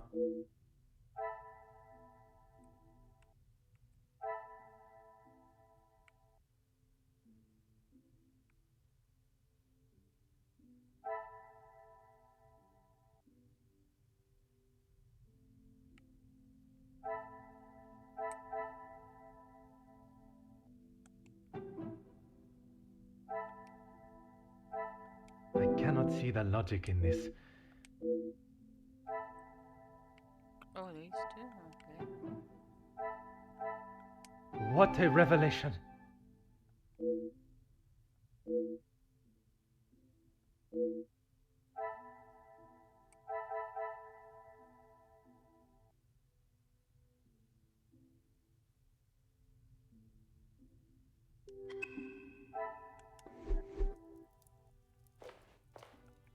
Monsieur Sterling, is there anything you would like to add to your story? I'm not sure what you think I have done, Detective. Let us not string out this charade any longer. From his associate. I've already told you, Detective. I don't know who it was. Do not worry yourself on such details now.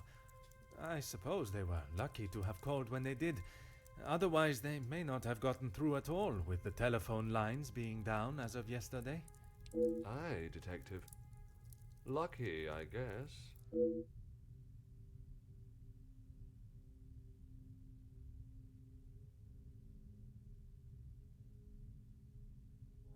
Whiskey? You took a bottle of whiskey to the Major. You spoke with Monsieur Demire en route. Aye, of course. It was a bottle he picked up from his last visit to Scotland. Rather smoky number from the Highlands. He was saving it for a worthy occasion. Drowning his sorrows must have been fitting enough.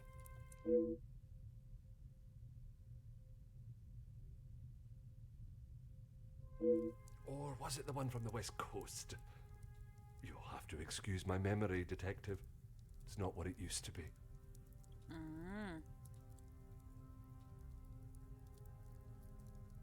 Oh, you found it. Thank you, Detective. I've been looking everywhere for it. If I had lost a war medal, I would not stop until I found it. It's not what you think. I was... Exploiting a dead man's military achievements for your own personal gain? Nothing of the sort. He asked me to clean them up. I must have dropped it into my pocket when I was putting them back. An honest mistake.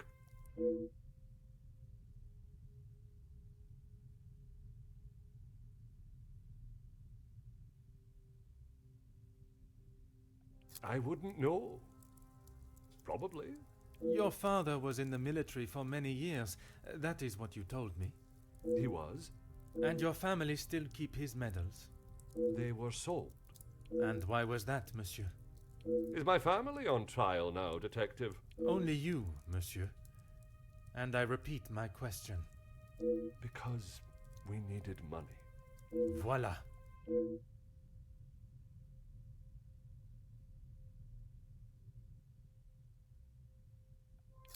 No, he keeps them safe with some of his old military documentation. Is that a typical job for the head butler? He trusts me to do a good job. I told him I used to clean my father's, so he asked me to do the same. And where does he keep these items?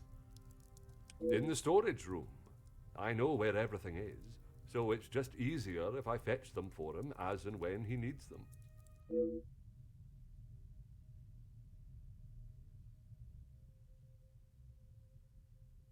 It's certainly better than my last. You are paid a fitting wage for the work that is asked of you? I'm sure the lady of the house would not want me discussing it, but I should not complain. That is not the most convincing answer, monsieur. Between you and I, We all work very hard here, and it would be nice if we were rewarded for it.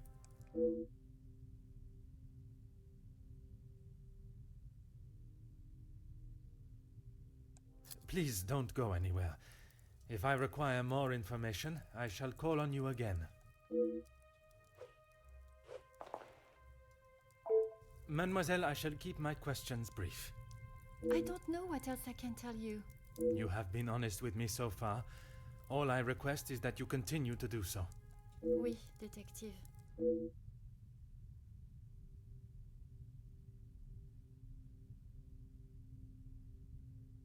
It was frantic in the pantry. We were working hard to make sure everything was up to scratch. Go on. Then Liz burst in, asking for Mamore's help. Her help with what, exactly? I don't know.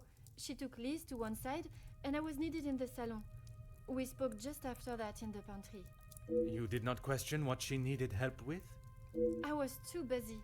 I love Liz, but she sheds a tear at almost everything these days.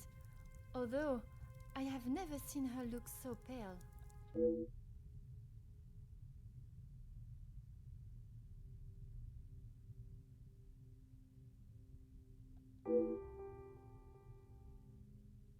Merci. I shall return if I have any further questions. Mademoiselle, I shall be as quick and precise with my questioning as possible. Okay. What do you need?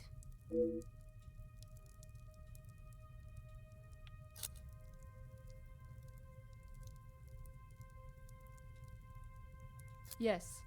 This was before or after Archibald took him a bottle of whiskey. Before. You are sure? It may have been after. The whiskey is kept in the cellar with all the alcohol? It is. Then you must have noticed him going into the cellar and returning with a bottle through the pantry, no? Yes, I suppose I did. It must have been before then.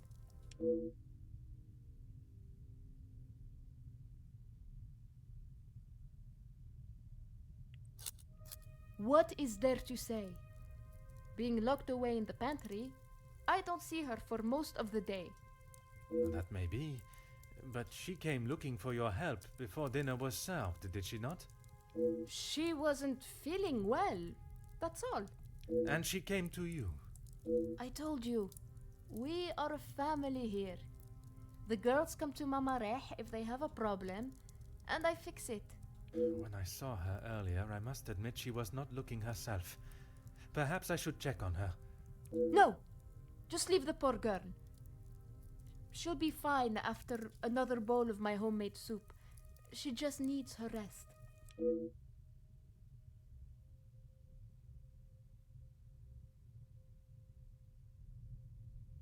Merci. He was a good man. Taken too early. Forgive me, mademoiselle, for not extending them earlier, but I was not aware of your relationship. He was my only brother, and he died doing what he believed was right. If I ever get my hands on who took him from me...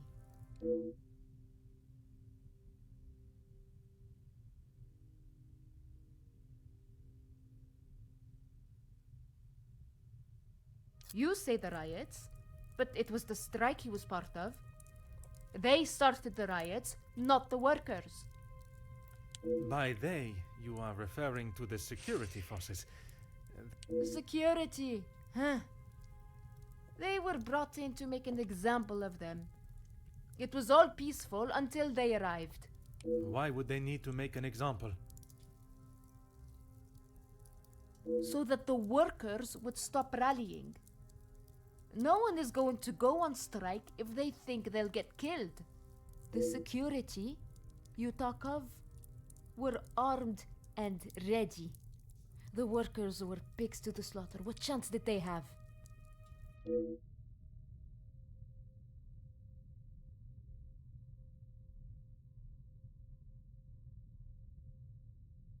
Merci, mademoiselle. That is all for now.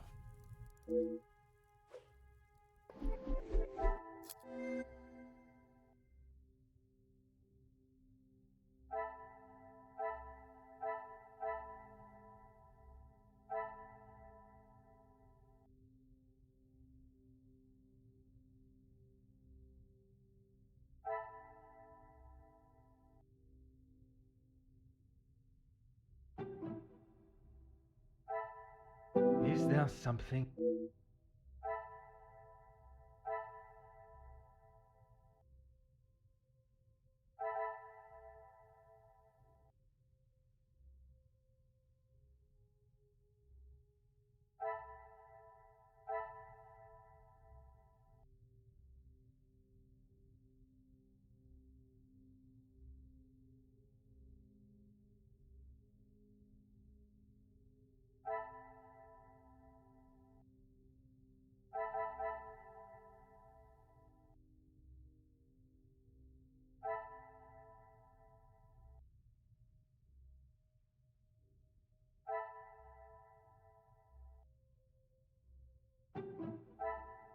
Come, my little grey cells. We must think I logically. thought that one would have been.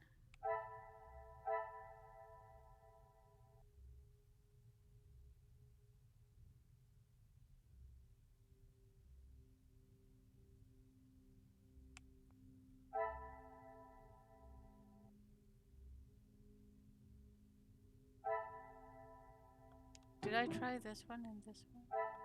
I must take a different approach if I am to uncover. Oh, wait.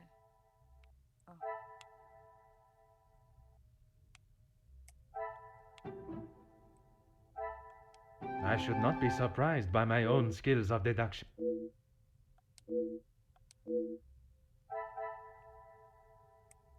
Oh, I can't remember if it was this one and this one.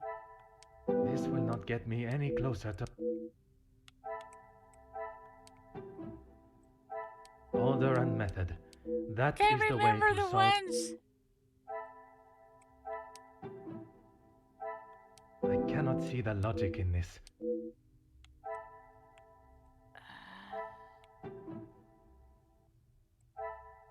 Another success.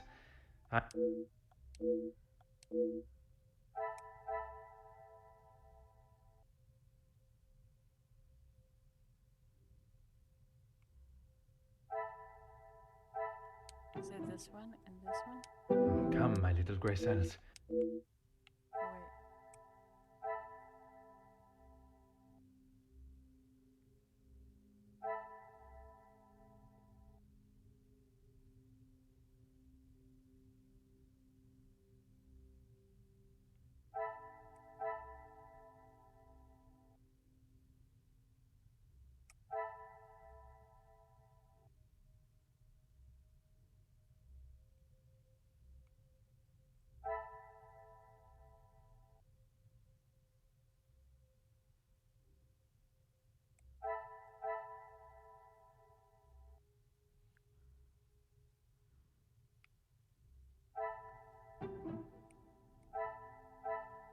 The pieces of the puzzle are finally coming together.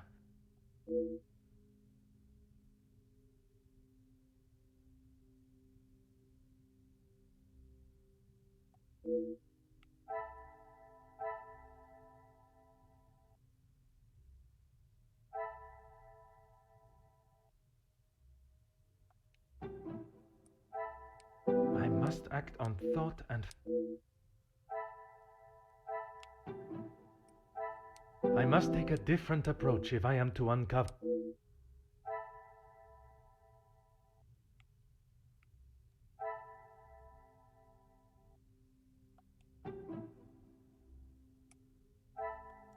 Is there something I am not... no. Okay.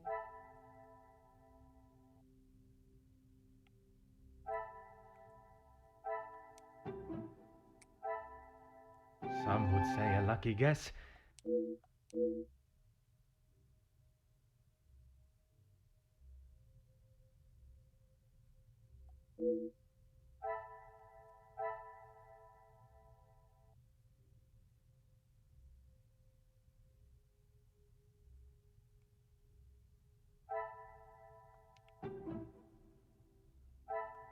Things are beginning to become clearer.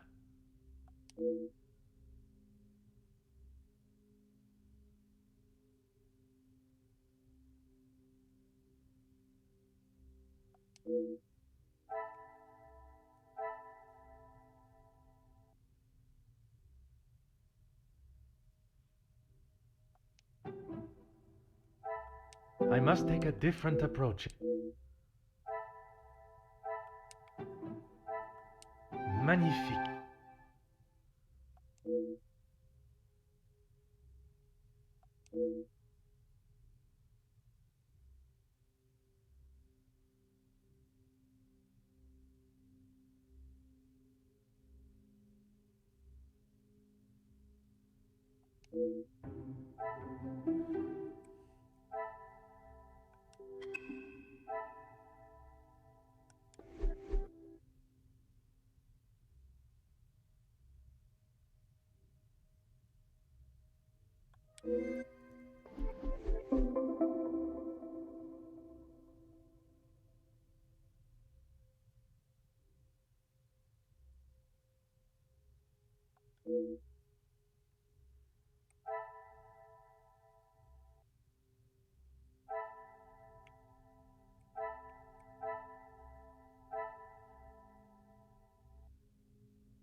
What a revelation!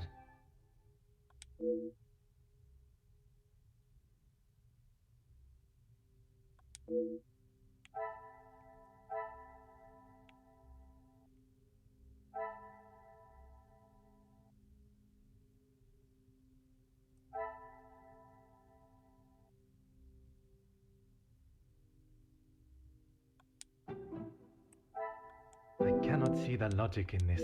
No? Okay. What's this one?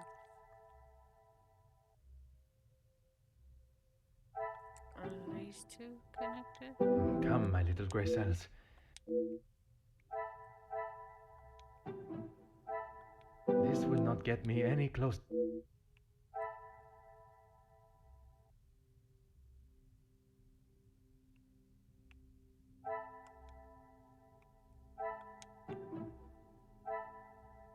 Order and method. That it.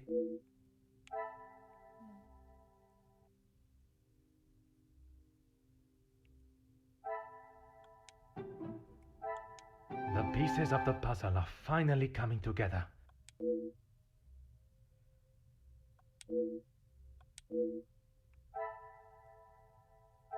And this one and this one?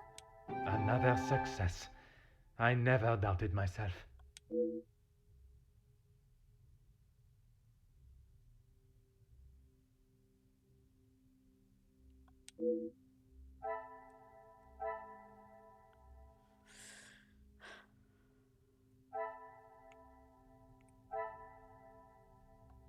What, this one and this one? I must act on thought and fact.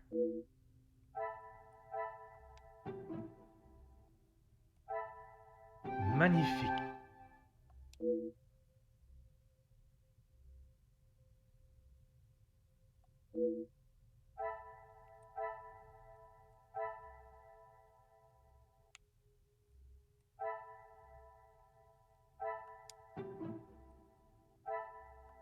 I should not be surprised by my own skills of deduction.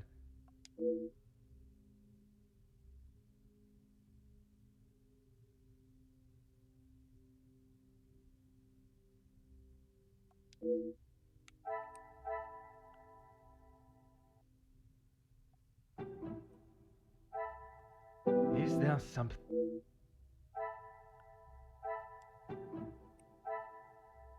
Come, my little grey cells. We must think.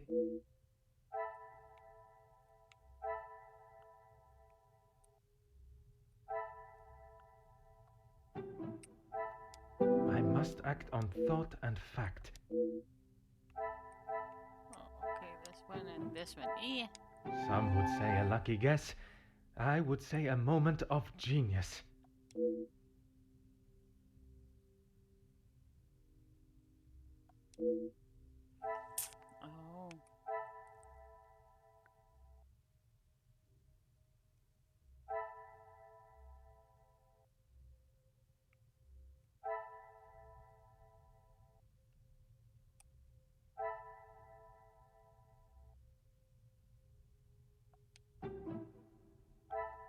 This will not get me any closer to my goal.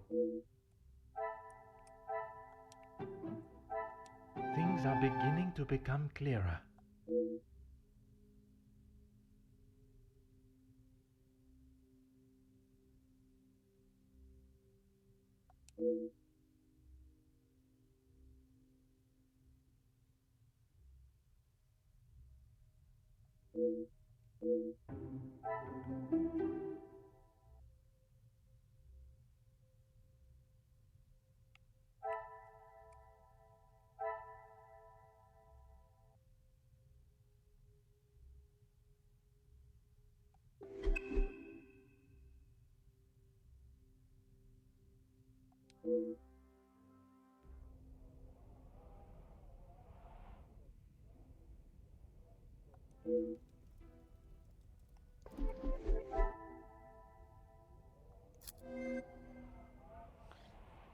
Oh my god.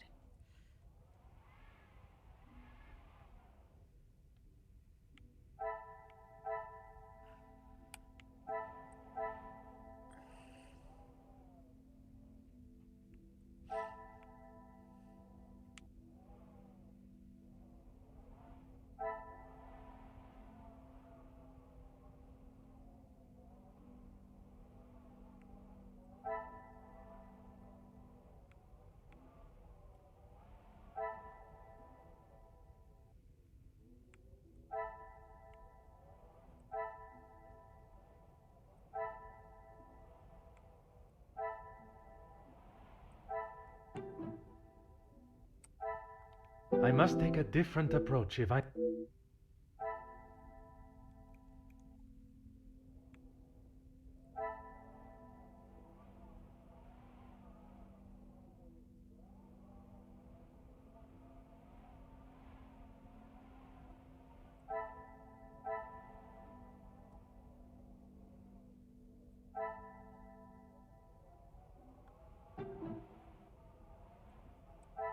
Order and method. That is the way to solve...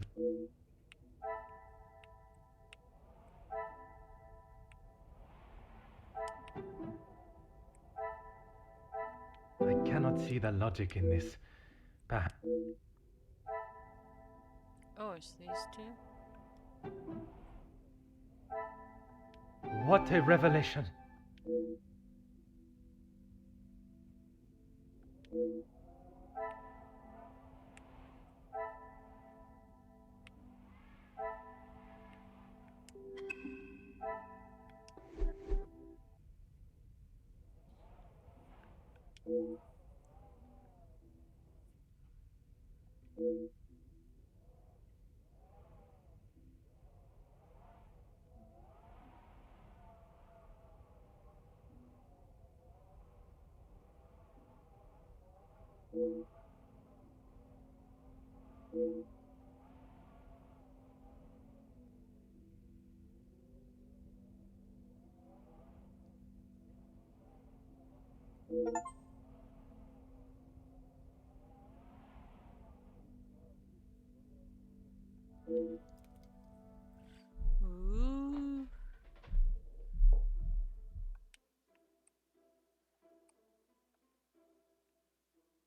Monsieur Sterling, Oh, Detective, I was just... please. I eagerly await to hear what reason you give for being in the storage room at this hour. A butler's job is never... I am no fool, monsieur. You have spun enough stories this weekend. Honestly, Detective, you don't trust anyone. And with good reason. I've been thinking about my time with the family. I often think on fond memories, but it does not take me to a storage room in the middle of the night. There are many memories held within these walls. I just wanted to see them again.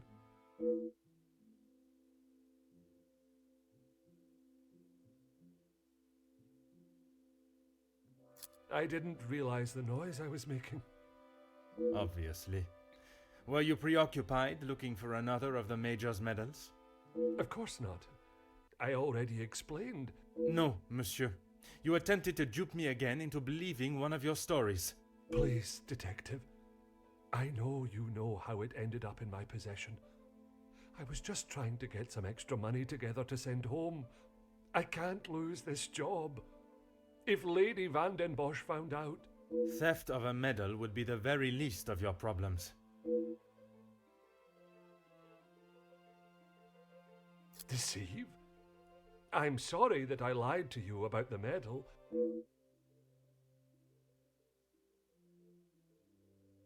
Would you care to explain the fake telephone call? It was purely for my benefit, no? Why would I fake a telephone call? The same reason that Mademoiselle Rihanna dressed in the Major's jacket in the snow, to allow not only the guests but me to believe the Major was still alive. I didn't kill him, Detective. I know, monsieur, but I also know that you helped the one that did to cover their tracks.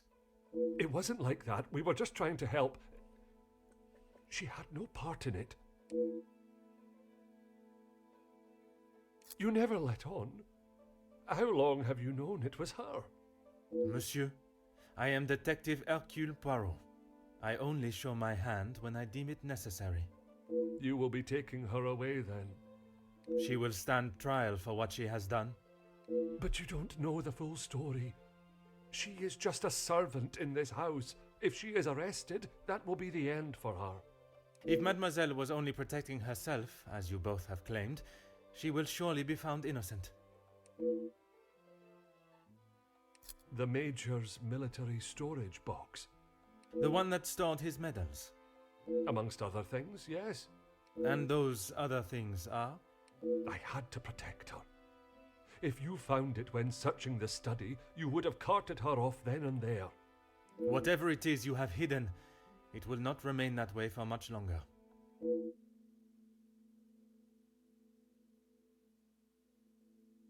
I need a moment.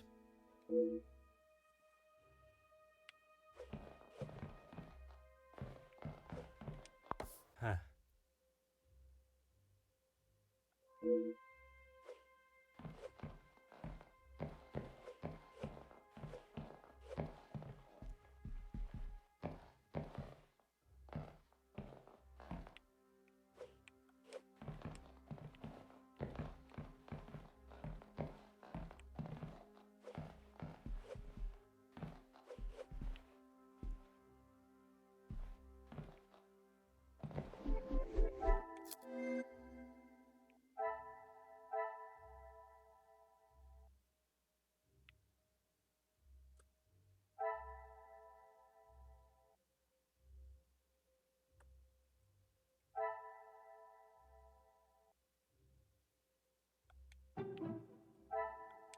Is there something I am not...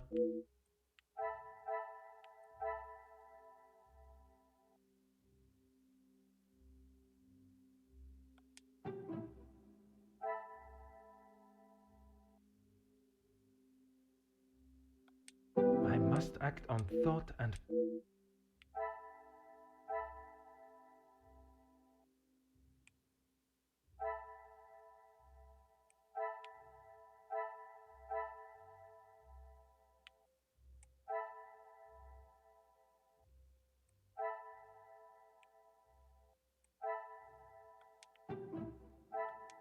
Magnifique.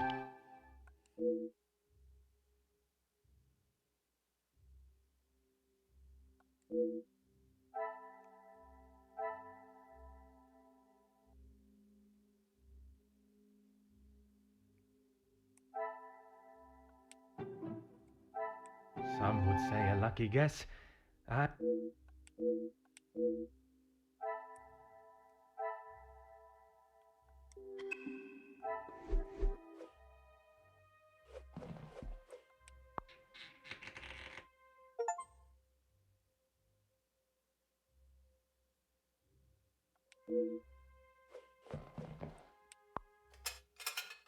Oh.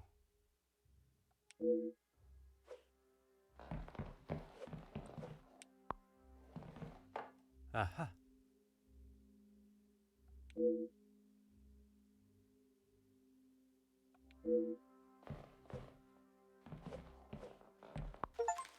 Ah.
Ah.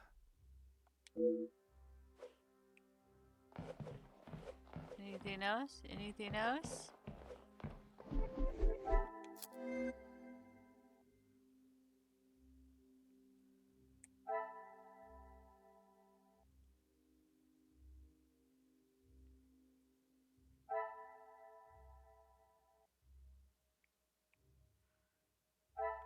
What if that one and that one? I cannot see the logic in this. Okay.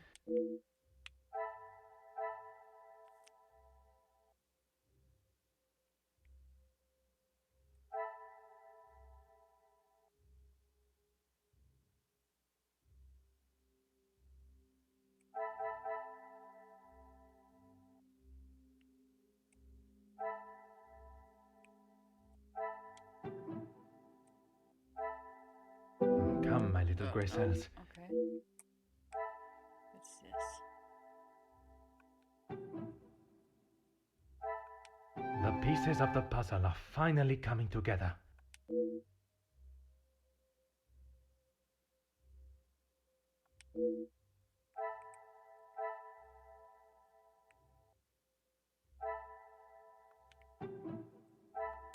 Is there something I am not...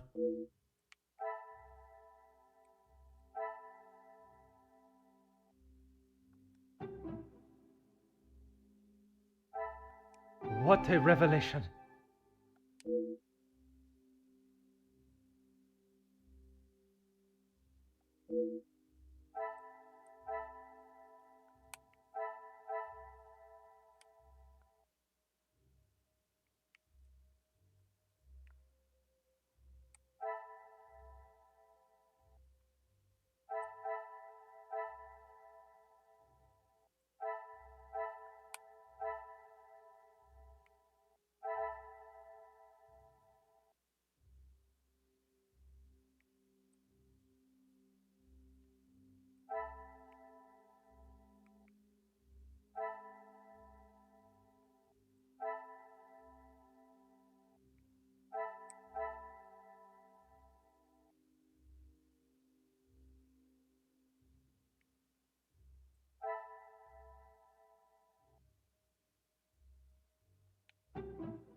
I must take a different approach if I am to uncover...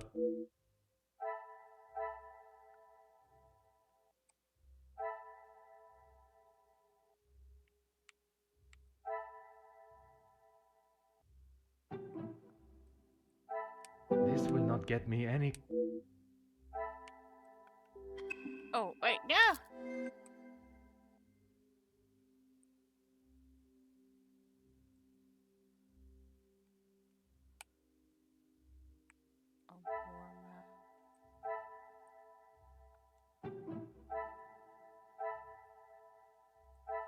Oh, Order and method.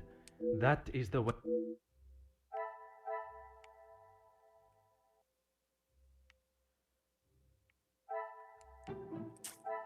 Oops. Another success. I never doubted myself.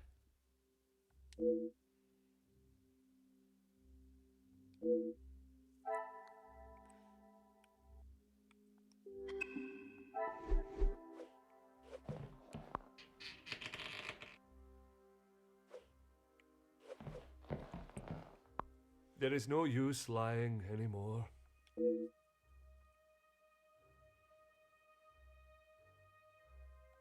He always had his regiment lighter that he received in the war on his person. And yet, it was not his regiment emblem that was engraved on it. My father's. It must have fallen out of my pocket. You still have it, detective. Monsieur, you have stashed evidence, manipulated a crime scene, obscured my investigation, and yet it is a lighter that you worry about most? If it is my path to end up behind bars for what I have done, so be it. It is Elizabeth that you cannot allow to be locked up without the truth being told. I have heard how you fought for that young maid before. Florette, is it? I only ask that you do the same for Elizabeth.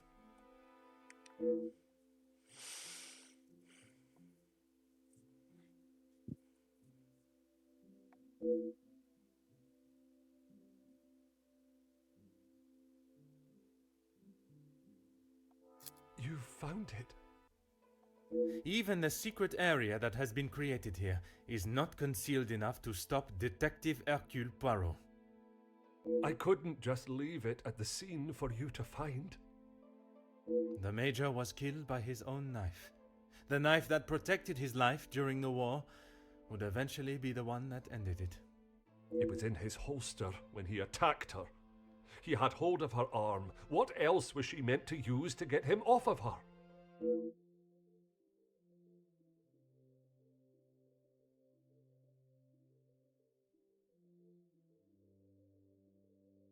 She didn't plan any of it, Detective. She was only defending herself. That is what Mademoiselle told you? She did, and I believe her. You think you knew the Major, but you had no idea. He was a monster and had more secrets than all of us combined. That may be true, but that does not excuse what she has done. Put yourself in her shoes for a minute. If a man like that had attacked me the way he did Lizzie, I would have done a lot worse to him.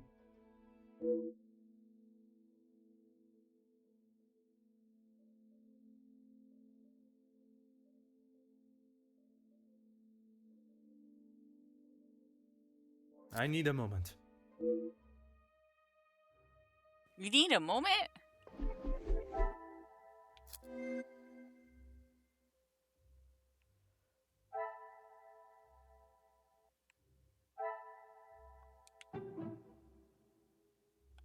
Oh, wait.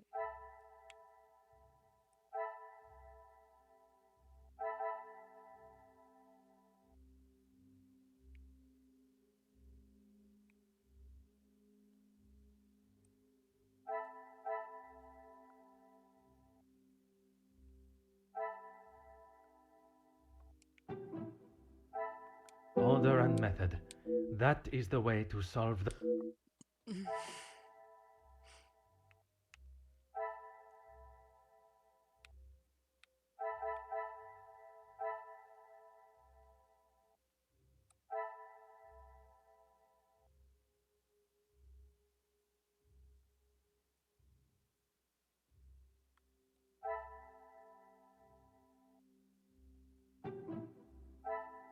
I should not be surprised by my own skills of deduction.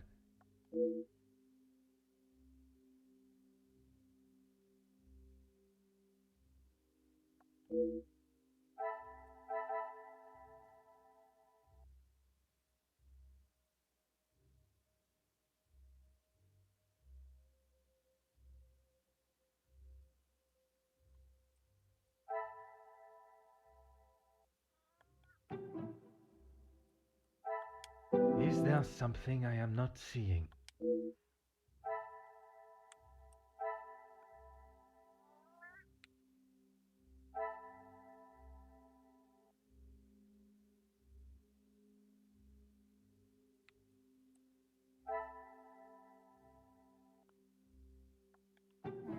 This one and this one? I don't know. I must act on thought. I don't really want to read every single one again.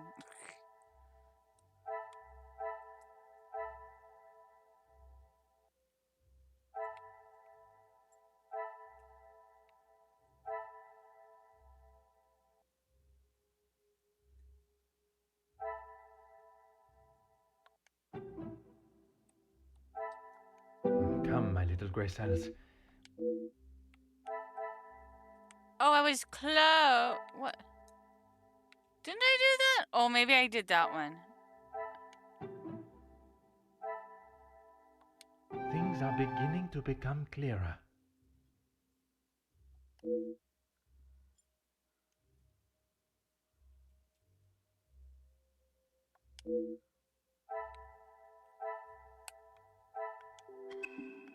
Oh, wait, hold on.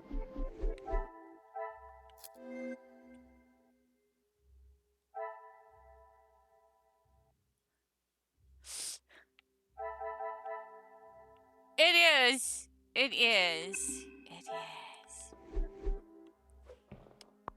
There is no use lying anymore. When you asked me yesterday about seeing someone out there, I thought the game was up.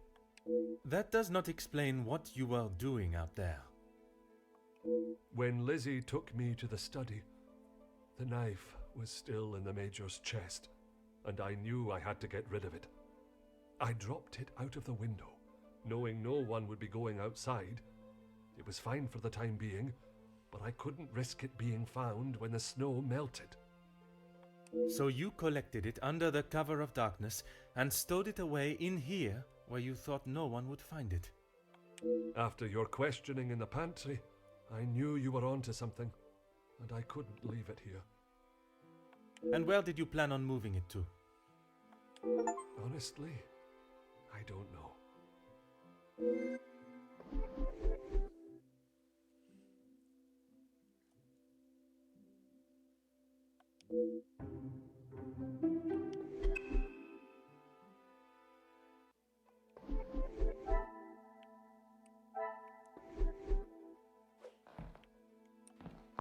There is no use.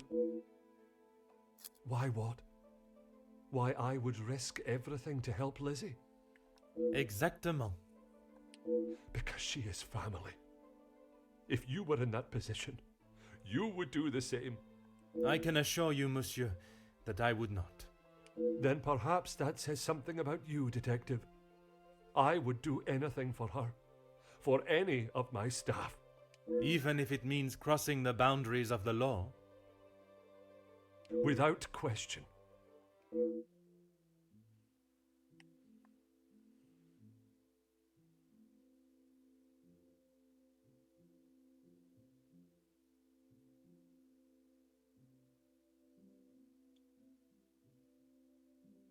Aye, Detective, but please, you have to help Lizzie. It was all an accident. She doesn't deserve to spend the rest of her days behind bars because of that man. If she is put behind bars, it is because that is what the courts have decided upon. Detective, you can't be so cruel. It is not cruelty, monsieur. It is the law.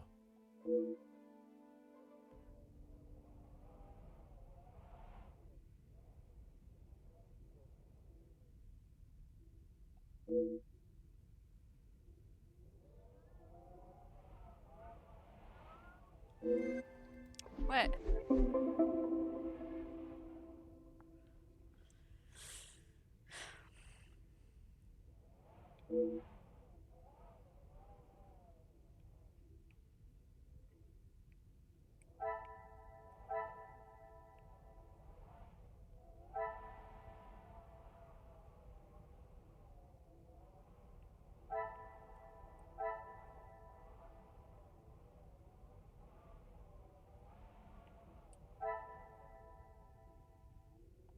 wonder if these two go together. I must take a different approach if I am. Okay, so that's not what they're talking about.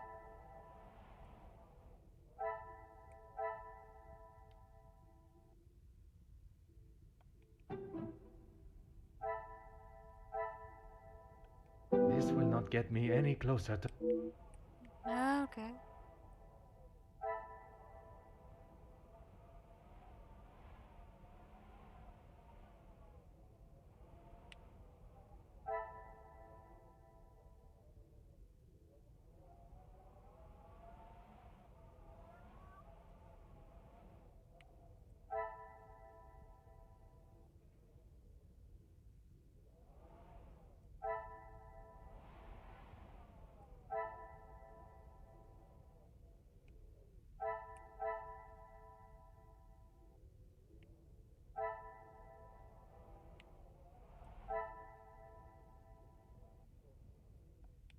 Do you think this one and this one?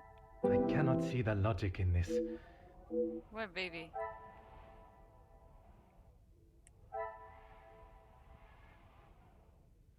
In the 1930s, two Russian biologists discovered that color change in Siamese. Oh, wait, hold up.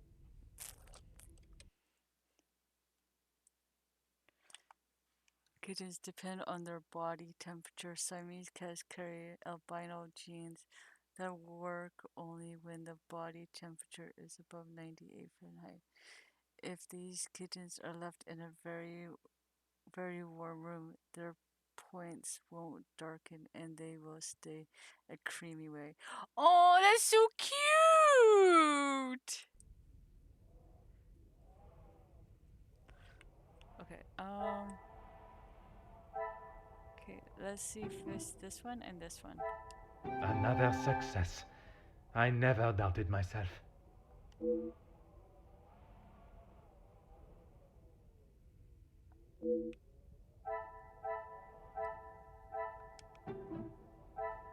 What a revelation!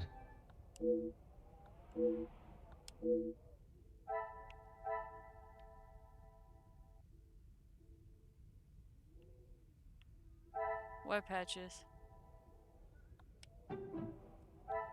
Is there something?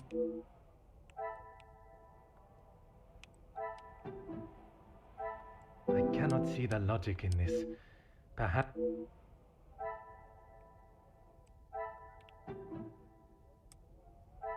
Order and method. No? That is the way to solve the problem. Oh, you just showed him. Cute! Oh, so cute! Okay, I probably have to check to see if her blanket is on. So, I'll be right back. I'm not going to do a break, so I'll just be right back.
Okay, she wanted outside, so I might have to go pick her up. Like pick her up. Go get her. Pick her up. Okay, hold on. What is this?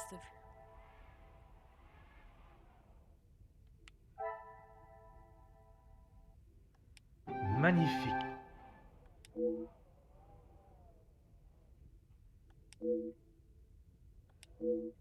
Oh my god. Another one?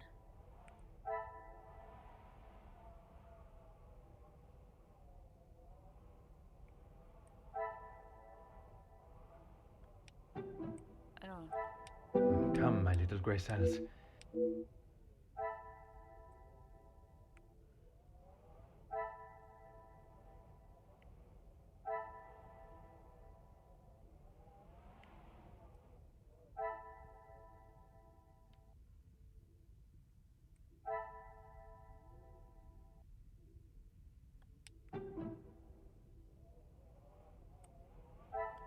I must take a different approach.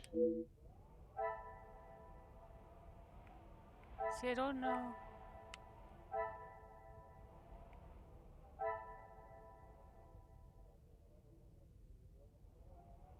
Okay, probably wouldn't be that.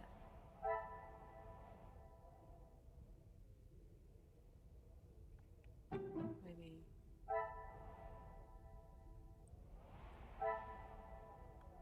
This will not get me any closer to... Okay, that one. Ah, I was going to do that one, but I didn't. Things are beginning to become clearer.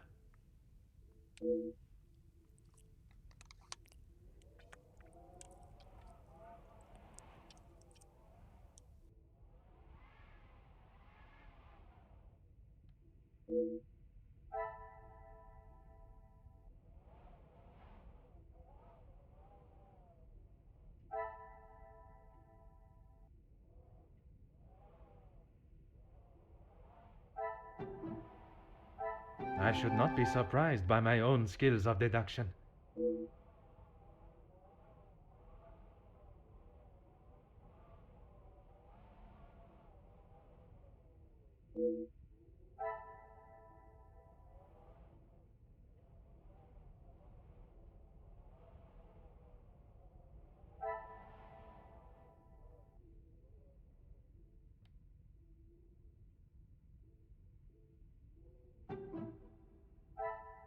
Some would say a lucky guess.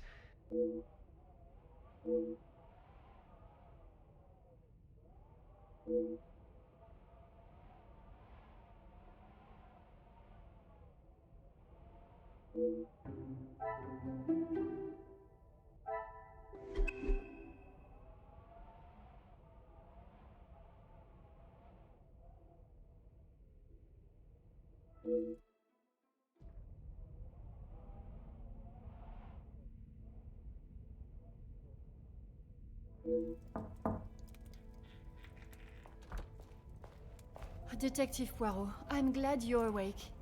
Bonjour, mademoiselle. It has certainly not been a night of peaceful sleep.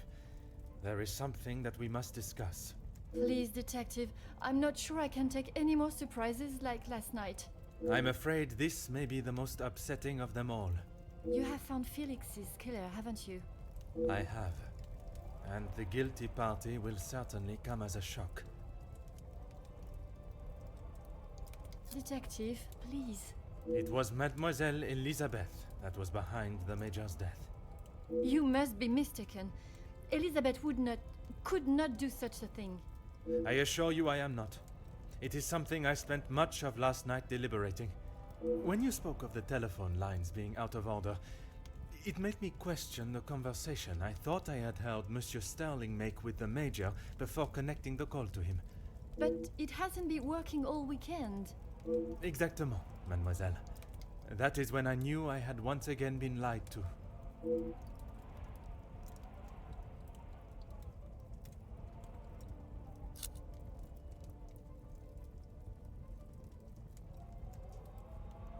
I wasn't. What were you doing in there, Detective? It was Monsieur Sterling that I found in there. I was taken by some surprise to hear anyone awake at that hour. What on earth was he doing? He claimed he was merely reminiscing of his time with the family. You don't believe him? It did not take long for me to uncover the truth of why he was there, and the location of the Major's murder weapon. She was meant to be resting in the staff quarters. She has not been well. I am afraid that was yet another lie, orchestrated to keep her from incriminating herself. Why would you think that, Detective? I only managed a few words with her before we were quite abruptly interrupted by Monsieur Starling. I must admit, he has a habit of speaking over the other staff. It was much more than merely disturbing our conversation. It was done with the intention to prevent Mademoiselle saying something that she should not. So, Elizabeth killed Felix, and then Archibald helped her cover it up? In its simplest form, oui. I have heard it directly from the horse's mouth. You have spoken with Elizabeth already? Did she admit to it? Not Elizabeth, but Monsieur Starling. Hidden area? A room that held all of the Major's secrets. I had no idea. Did you discover the reason for his blackmail? I did. Were you aware he was dishonorably discharged from the army? Dishonorably? What does that mean?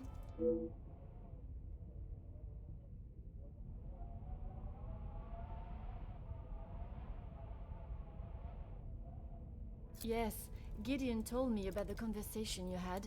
It is really quite upsetting. Zachariah was adamant of the Major's cruelty during the war, but the extent was not known until now. He killed a number of prisoners, men that were friends of Zachariah. Surely not. He would not do such a thing. They must have been trying to escape. I am afraid not. They were in fact unarmed. Oh, Detective. It is the reason he was discharged, denied his military pension, and I believe the reason he fled England.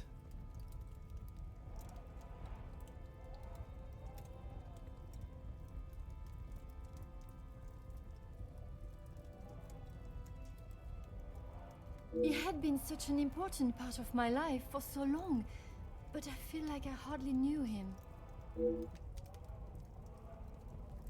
Innocence?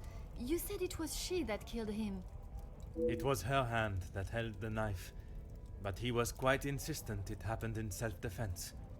In all of the years I have known her, she has barely even raised her voice. I cannot believe she would do something like that out of malice. The whole truth cannot be known until Mademoiselle Elizabeth has told her story.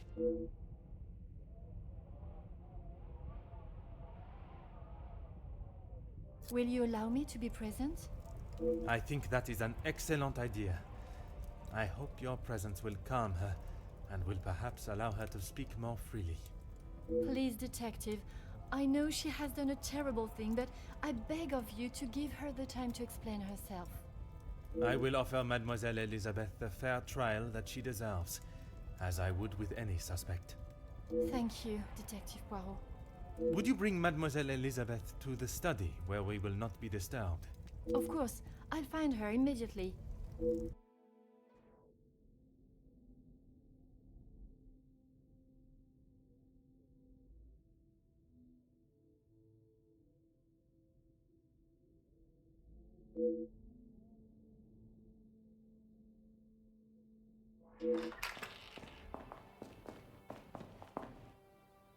Mademoiselle Elizabeth, merci for joining us. Miss Angeline said you requested to see me urgently. We have some serious matters to discuss, and I would like to waste no further time. Oh, yes, Detective. Still not quite myself. I was surprised when Monsieur Sterling hurried you to assist Madame Vandenbosch last night. I should not have avoided my duties for so long. The house does not stop because I'm feeling a little under the weather. That is true, but you cannot be expected to complete all your tasks if you are not in the right frame of mind. Honestly, Detective, it was best for me to not sit and wallow anymore.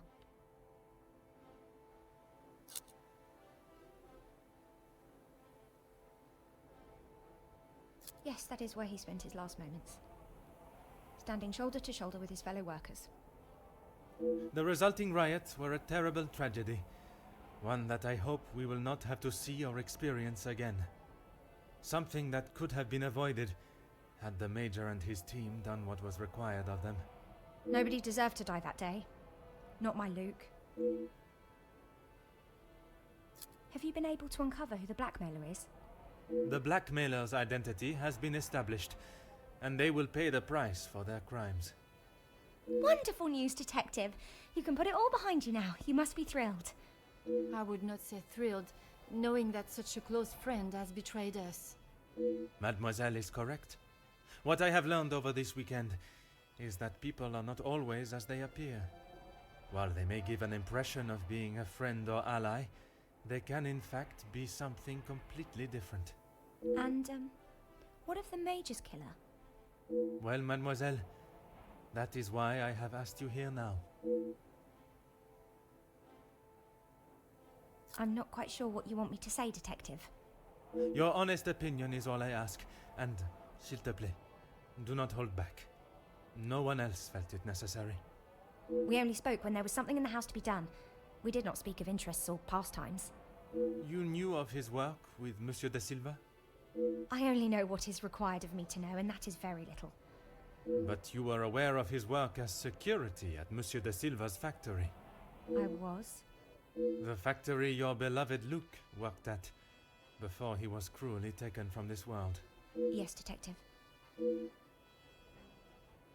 Detective, what kind of question is that? It is a straightforward one.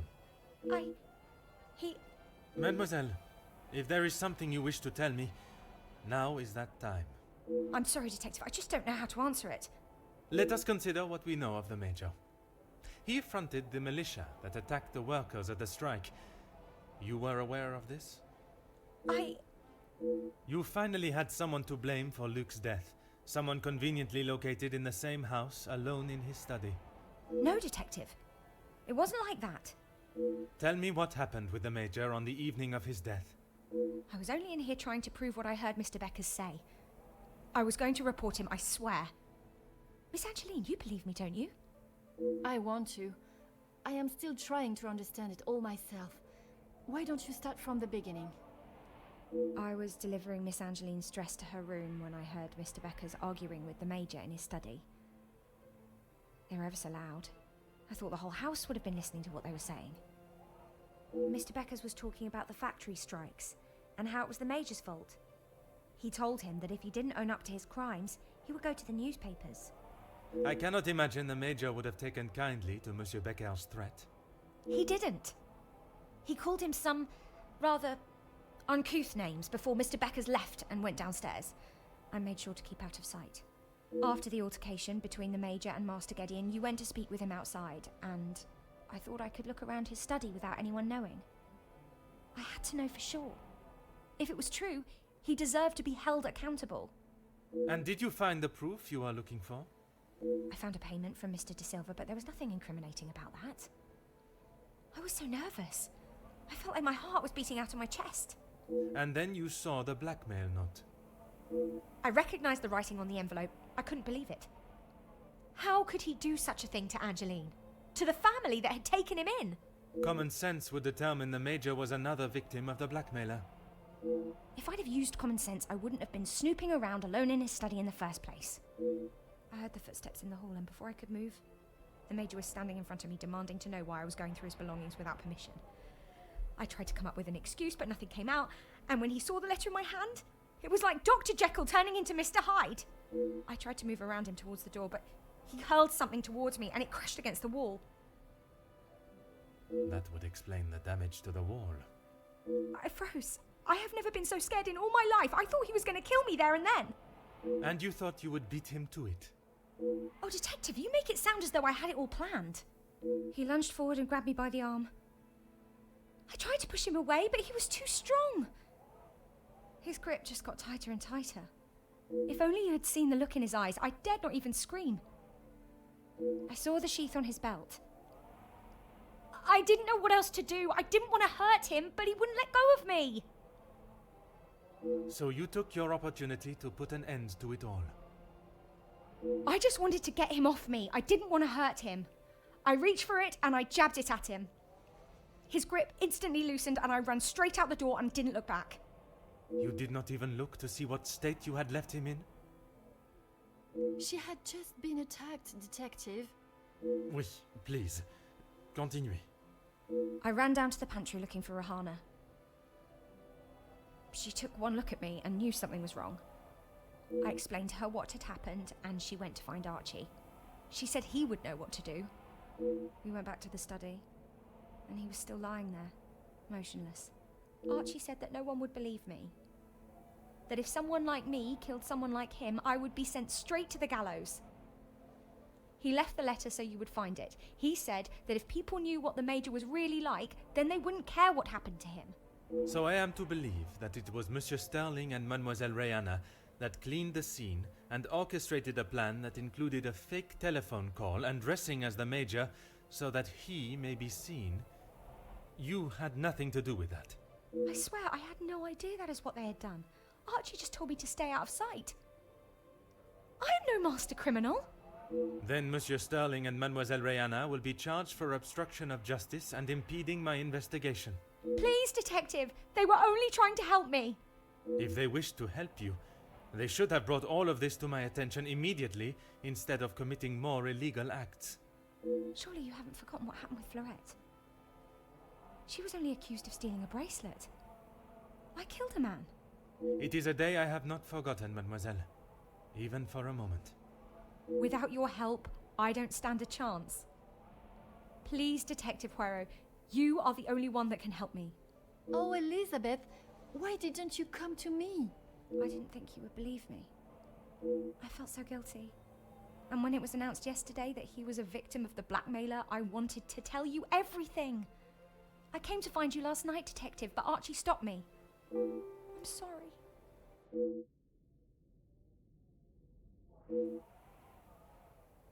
I don't know why he just solved the mystery. The mystery has been solved. Oh, yes, Detective. I don't know where it is. If you have been honest with me until now, I ask that you continue. I'm sorry, I really don't know. Archie dropped it out of the study window and he said he would deal with it. I couldn't bear to touch the thing.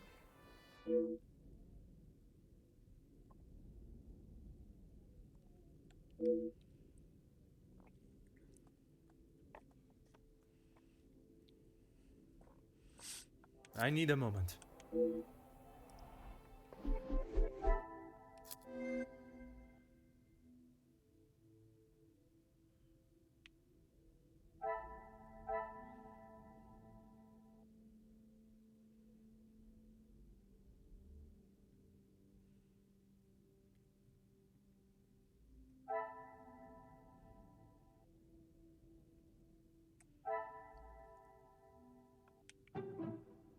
Is this it? I must act on thought and fact, not...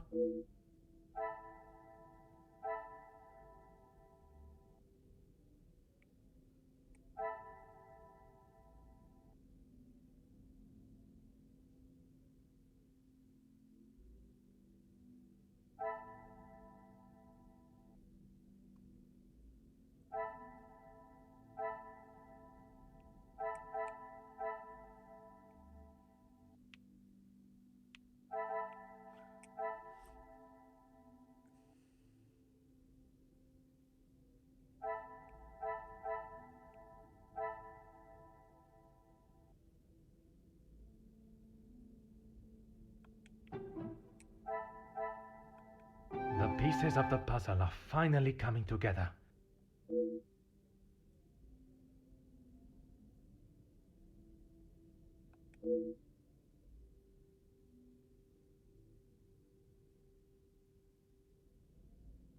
Okay, just let me check on my cat. I'll be right back.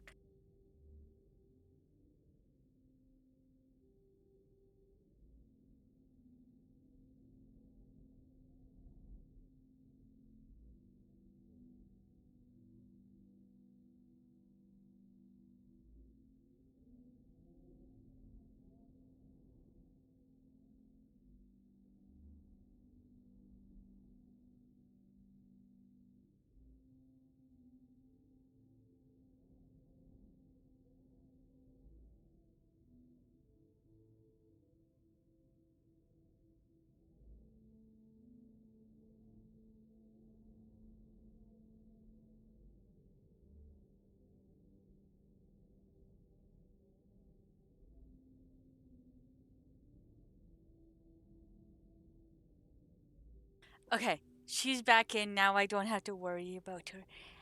Yes, you're so soft. You're so soft.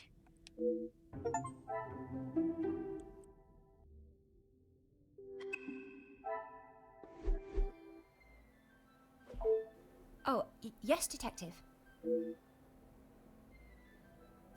Please, I was only protecting myself. I didn't want to hurt him. He just wouldn't let me go. Oui, mademoiselle. I know.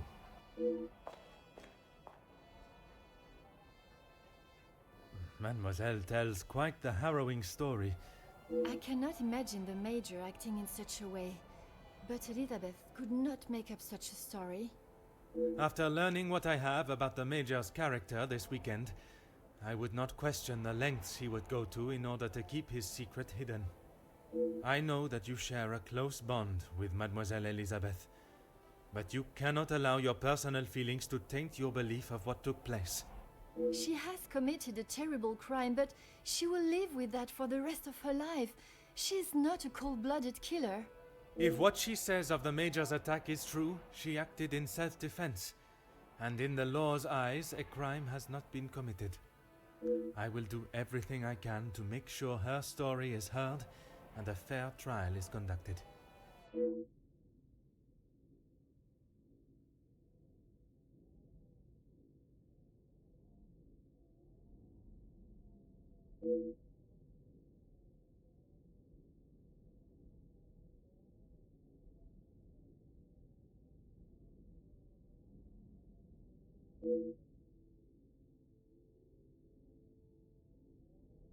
Mademoiselle, it is time I addressed the house.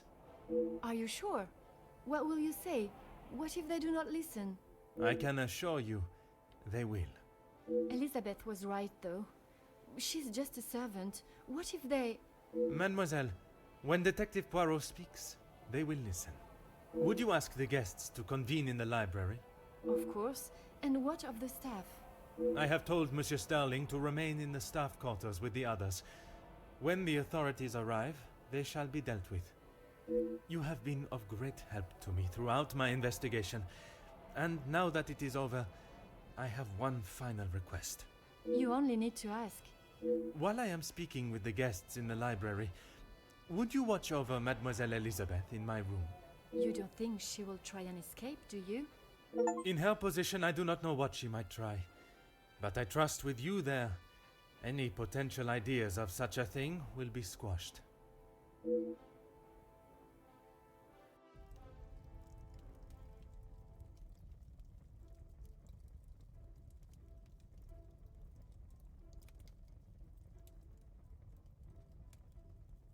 Detective, you have spent more time making us sit and wait for you than anything else. Madame Van den Bosch, if you think I have spent my time focused on anything besides uncovering the Major's killer, you are sorely mistaken. I'm sure you will be eager to share your findings with us then. All in good time, Madame. Firstly, to understand the truth of what has occurred this weekend, one must know the timeline of events that not only preceded the Major's death, but succeeded.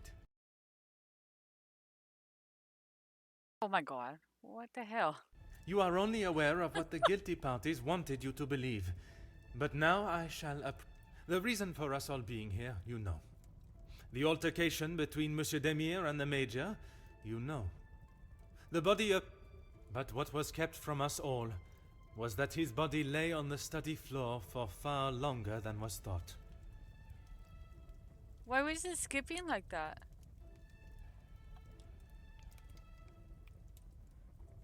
It was that servant. She found him.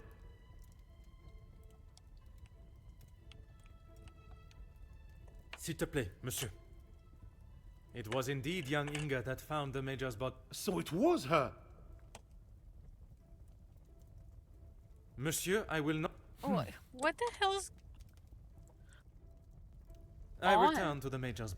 Speaking in the evening, you all confirmed one another's alibis, and although there was doubt in the validity of some, I confirmed that they were indeed all true.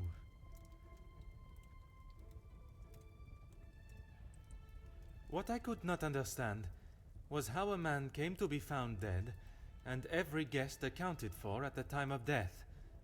That is until I question the latter. Monsieur Beckers, I shall now allow you to speak. You saw the Major smoking a cigar in the snow. Is that true? It is.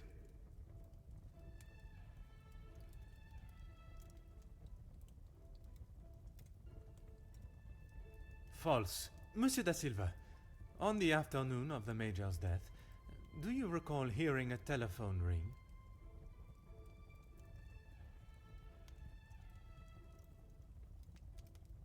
Now that you mention it, I have not heard a single ring all weekend. Correct. The telephone lines have been down for the duration of our stay. But it did not end Okay, wait, there. hold on. When I entered the study for the first time... Okay. I'm gonna restart, because I don't know why it's skipping.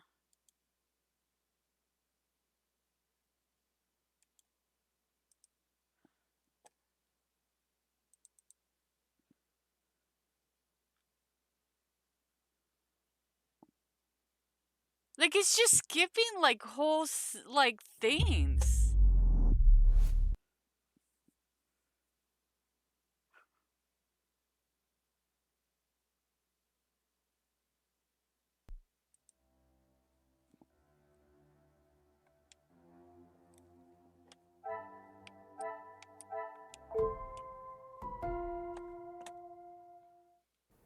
Oh my god.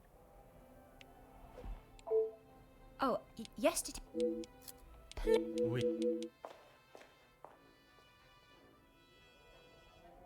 Mademoiselle, tell... I can... After... She has... If what she said... Mademoiselle, I can... Elizabeth... would you... Of course. I have... You on? You do. In her position... Okay, let's see if this...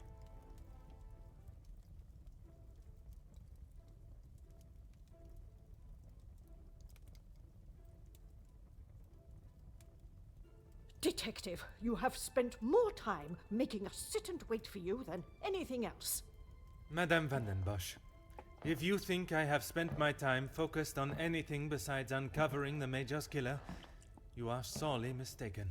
I'm sure you will be eager to share your findings with us then. All in good time, Madame.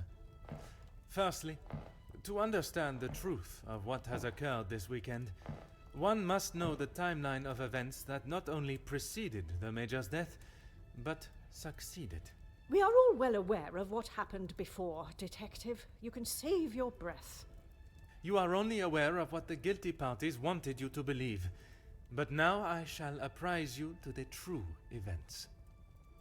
The reason for us all being here, you know. The altercation between Monsieur Demire and the Major, you know.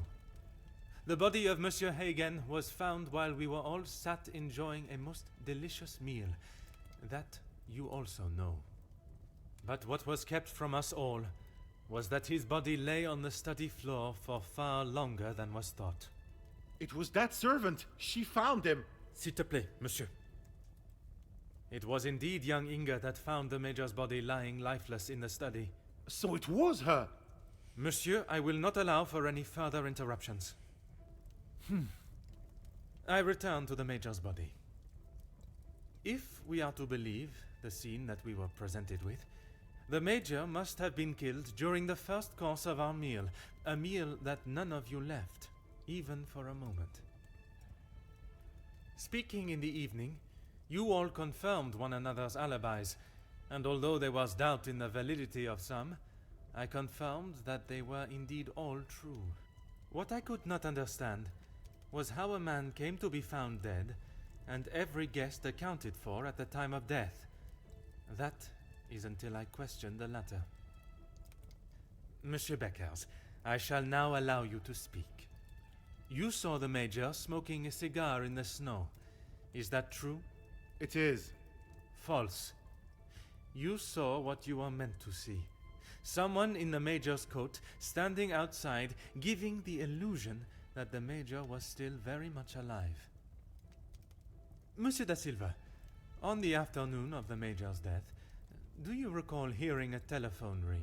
Now that you mention it, I have not heard a single ring all weekend. Correct.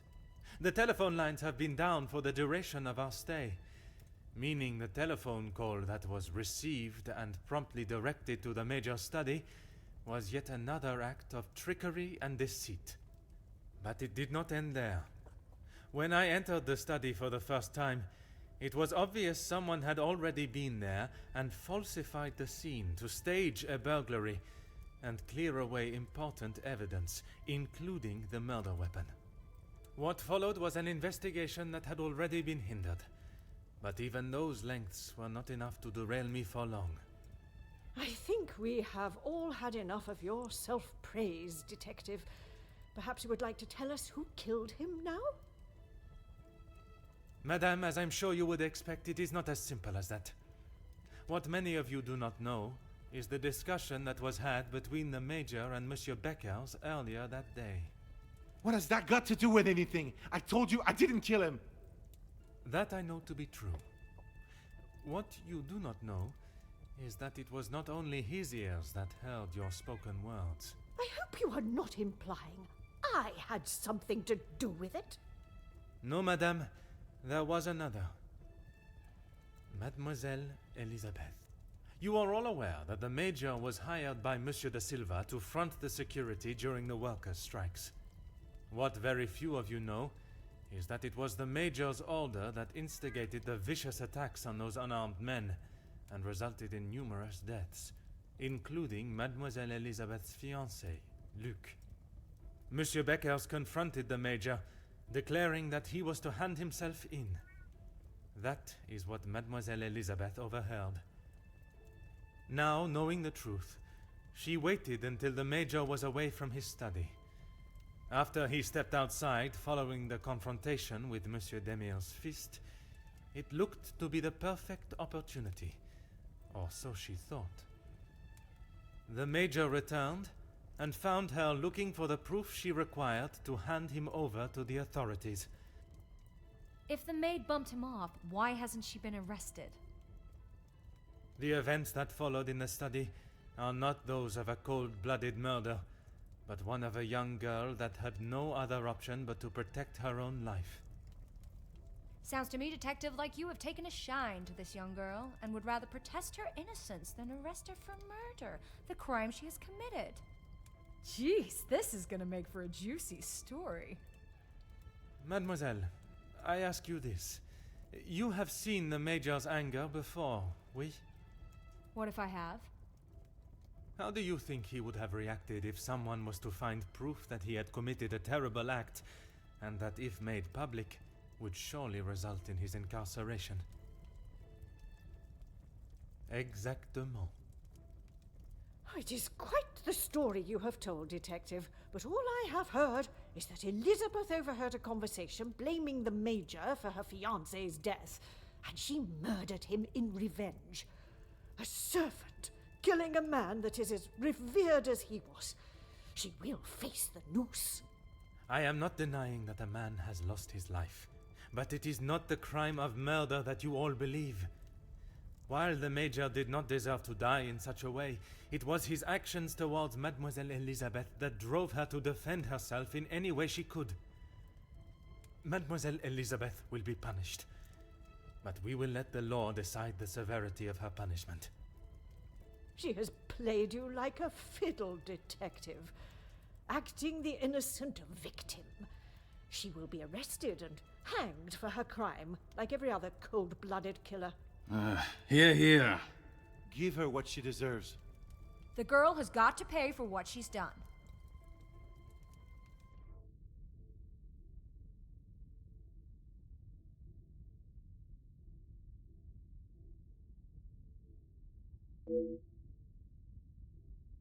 Wow, these people die. I wouldn't want them as friends.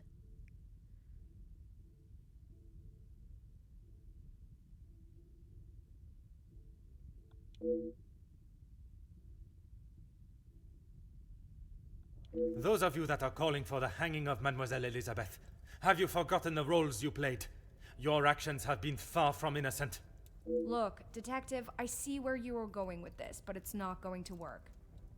So maybe the strikes were down to De Silva and Beckers. But don't try and drag me into their mistakes. Mademoiselle Conrad, if you are so confident of your innocence, perhaps we should begin with you.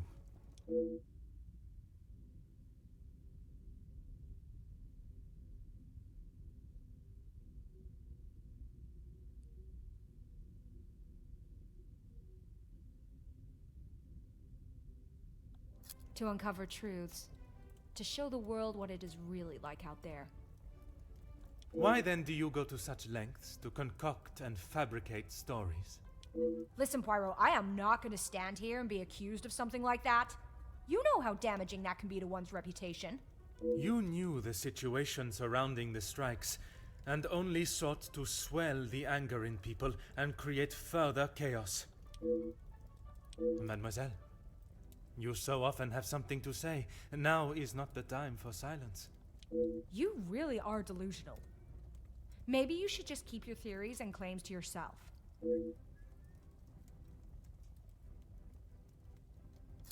You obviously have no idea what goes on in my world. I would say stick to honest police work, but it seems that it's not in your field either.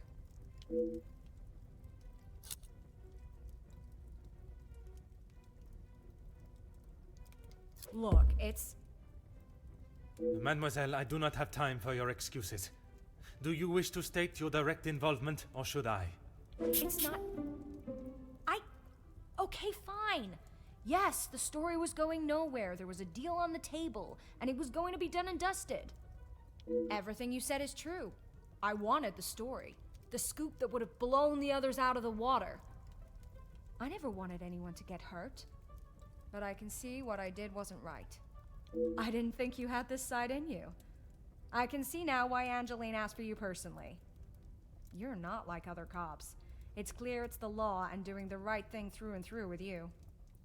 If you say it was self-defense, I believe you. We can't just forget what that girl has done. It's not Jackie's fault, or any of ours, that she decided to do what she did. Monsieur Beckers, you are the last person I expected to defend Mademoiselle Conrad. We talked only last night, and correct me if I am wrong, but you have already declared the role you played. To me, at least. Yes, we talked. It's just not fair of you to attack Jackie like that, putting words in her mouth until she succumbs to your plan.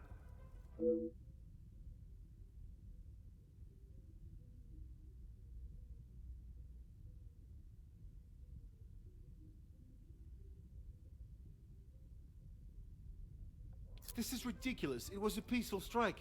We only wanted what was deserved. Surely you do not think I sought to worsen the situation? Monsieur Beckers, you have taken the words from my mouth. Jackie was documenting everything to do with the strikes. She wanted our story to be heard and wanted to know how I was handling the negotiations. And they were handled by yourself? Naturally. If I cannot handle simple negotiations, I am not fit to be in the position I am in. No, it wasn't like that. Ah, damn. This is not a tale that has been created. The facts I speak came directly from your mouth yesterday. Why is it you cannot admit she exploited your passion and desire for your men in front of the other guests? Nothing is ever simple, Detective. I'm sure you understand that better than anyone.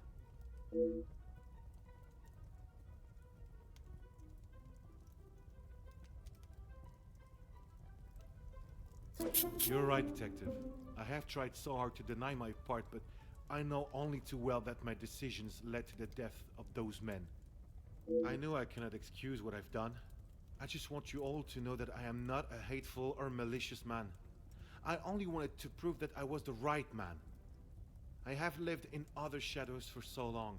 I thought I would be able to finally step into the light and be the one that everyone remembered, not forgot. Monsieur da Silva offered me a deal and I turned it down. I thought I was doing right by the workers, but it was only myself I was thinking about. What more proof do you need? He said it himself. I made a generous offer to reach a resolution, and he turned his nose up at it. It was not that simple, though. Oui, an offer was made, but Monsieur Beckers and the workers would never have been forced into that position had their working conditions been satisfactory to begin with. This is outrageous! Do you plan on blaming everyone for doing their jobs? I suppose it makes you feel better about yourself, doesn't it?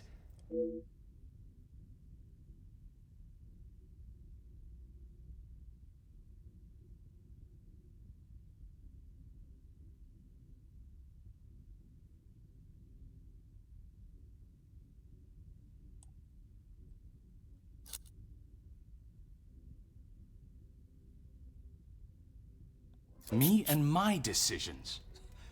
Detective, you are really clutching at thin air. Need I remind you, I am a successful businessman, and I had nothing to do with the Major's murder. If you think otherwise, maybe you have proved us all right, that you aren't the great detective you claim to be.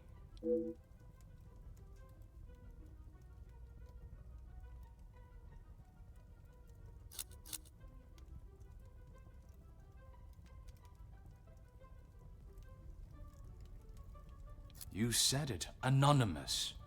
I don't know them, and it doesn't sound like they know me.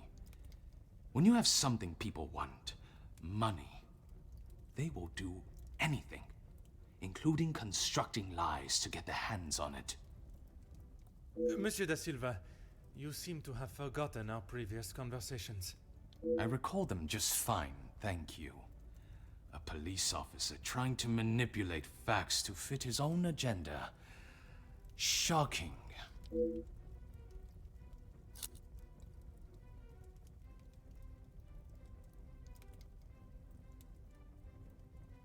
Do you really think this is the first time blame has fallen at my feet? Although I don't think I've seen someone try so hard before to even convince themselves of what they are saying. Have you not learnt enough already from having your factories closed?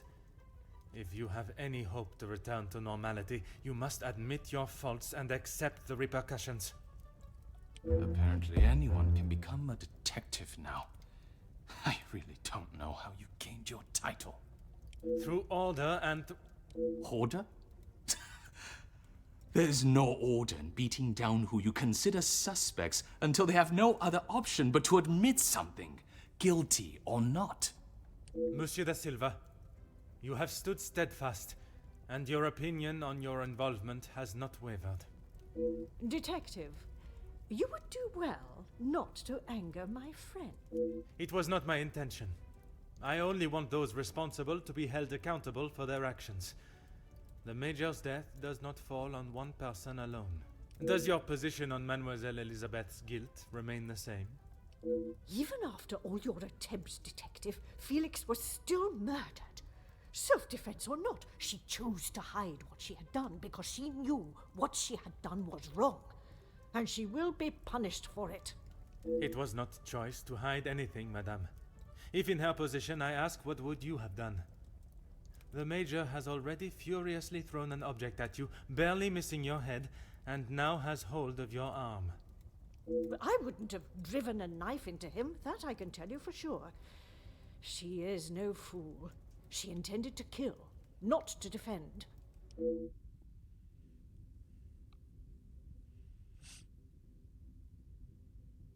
I don't see the point of playing, like, doing this part. I think it should have been just, like, him explaining.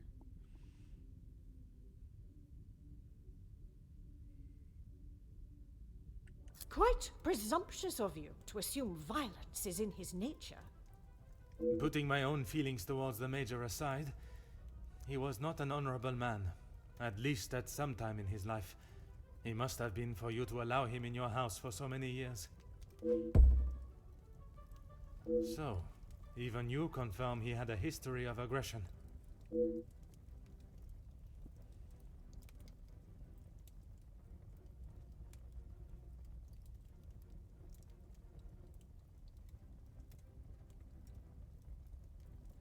I'm sure that is none of my business. Likewise, it is none of yours. I think actually in the back in like the first war, if you were deemed like a traitor or like you ran away like from the duties, you were actually killed.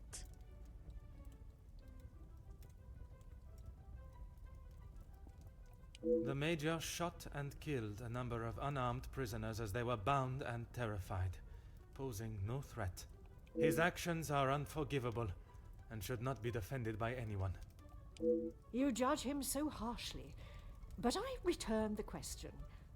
What would you have done in his position? He had made mistakes. I will not deny that. In those moments when a decision had to be made, it fell to him, and he did what he saw fit.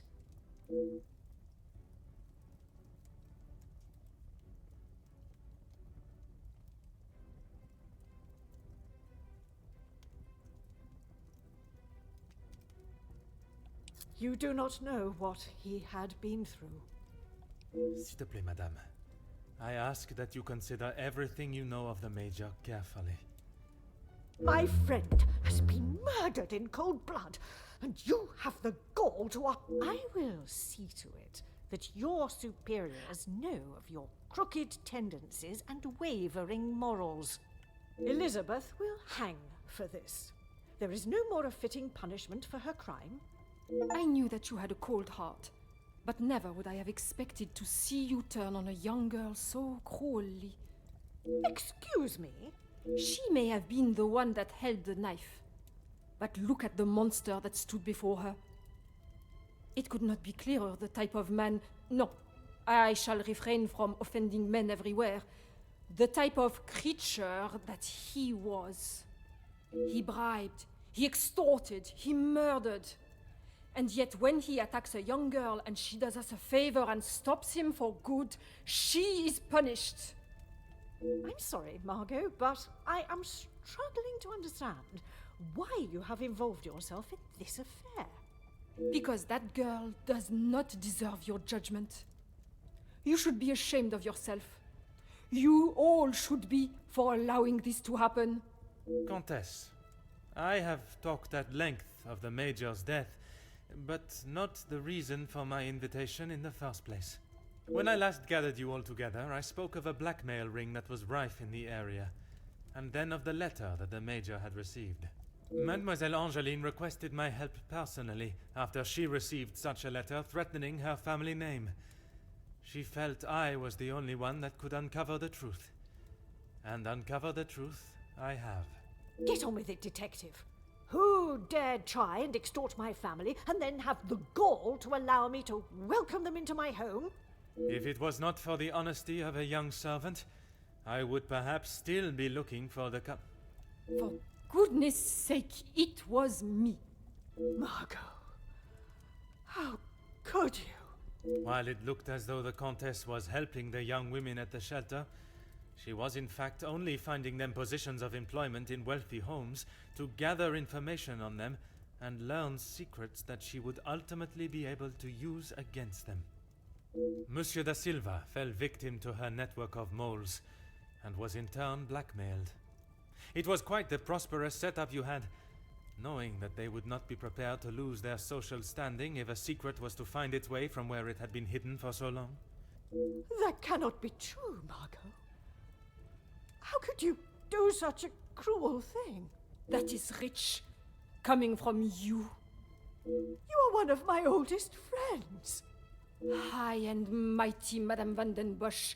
You think you can do what you wish when you wish it and there will be no repercussions. You are as bad as all of them.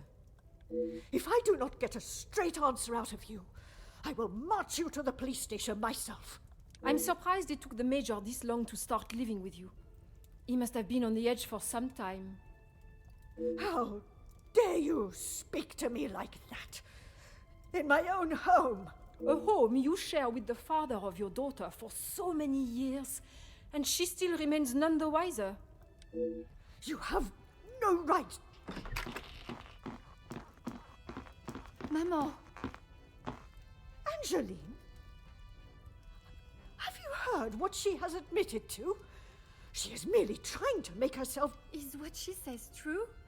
Felix, he was my father? That is the secret that the letter was talking about, isn't it? You told me that we had nothing to hide. Detective Poirot, were you aware of this? Oui, mademoiselle. But it was not my place to repeat. I don't understand. What about father? Your maman betrayed the love of a good, honest man and played away behind his back and then kept it hidden for all these years like a lady of the night with her client list. You will say no more. Angeline, I... Did Felix know? This is not an appropriate conversation. He knew, dear girl. He knew the whole time. It is only dear Edwin that was blind to their deceit.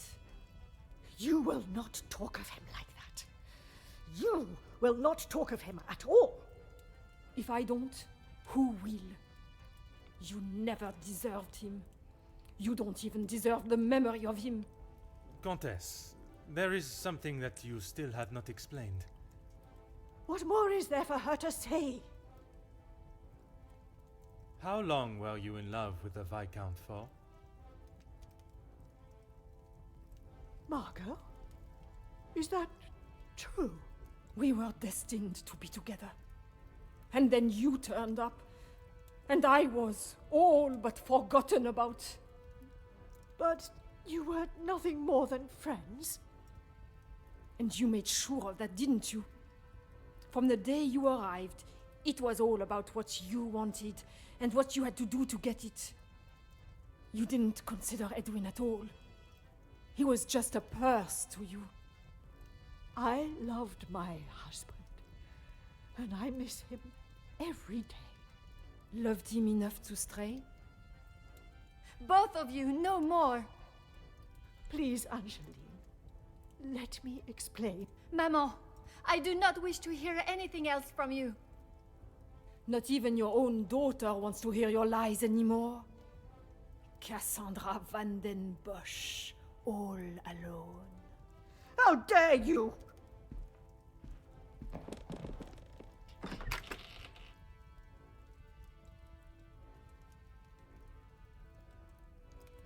While I feel a sense of satisfaction and pride in solving both cases, there is still a part of me that is reluctant to revel in triumph.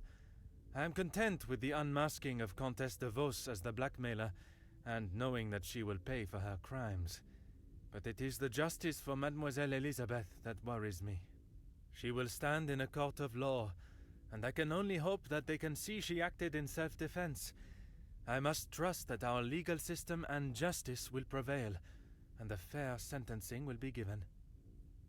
In protecting her own life, she took the life of another.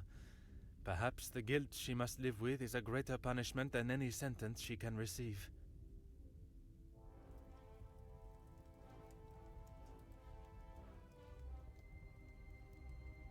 Comtesse de Vos was taken from Nemozinet House in cuffs and placed under arrest. Although she initially tried to plead her innocence, Inga, along with a number of other girls that the Comtesse had found employment for, came forward and made full statements. She was charged with 5 counts of blackmail and extortion and sent to a house of corrections, where she will have a new life to become accustomed to.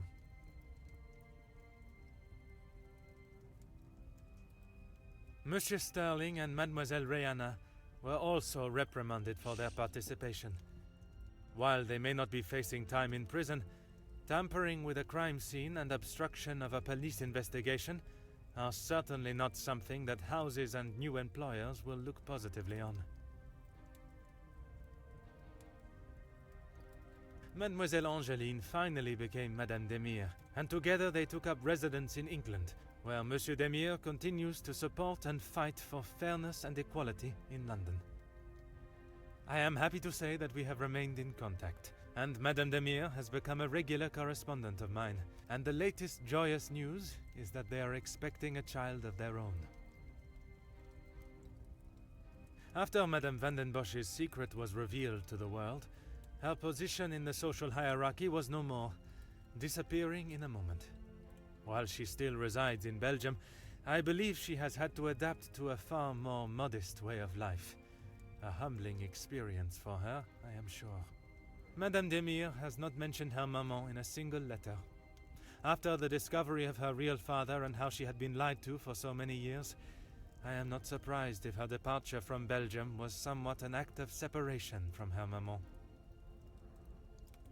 Mademoiselle Conrad left Nemoziné House the same way she entered, confident in herself and audacious in her opinions. Her report of the Major's murder at the house and the surrounding blackmails became one of the most talked about stories of the year. While there were certain details of her own involvement that did not make it to print, she was really quite complimentary about the detective at the heart of the case. Monsieur da Silva tried to continue in his position as factory owner and business entrepreneur, but after his accounts and business dealings were investigated following the details of his blackmail being made public in Mademoiselle Conrad's article, his illustrious business empire began to crumble and is now facing an international corporate investigation. Monsieur Becker stepped down from his position as union leader, accepting that he was no longer fit to represent the workforce that, in his words, he had let down on a scale of unmeasurable proportion. Although he is no longer the voice of the workers, he continues to support them from behind the scenes. Monsieur Zachariah and his brother made amends, and returning to his family home, and after sobering up, he was able to find the help that he required. I understand that he is now helping fellow soldiers with similar conditions. And Mademoiselle Elizabeth.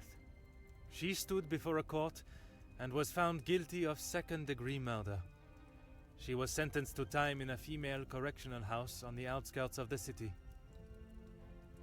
Alone in a foreign country with no friends or family for support, it will certainly be a hard life for her there. Her mental and physical strength will surely be tested to their limits, but she could not go unpunished. Without repercussions, we would become a society of animals.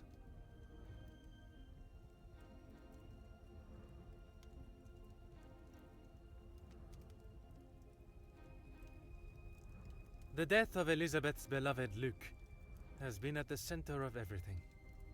Had those in positions to help not acted with only themselves in mind, perhaps he would still be alive today, and the Major would have paid the price for his own crimes in the eyes of the law, not at the blade of a knife. The blood of Major Felix Egan will remain on Elizabeth's hands.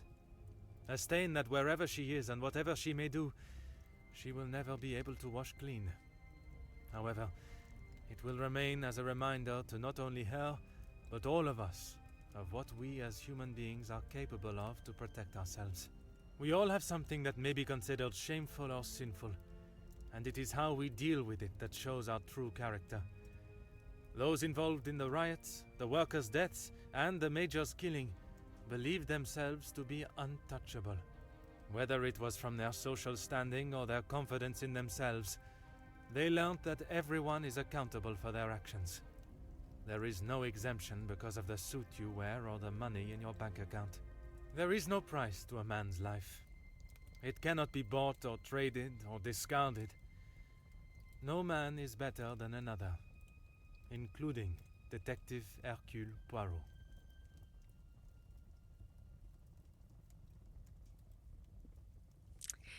Ooh. Well, that is that. Okay, let's see.